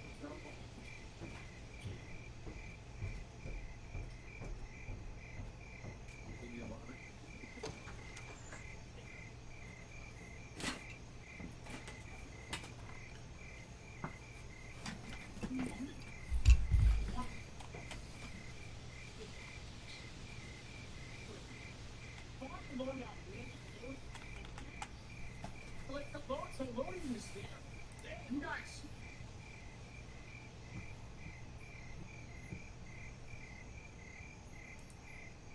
Like, you called an Uber in a car. Like, that's how fucking stupid that was.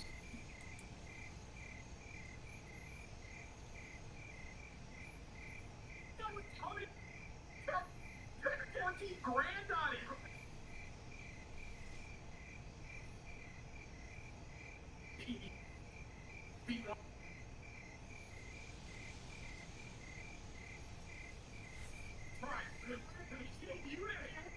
Soldiers.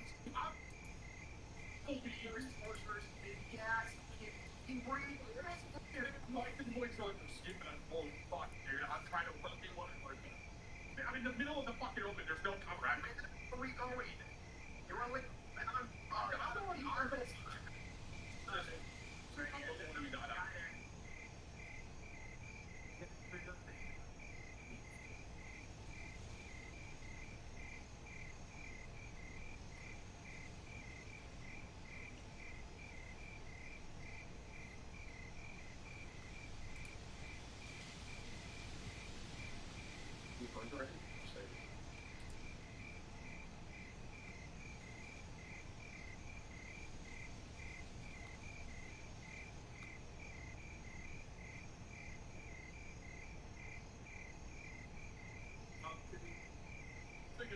super fucking deep from the swing side. Here they come. It's great. Like that.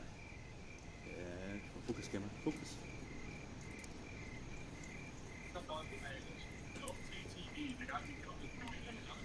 And the rifles are looking full. Couple of bigger flakes I see in there. Lots of little stuff. Come down here, we'll see a bit more. And more. This is really fine gold, so this gold owl matting is doing a fabulous job. Let's hope it adds up to something in the end. Woohoo!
nice flake just sitting there, and one right below it too. Tons of gold here. Tons. Wouldn't that be nice? Tons of gold. Lots of little specks.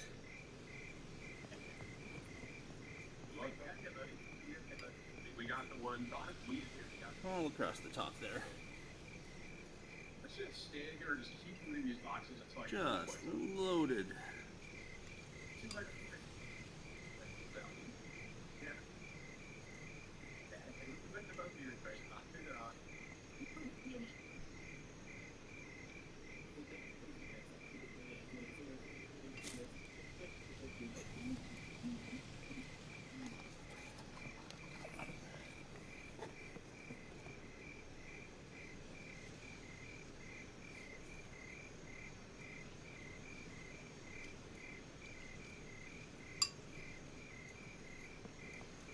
Here we go, the close-up camera. I can probably get some good shots of this with close-up camera. Here's the camera to use for this kind of stuff.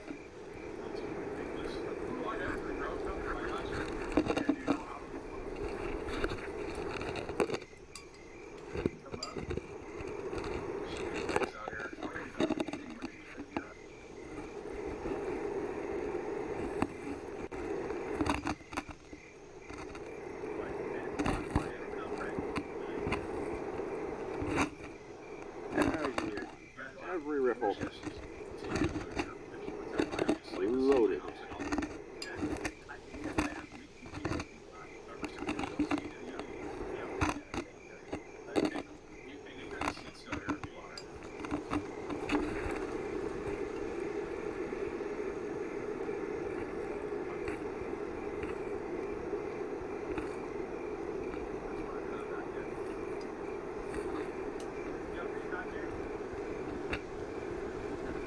Well, the light is fading. It is December, so it gets dark pretty early these days. And I have a lot of cleanup to do here before I can pack up and go up the hill.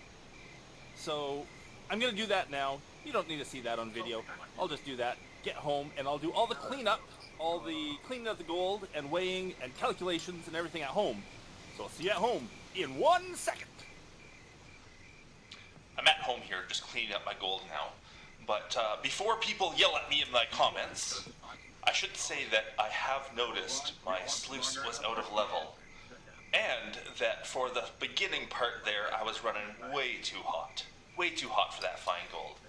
And I know people are going to give me a hard time, are really going to nail me hard in the comments for that, especially the sluice being at a level. You can see that quite easily in the video. I didn't really notice that until I got home and I edited my video. It's a little hard when I'm by myself sluicing. And usually I high bank for a lot longer than an hour, so I usually spend that first hour sort of perfecting the setup, getting it all level and running just right. Doing it for just an hour, I didn't quite spend the time I should have making sure the high banker was set up just perfectly. So, hit me hard in the comments if you want. I do understand I screwed up the setup of the high banker there a little bit. So here I am at home. I've cleaned up all the gold. Now I didn't get cleaning up the gold on camera. If you want to see that, well, if you want to see how I clean up gold, there's a link to the top right corner. You can see the whole series on how I clean up my gold. But I didn't want to fill up the entire video on me just cleaning gold again. One thing I should do before I weigh this out is explain to you that I could not run my high banker at the same spot that I was doing the panning for the previous video. That was a very, very hot spot down by the river's edge. But here in BC, we are not allowed to run a high banker where the water could discharge back into the river. So I had to find a spot where I could actually run the high banker legally, which was up higher where we had that tailings pond. The ground up there isn't nearly as good. If I could run down by the river, I would have got way, way, way more gold. Also, when running a high banker, you don't get to be picky. You kind of just have to take everything in the area you're digging. So you run...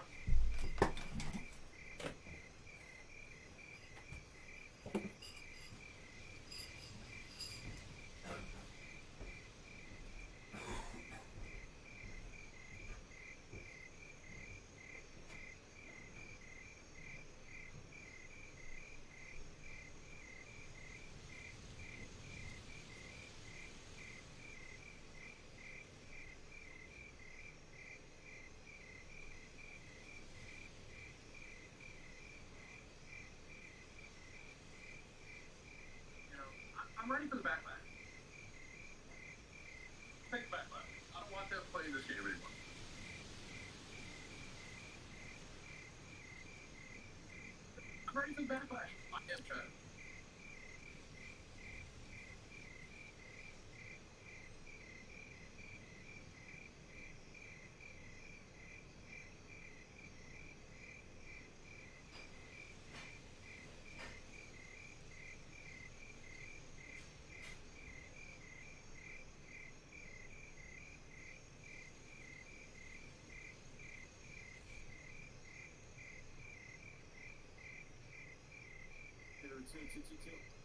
Two up, wait, they suck, 2 out.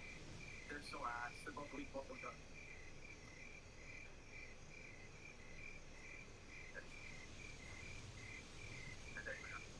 And Darth, they're down.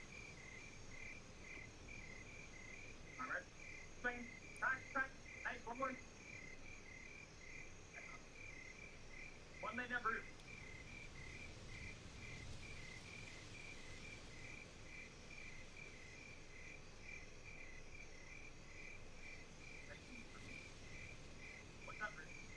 Is he really? Still alive? Yeah, I heard him dropping it. Blood fight in front of me. Yeah, oh my god. Whole team outside. Yeah.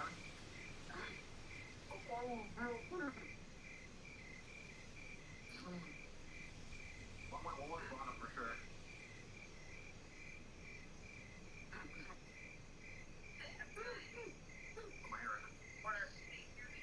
Oh man, he's whining. He's just sitting in the corner. It's a different guy. A solo player sitting in the corner. On the top, Daddy. Top floor, top right. What?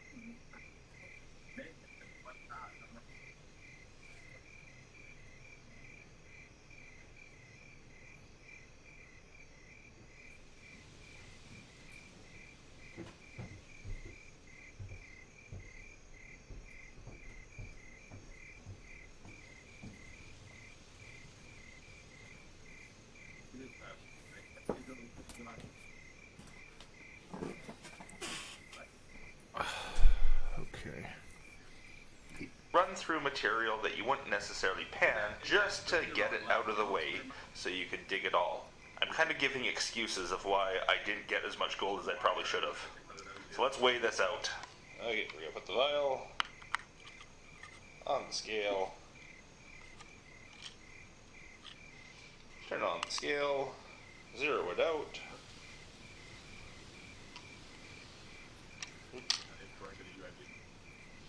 Don't worry, I'll take the funnel out before I see the... Oh, let's just zero it out with the funnel in place.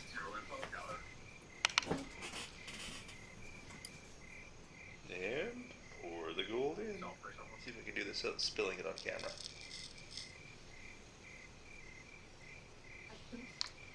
Should we see what we got?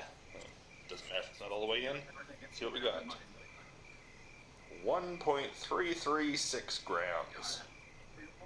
So I moved probably 5 times as much material as I did when I was panning, and I got just over double the gold. But that's because the ground wasn't as rich there.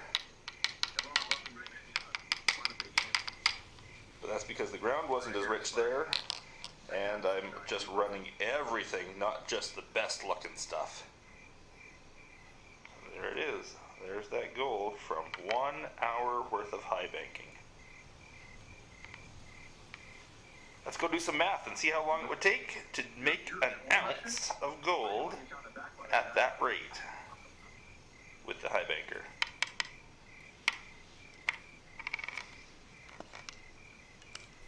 Okay, let's do these calculations. And remember, there's some pretty big generalizations here. The gold that's in the dirt, how fast I work, my sluice, my methods. This is just the calculations for that, but this should also give you a bit of an idea. So let's see, troy ounce is 31.1 grams, pretty much. And if you divide that by the 1.336 grams per hour of my high banking, would equal 23.27 hours of high banking to get 1 ounce.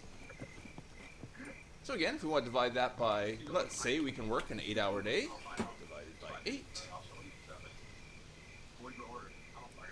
we could get 1 ounce in about 3 days worth of work. Now, I think this is a bit more realistic than the panning video, because the panning video really showed me busting my butt for an hour. I could not keep that up. Digging into the sluice, the speed I was, I think I could keep that up for a couple days, if not 3 days straight. So, 3 days to get 1 ounce of gold in a high banker, in some fairly good ground, that's a bit more realistic. Going to end off this video with shots of what 1 ounce of placer gold looks like. This is a vial full of 1 ounce of placer gold from a place on the Fraser very close to where I was working. Thanks to all my viewers out there for watching my YouTube videos. A very, very special thanks to all my patrons for supporting me. Please leave me a comment on my...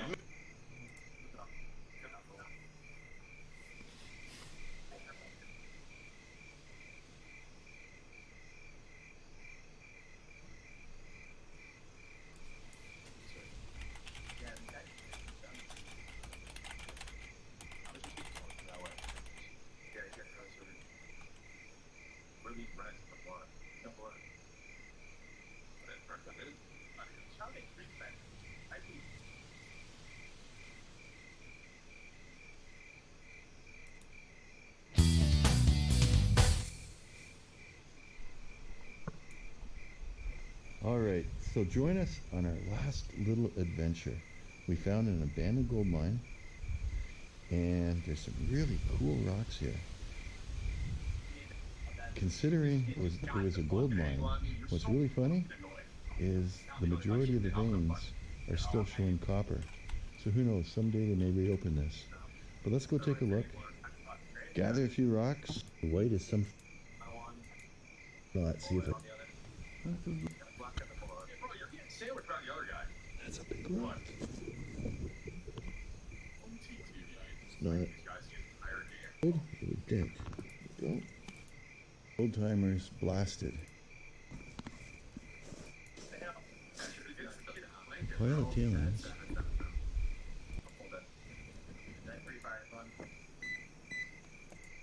Let's test it on the metal detector.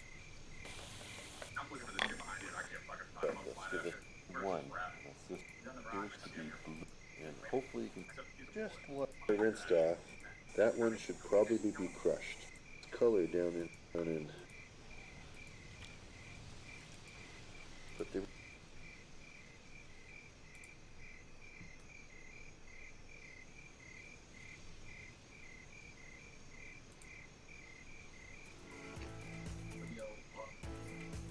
Ontario and also to Quebec. Give you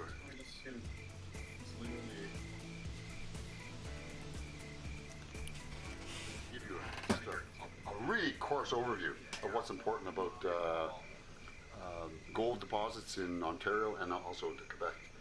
But what you're looking at here is we're sitting down. Let me just get my bearings here on this map. What we have here is the Kirkland Lake area. This is where my finger is, Kirkland Lake.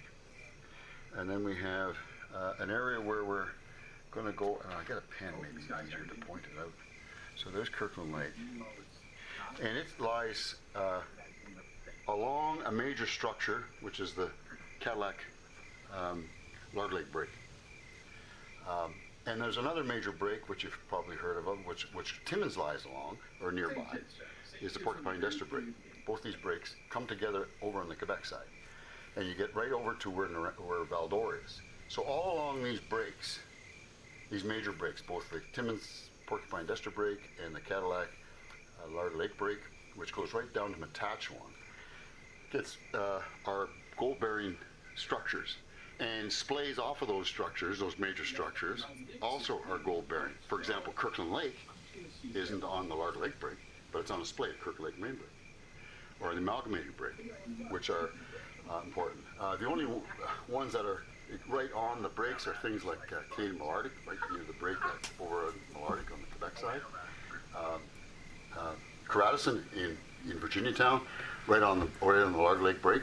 Green carbonate right on the Larder Lake Break. In Kearns near Virginia Town, 10 million ounce producer. Kirkland Lake, probably in the 40 million ounce producers.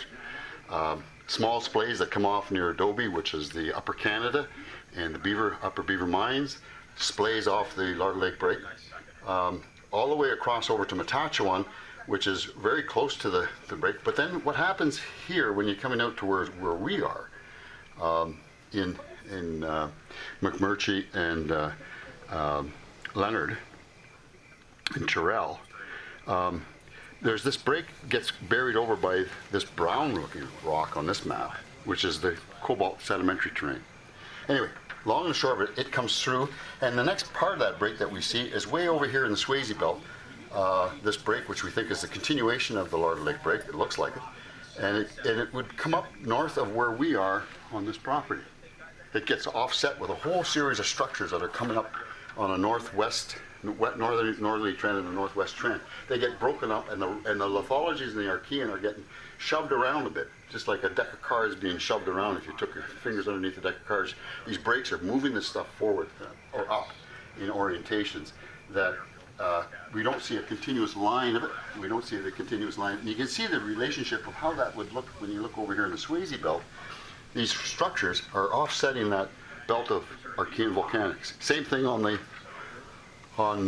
through here when you're coming towards Matachewan. It's getting offset. Same thing along any of these major breaks. All the structural readjustment of the breaks of those Archean structures are getting offset by north-south, northwest, the trending structures that are cross-cutting. So we have lots of splays coming off these major breaks. The Porcupine Dester and the Kirkland Lake and the Larder Lake, Cadillac Larder Lake Break, these come together over on the Quebec side just before Malartic, and over by the big Agnico-Laurent deposit. But they've done some physics across those breaks, looking at deep transects, and they think that maybe these two breaks are somewhat at depth come together. They've come together on surface this way. We don't know what happens as they go this way. Timmins, going from past Timmins, it gets lost a little bit, but it may in effect be coming up, and it gets stopped by the Kapuskasing High. So long and the short of it, the main breaks are important, but so are the splay breaks. Most gold mines, most significant gold mines, are associated with these breaks, as I've already said, or along splays off of those breaks. And there's also another element that becomes important too, but we'll go on to that as we get onto the property. So what's happened here? Here's the Cadillac Larder Lake Break going to Matachewan. It gets buried underneath this cobalt sedimentary rock. It's presumed going through here. And then here coming across from the Cody Lake West, or over the Swayze Belt. You've probably heard of the Cody Lake deposit. It's a big open pit. Cambrior has it now. Multi-million ounce, hundreds of millions of tons, low grade, high tonnage, Hello. open pitable. Aloha, bro. So it's over in and there was a bunch of in the South Swayze Belt. There was also the old Jerome mine, and these were mines that were underground mines that went after the veins in the early days. I had the boat loaded with airplane repair kit, gold lock, batteries, and fuel. All right, let's go in the middle of the night. I'm pretty much ready to roll. Just had to turn on my... Did you find the airplane you guys were looking for? No, not yet, my friend. Can't see my stream. Can you see it now? Can you see it now? Oh shit, never mind. I know why you can't. It's a picture of me and the cat. Yeah, it's the map cover. Sorry about that. I had the... yeah. Okay, so we haven't found it yet. We're gonna go try to find it. I'm ready! I hope you're doing well, Chef. Welcome back, buddy. Look what I have for somebody, Brad, if they're being PvP-ness. I'm glad you're doing well, Chef. That's good, man. He says, I hope you guys are too, so I hope you're doing well, Brad.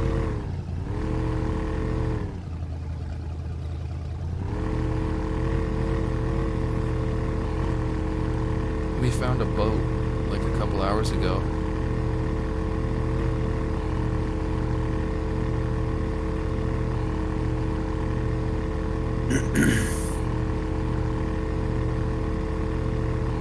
My screen's glitching the fuck out, Brad. Yeah, definitely gonna make it easier.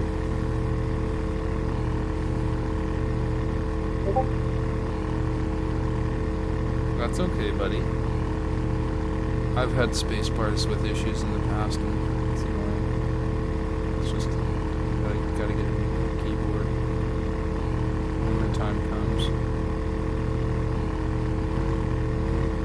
Whoa.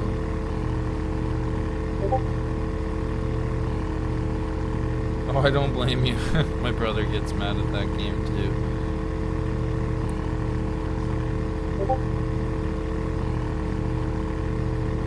I try not to take it out on my stuff, so I'm pretty good with that. I'll get angry, but I won't break it.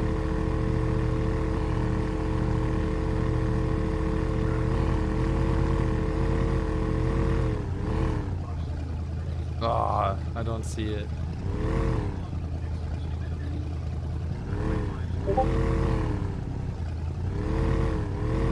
I hear you, man. We all have those moments where we do stuff we regret.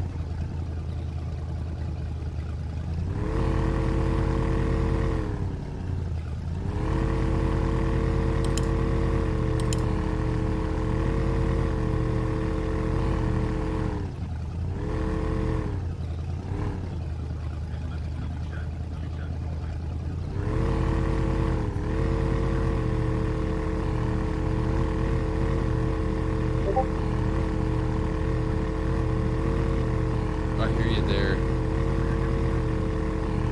I absolutely hear you there, Chef. You gotta live in the moment.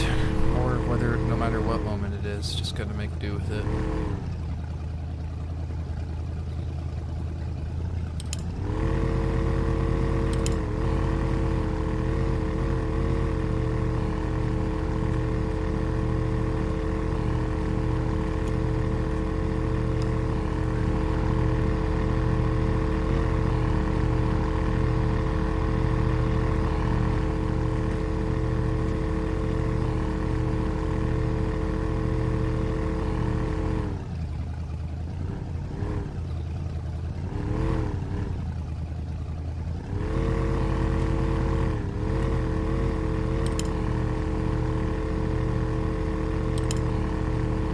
Nice, there's gas.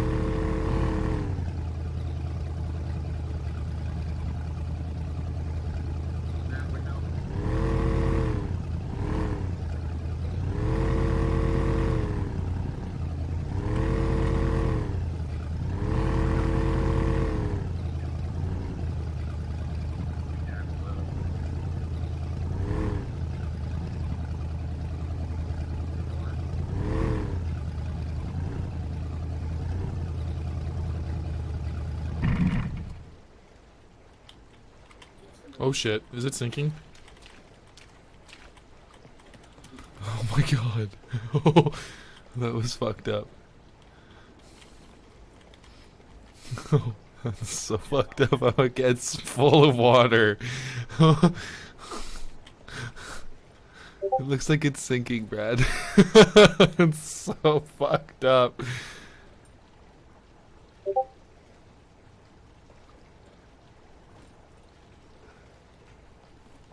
That's so fucked up. Chef says that was ballsy. You can fill from the boat or something.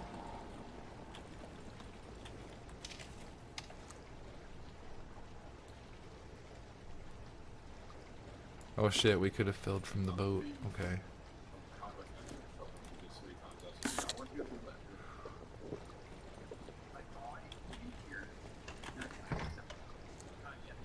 Found a caramel soda and an orange drink. You want some? I'm good. Okay.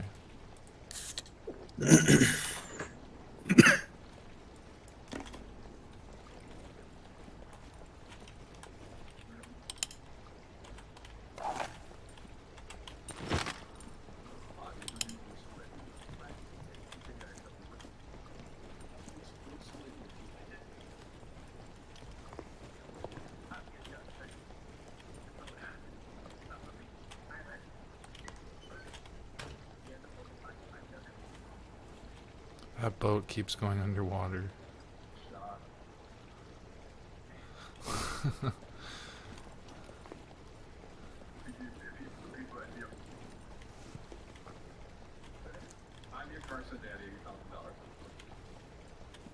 Holy lag.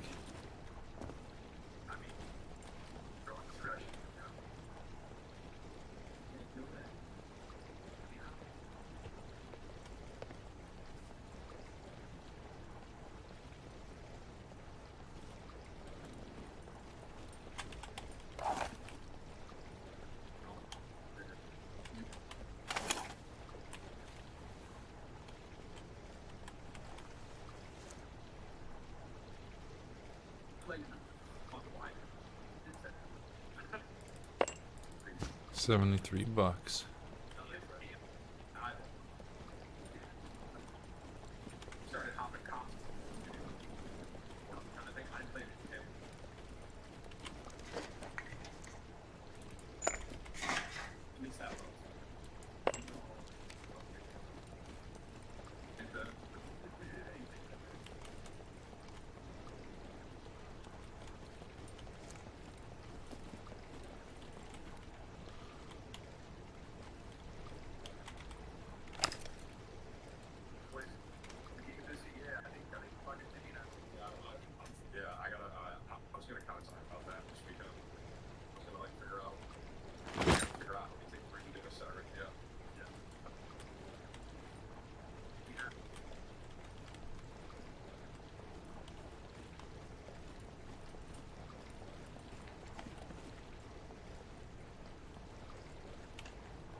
For some reason my fucking legs are feeling pain. Oh, I have trench foot, Brad. How do you fix it? You just have to wait until your feet dry off. Okay. Shit, okay.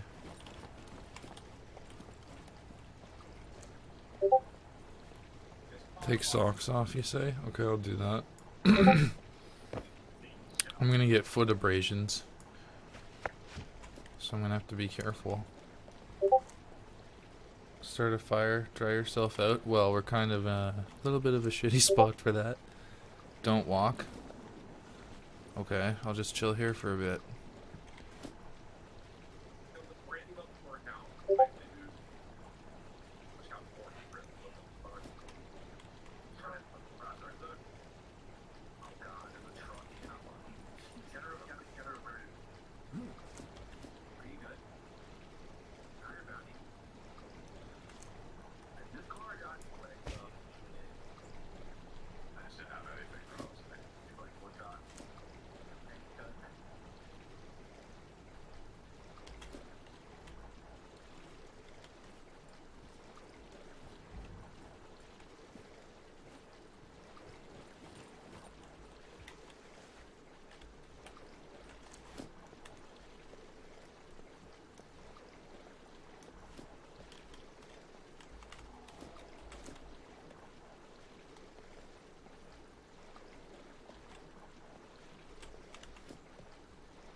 You okay, Brad?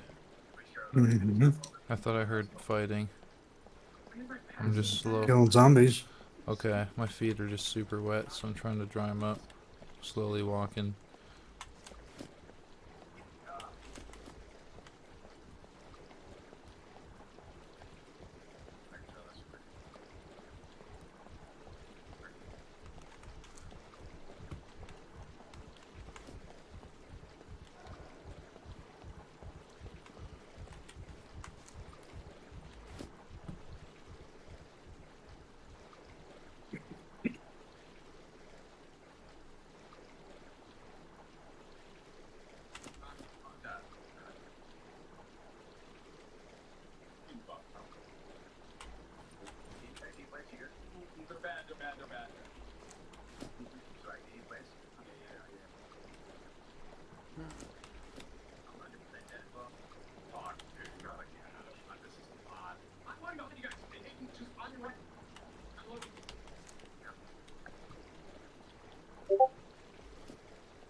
Roger that, buddy. Once I deal with this wave of the foot of trench.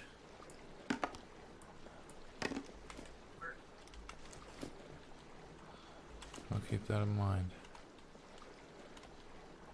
There's an entire team on this load up. I'm looking in the loading. What's in there?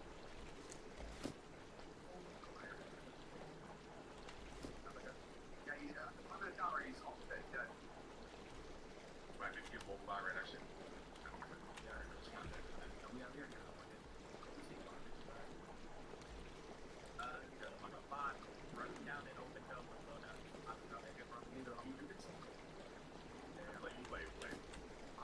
Shit, foot abrasions. Let's just sit still. Okay, I'm gonna stay on the box. Read you the shit about I'm like protecting. I just read it. Not if it was unrated. It's sick. Come on, boys. See you live. Set five.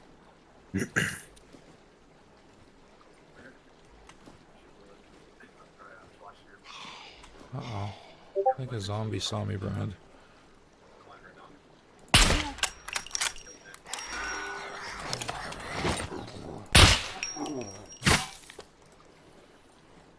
I was laying down and everything.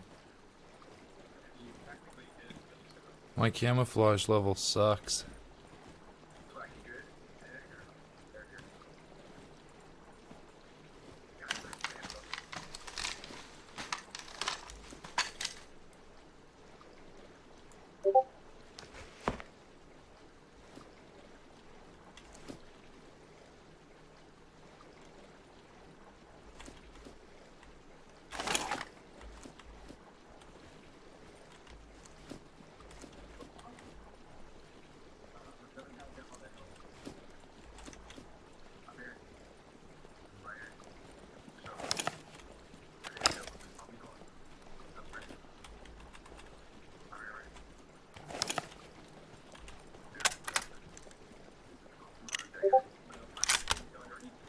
Yeah, I hear you there, Chef.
Found a drill.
Like I saw someone land back blue. Yeah, they're like up there. I took a lap that way.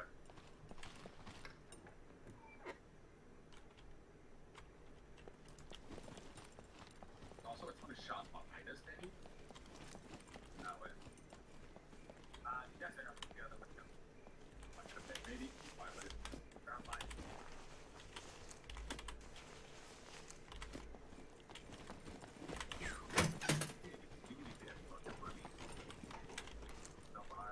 Nice. Shotgun.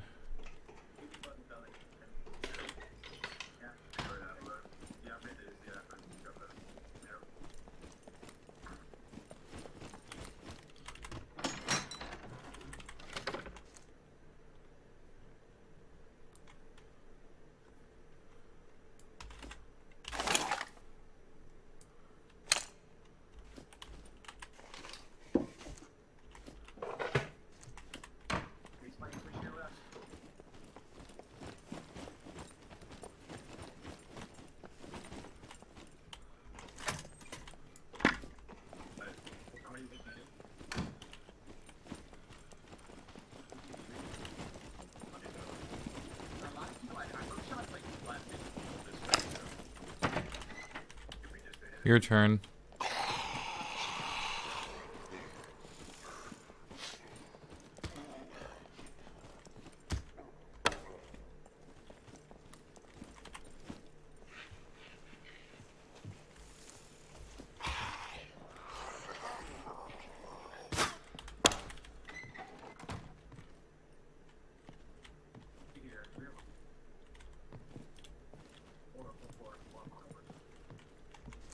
Arrows go.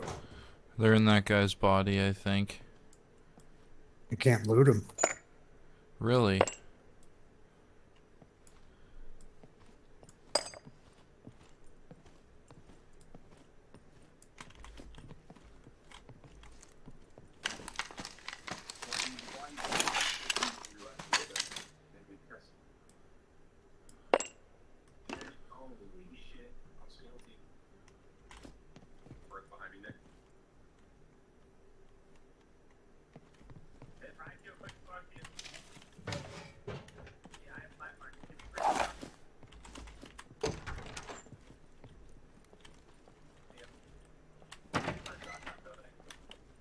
Oh shit.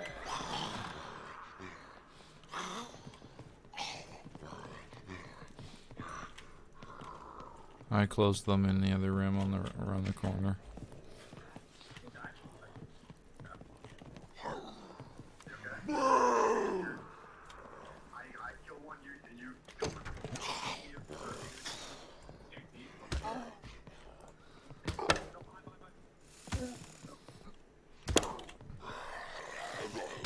Nice, he smoked his head off the fucking roof after he killed him.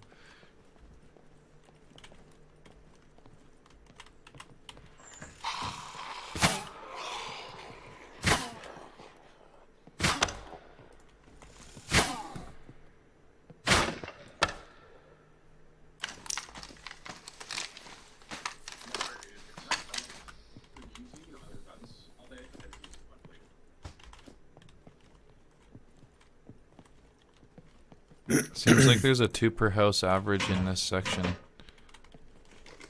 Like for these.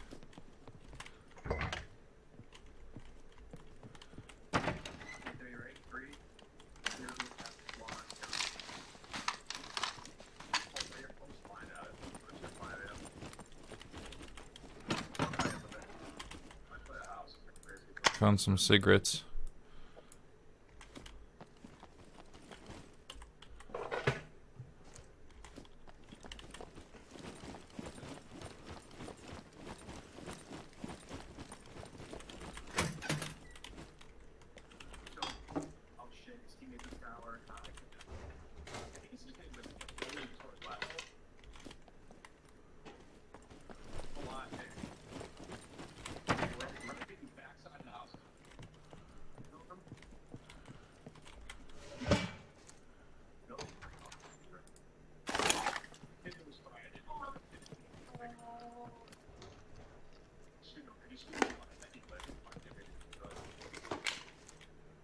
Choco bar in rough shape.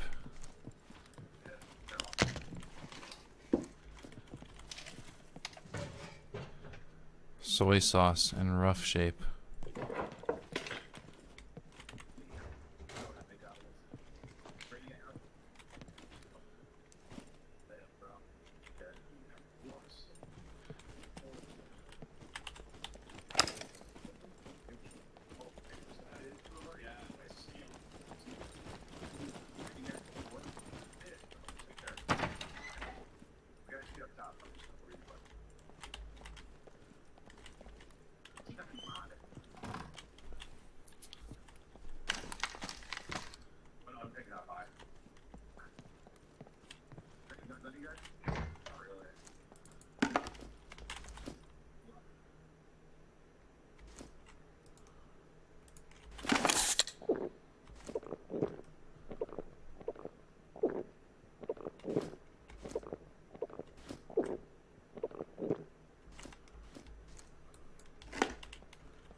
Oh shit.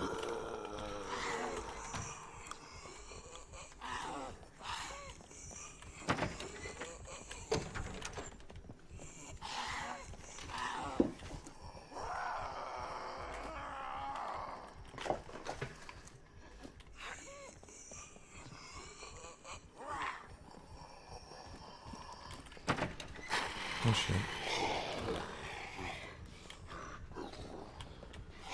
That building, or that room too, right in front. Closed, has one.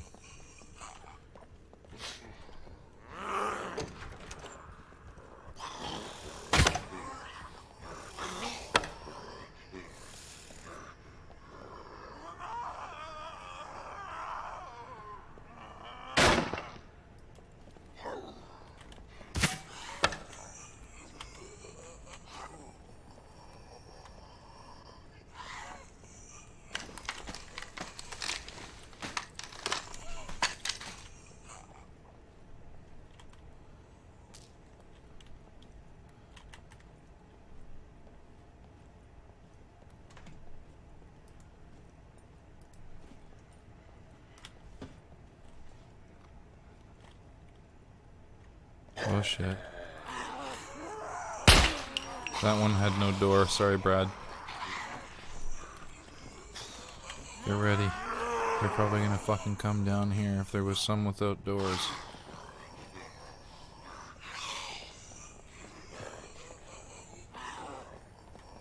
Oh, there it is. It's all you, buddy. Oh, oh. Signing off, Buzz. You're logging out? Okay. Good night, man. Have a very good night, Phil. I love you. You too, buddy. You have a good one. I will. Sleep good. You guys. Take care.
Nice kill.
Yeah,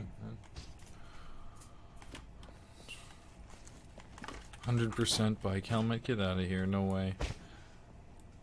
That's perfect for the bike track.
funny hat.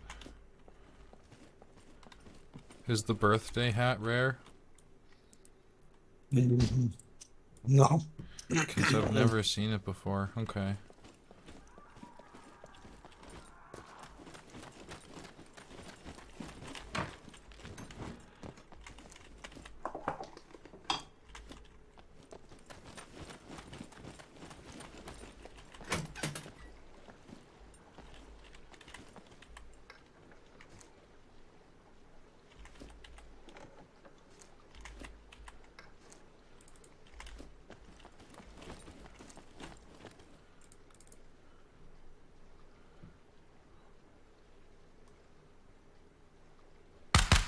You okay?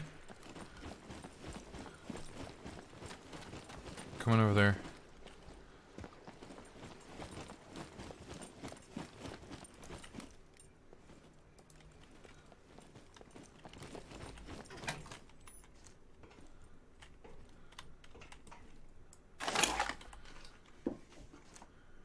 Found some aspirin if you're in pain.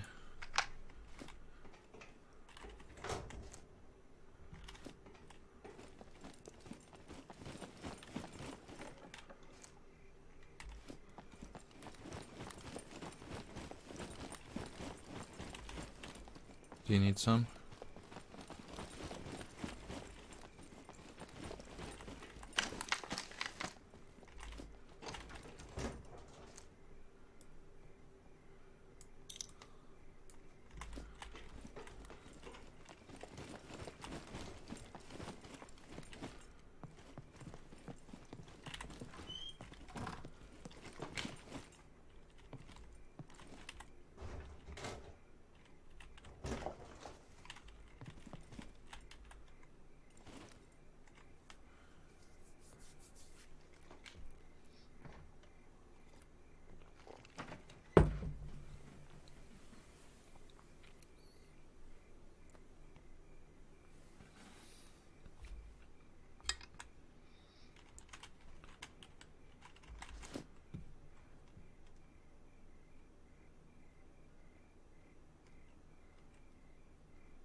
You have a knife?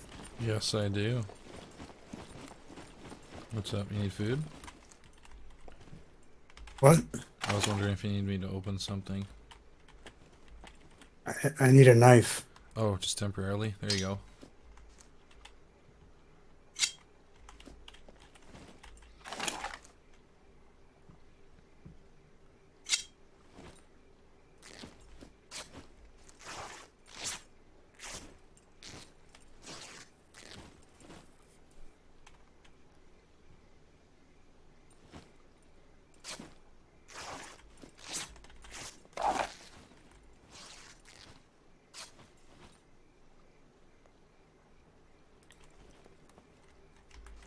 Well, thank you. You're welcome, buddy.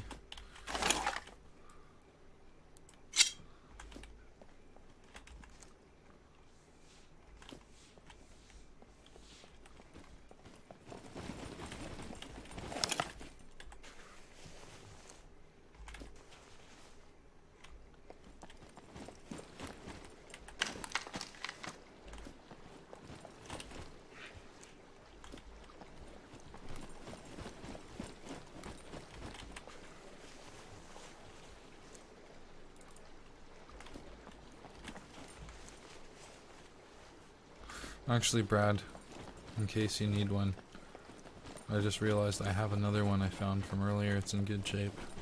In case that happens again. There you go. Alright, thank you. You're welcome, man.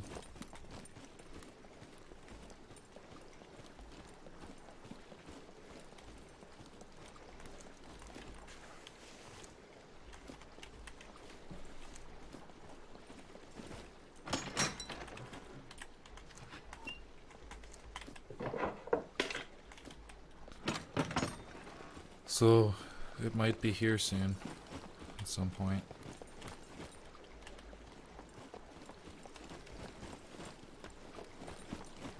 Do another half hour. Yep.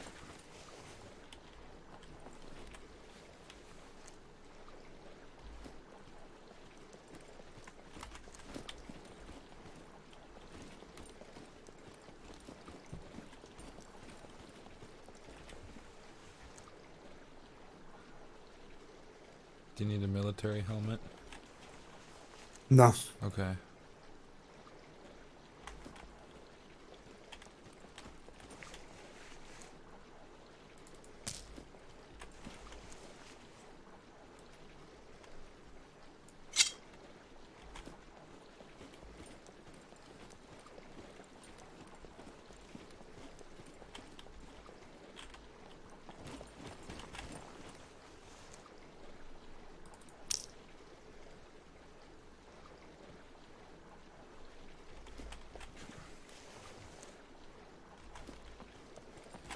Oof, that was close. I almost went in the water.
It's gonna be like right here, buddy.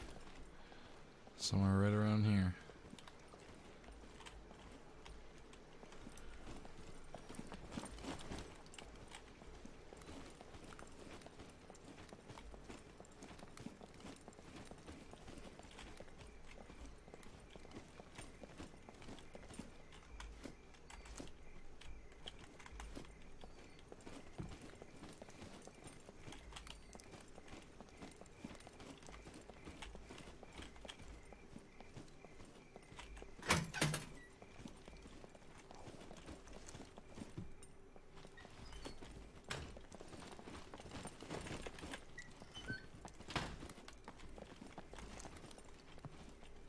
Found an arrow of yours.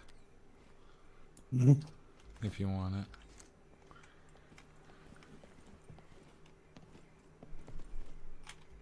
Thank you. You're welcome, buddy.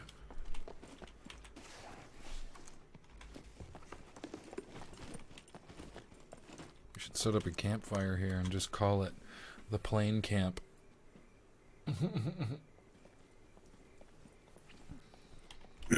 You can see through walls.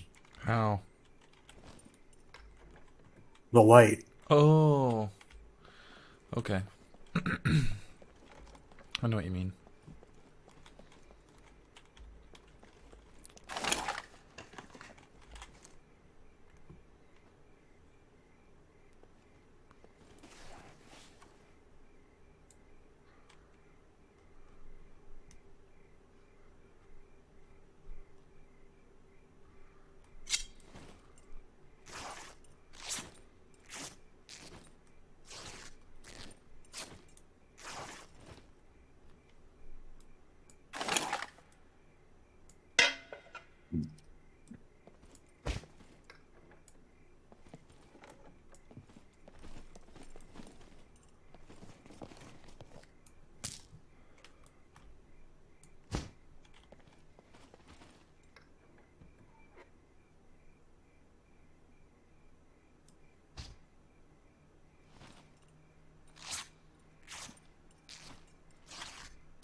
Where's that building?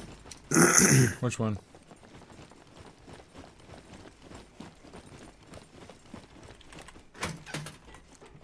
Holy shit.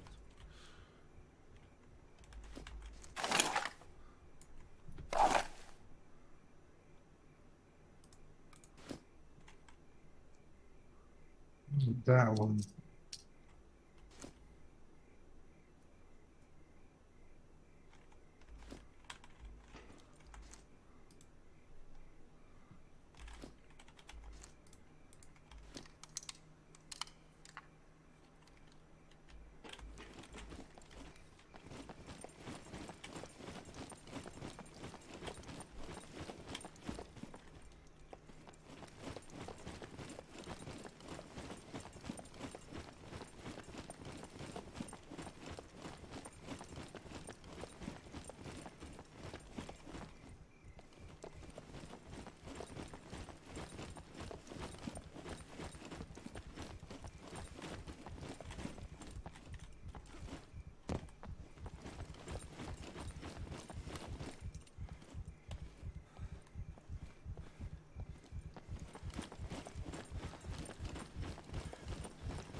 Weapon cleaning kit. Nice.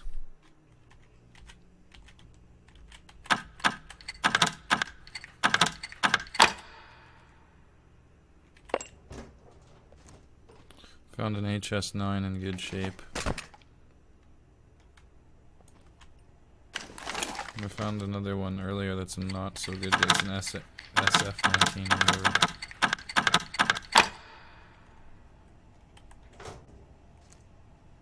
Smoke grenade.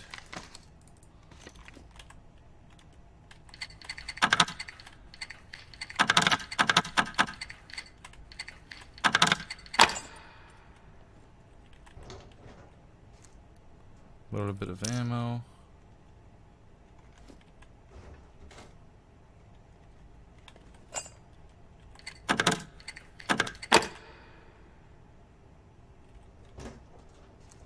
Some shotgun shells.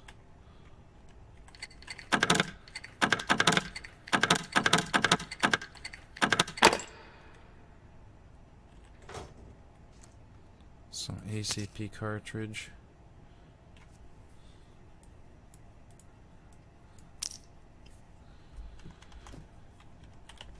I ran out of my lockpick, but I have bobby pins still.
Just hang out in here until the server restart, I guess.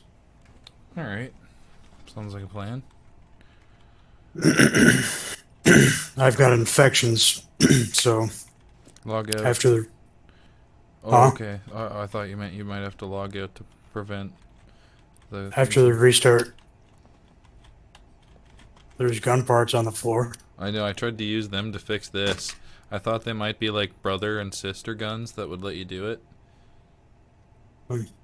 It's just not gonna work. I can pick them up. Give it a shot. Yeah, yeah. If you can carry those, cool. Thanks, buddy.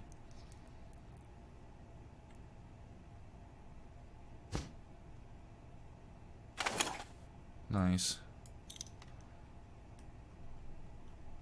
I'm kind of full now. Yeah, I'm pretty full. I have a little bit of room still. Do you want the I battery? have a car battery that I picked up. Okay. It's got the same amount of charge as the one on the floor. Nice. I might be able to do that car battery. Let me see here. See if I can make some room.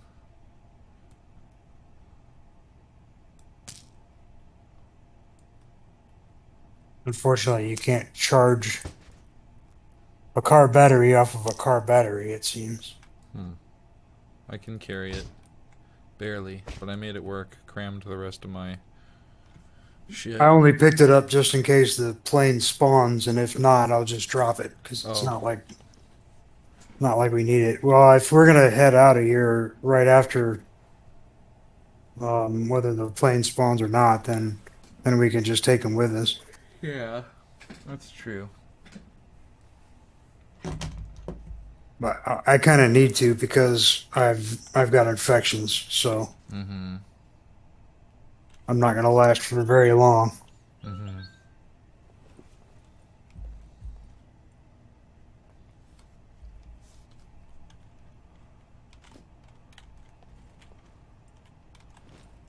I'm gonna go smoke. I'll be back in a few.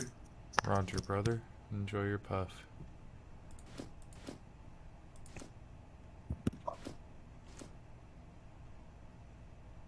What are you up to, Cinder?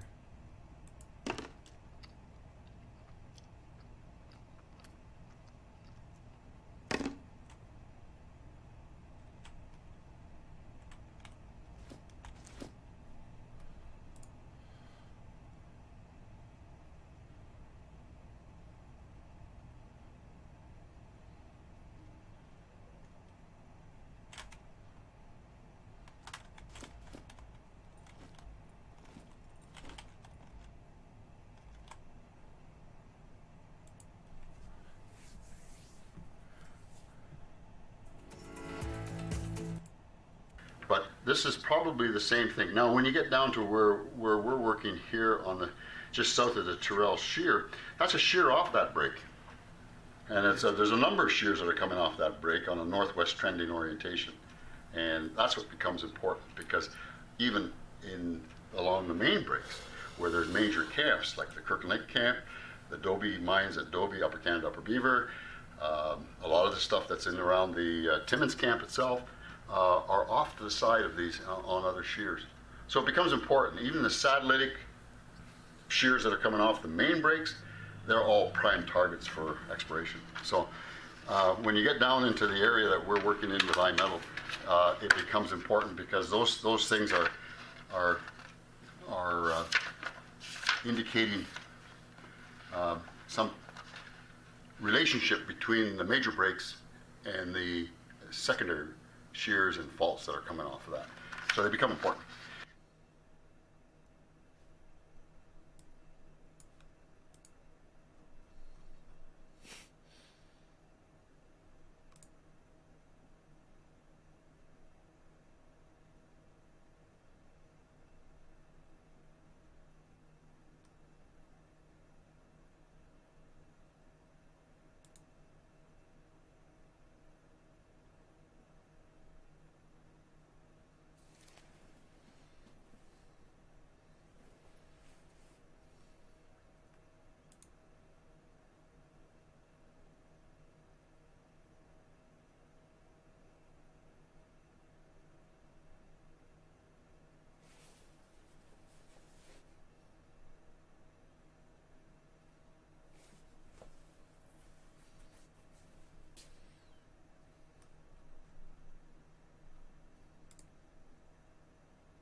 So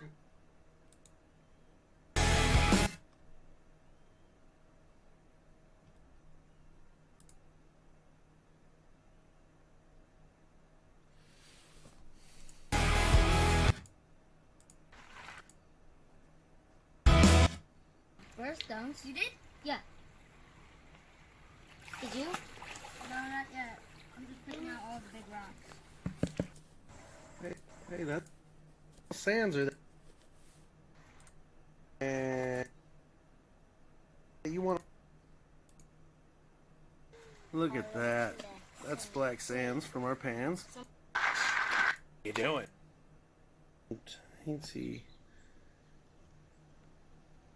Teensy, tiny little one, right there. Three. All that black sand. We brought some classified material, not searched, classified, back from the river, from the same hole we were digging. Who knows? Maybe the one little nugget might be in there. This and dry. All dirt.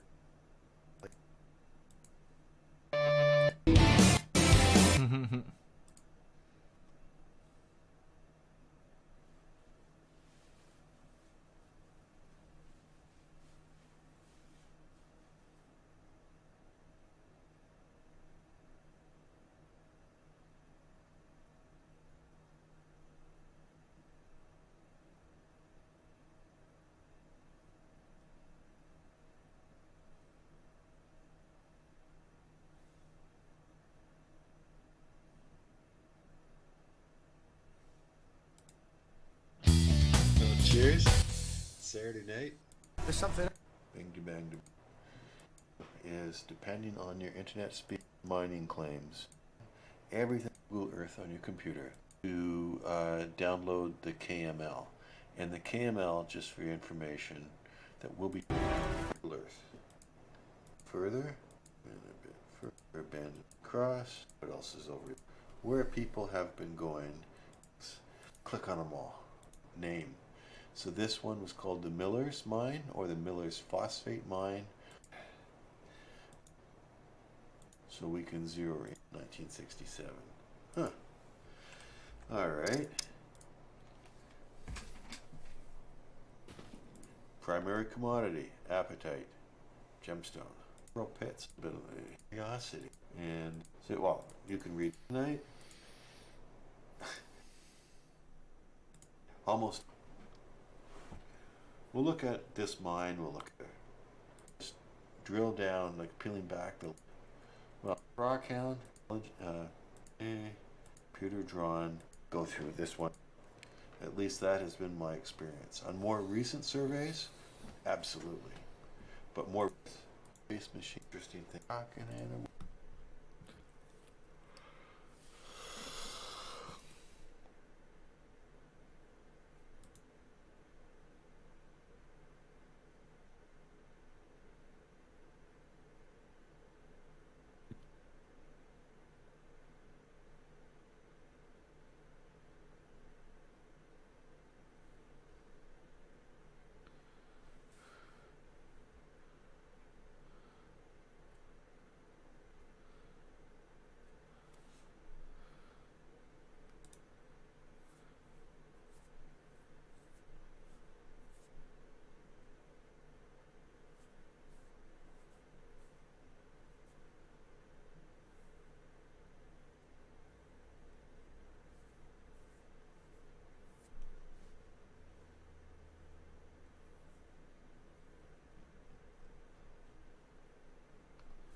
Yesterday, I had no prospectable development. Today, I'm down. This bench has gravel, that's a guarantee. That's river gravel, that's a guarantee. Now, if there's gold in it, I got a gold mine. It's that simple.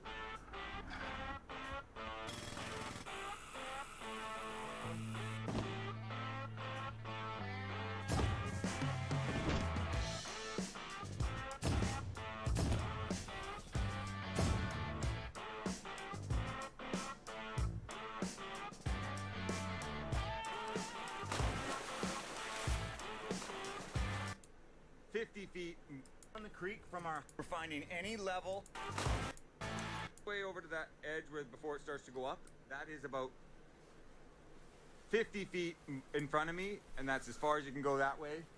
And then the road is down there, so that's like another 75 feet. We're moving down the creek from our highest claim, and we are testing the prospectable benches along the way. We're finding any level, flat terrace adjacent to the current day stream, and we're sinking pits by hand to do physical tests. It's just a matter of putting in the work and you get the results every time. We're always 3 permits ahead, proving the next one and putting in those permits while we're several behind on the mining. This is how we stay ahead, plus we keep up with our physical work responsibilities. Gareth's digging way up in the bushes up there, and he just found something that blew us away. No, I just wanted to do a high test, and so I started slaving and busted my knuckle open to do it. Today we're gonna prove this bench. There, hey? Whole layer of these, now that there's coming out with gray and wash. Out. We got everybody. It's dirt. First guy to come up here. Basically show that you gotta just test everything. Check oil where it can be. I can hike it.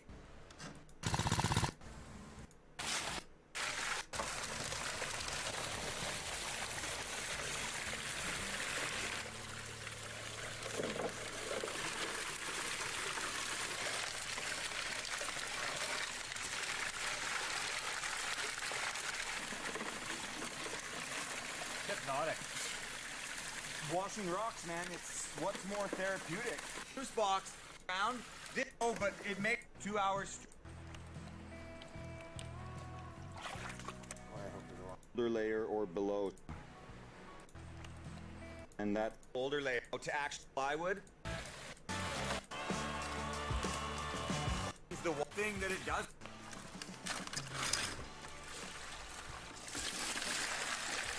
Reflection.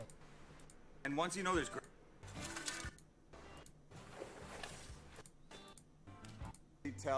then I noticed these bolts holes. Come and look at what we found here. This outcropping of 7, 8 pieces. I wasn't totally stuck. Is 1/10. Find that gold.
Do you have any screwdrivers? No. Oh, you don't? Okay.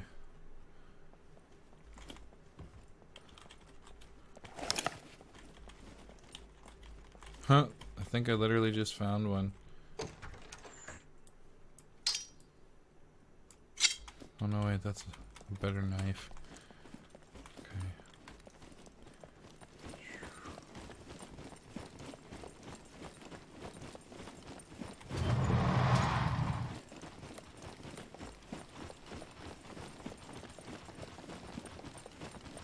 bummer.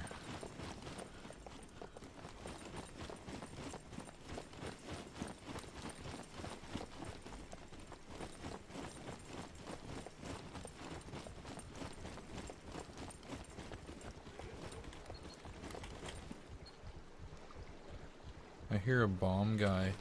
Is that the bomb guy chasing you? Yep. Run.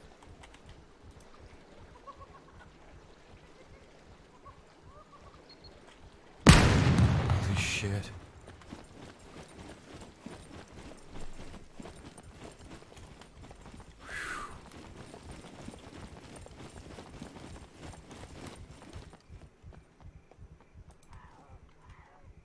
Other guy.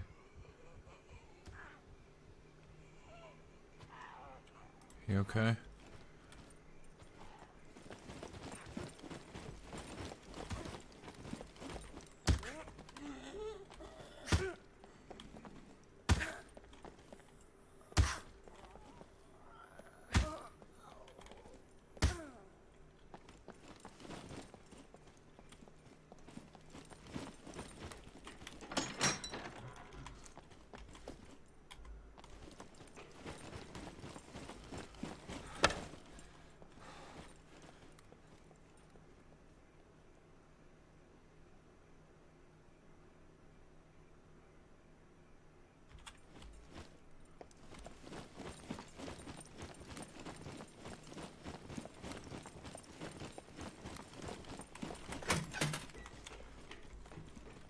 Yeah, another M1911 gold.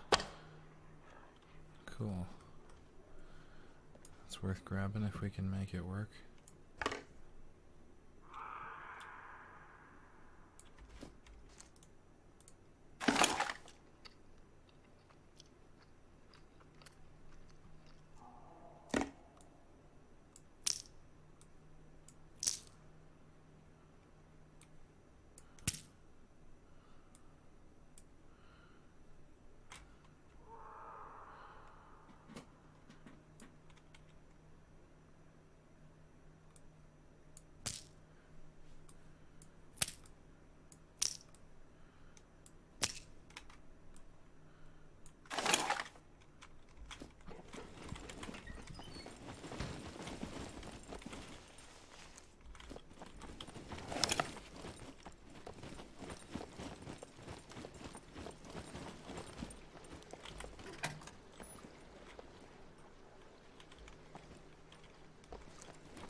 Alright, I gotta get back. Alright, let's head back.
Wasn't there, eh? What? I didn't look. It wasn't there, eh? A plane? Yeah. No. Okay.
Interesting, the boat's moved.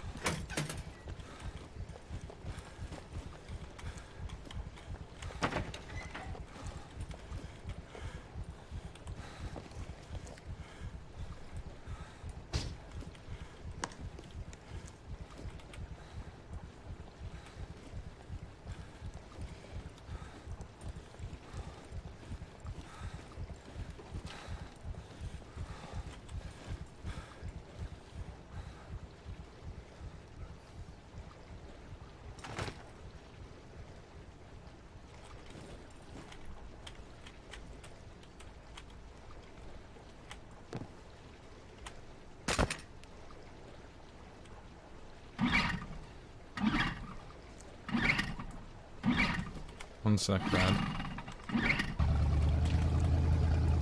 Oh, it won't fit in the boat? Okay.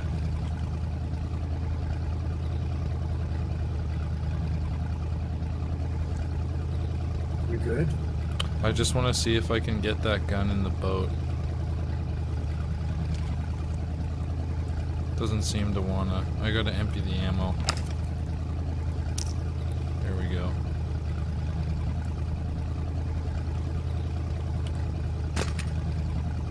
Okay. It's floating.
Who'd we lose?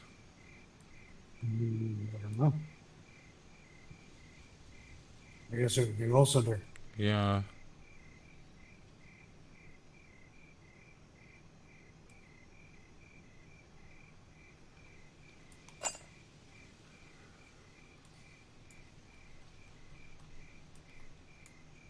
Okay, I'm going to commit suicide.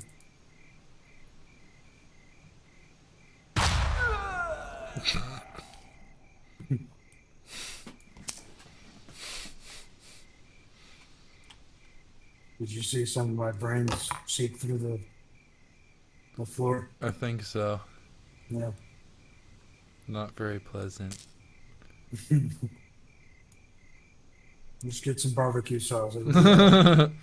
HP.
I'm gonna head out now.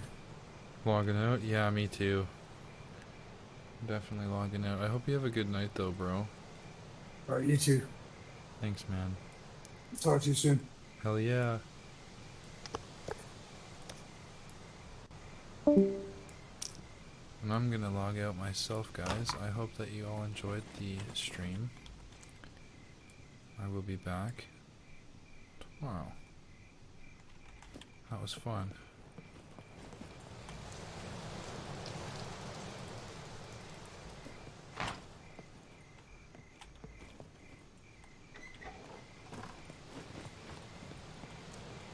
Thank you very much for watching.